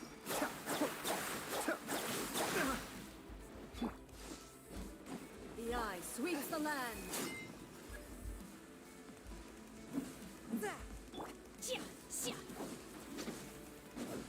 Inferior.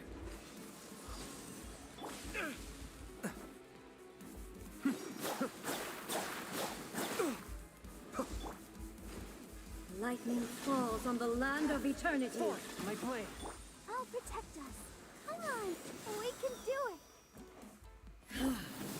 This body is eternal. Take your true Purge all form! obstacles.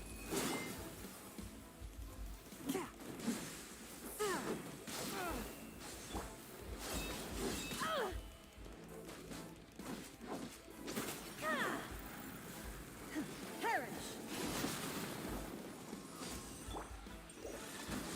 In spirit.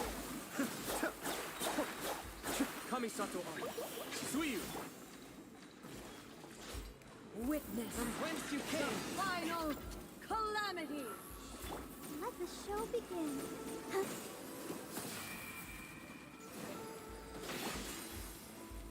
My will and body Swift and merciful. follows my blade. Purge all obstacles. There is no escape. Take your true fury. Force, my blade. Spirit blade. Eternity is in my hands. From whence you came.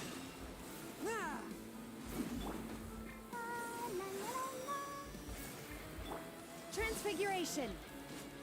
Do your master's bidding.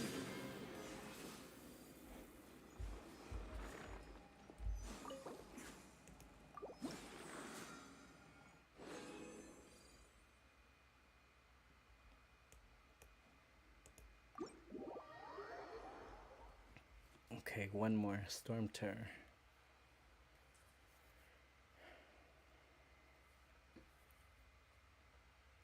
Last week I couldn't stream. I was too busy with real life.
I was playing a lot of TFT this week. I got a #1 spot in TFT, but random games, not rank.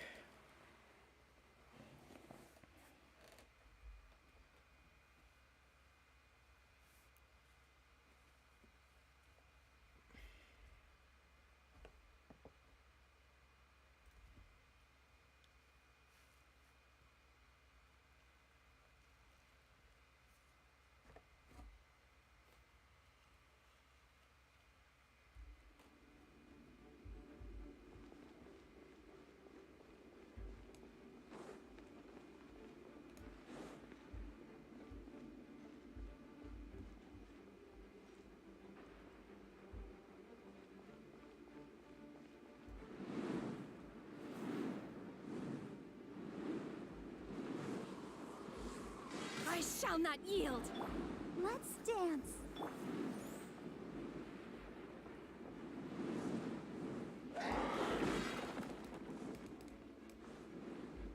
My will embodied!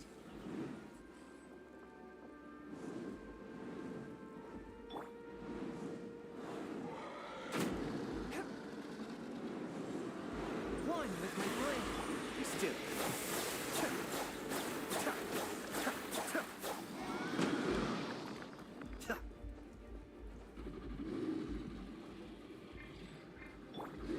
Take your true form! Spirit Blade.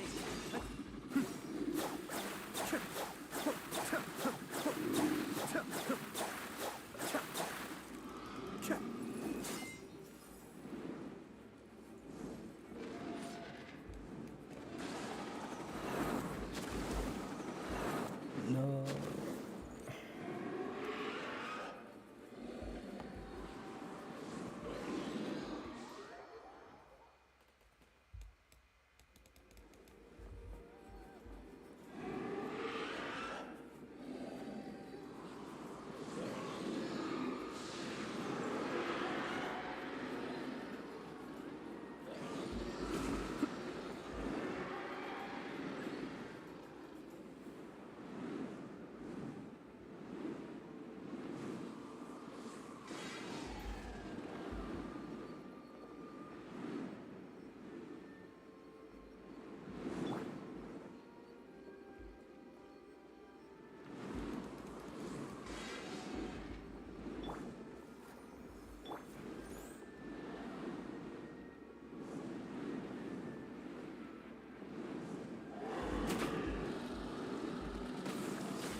Transfiguration!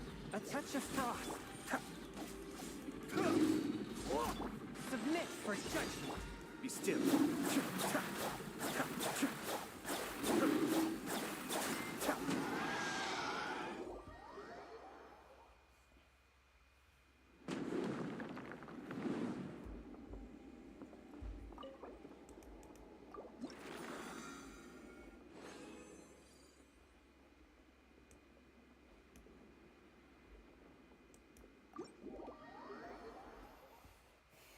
Okay, I'm just going to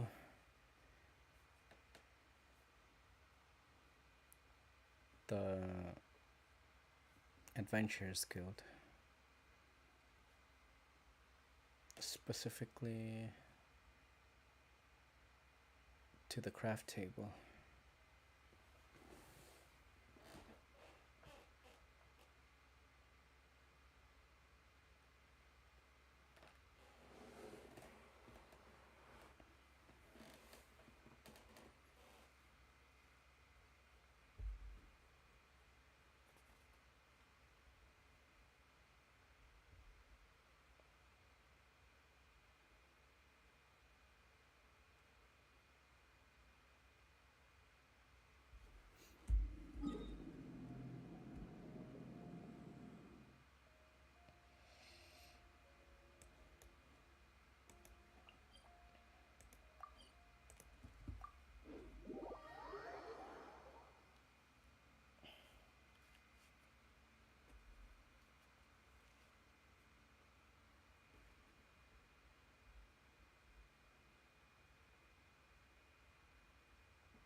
I'm giving a crown separately. One crown each.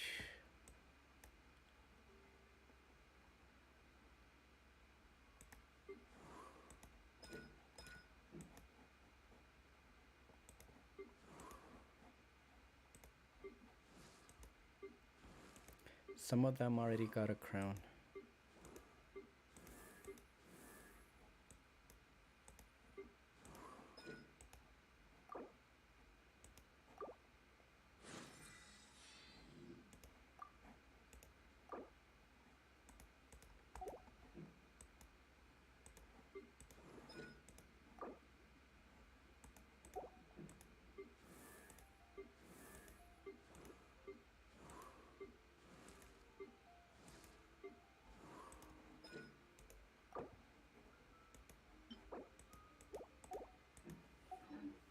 I have to stifle a smile every time I remember.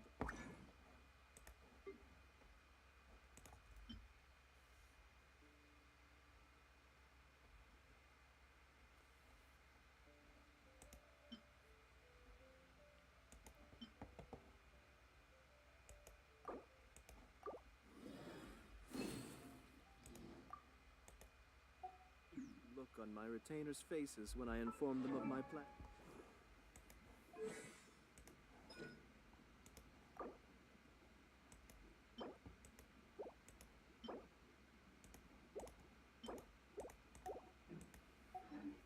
Today.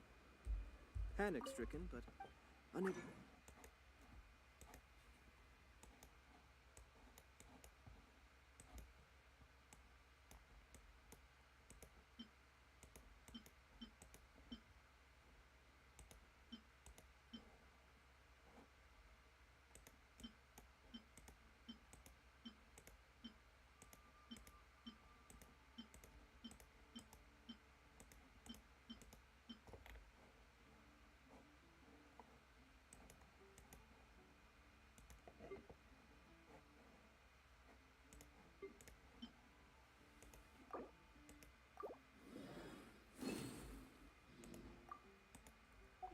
Muster the courage to say anything in opposition.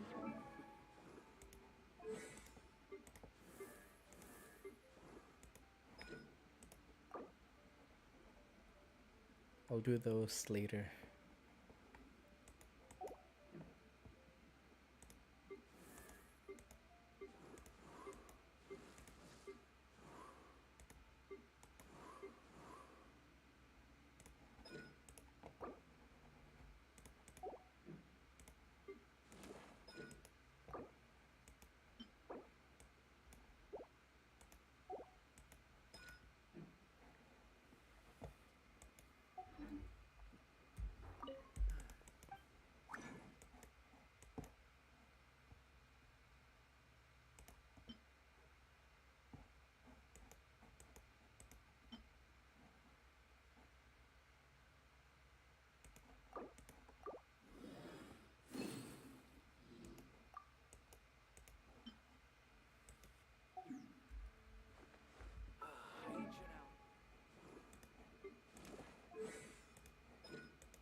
Welcome. How can I help you?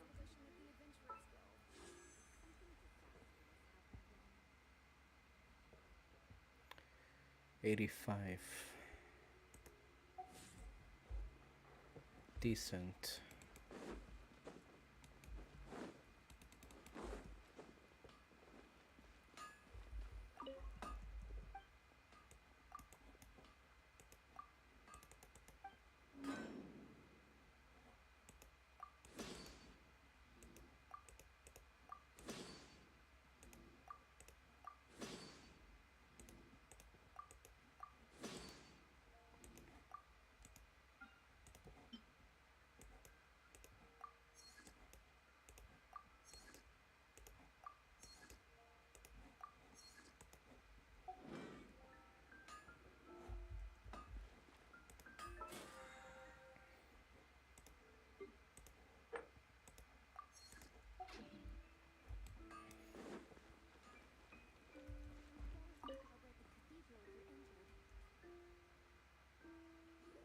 Let me just confirm.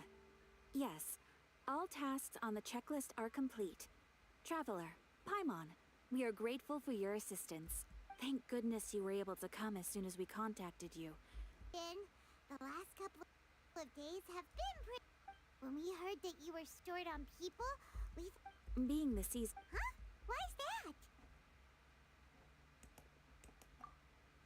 That's right. This is the ideal season for harvesting crops and fruits. And for the wine capital of Tevat, it's also the all-important winemaking season. Farmers are anxious to sell off their fresh produce. Ah, well, no wonder we keep hearing people talking about wine these days. Huh? What do you mean? Seriously? Yes, I swear I'm not making this up. The acting Grand Master wants everyone to gather at headquarters in the main hall. Hurry! We need to leave right now or we'll be Hey! Wait up! Why do those two knights look so flustered? Well, hello there. If it isn't the Traveler and Paimon. What a rare pleasure. Kaya! Just the person we need! Why is everyone running off to the Knights of Favonia's headquarters all... Don't worry. This isn't one of those occasions where you need to come to... All that's happened is that the Knights of Favonius have just received a letter from the Grand Master. Acting Grand Master... Well, that's a relief.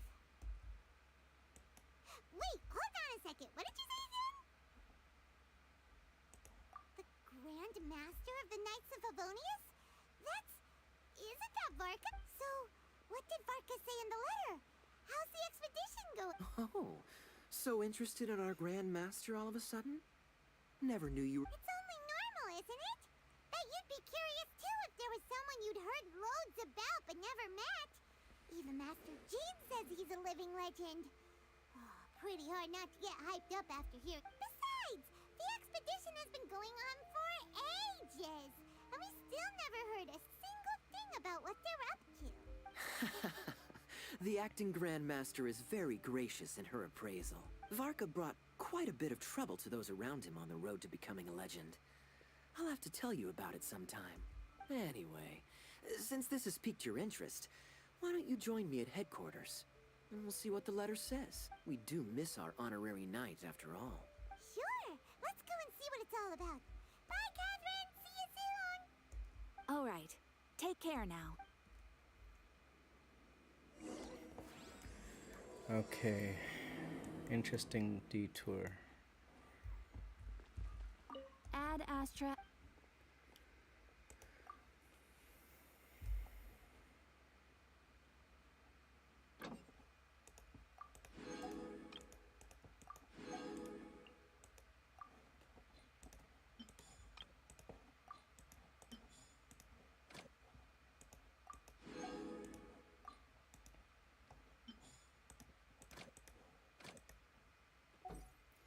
Alright, I'm done.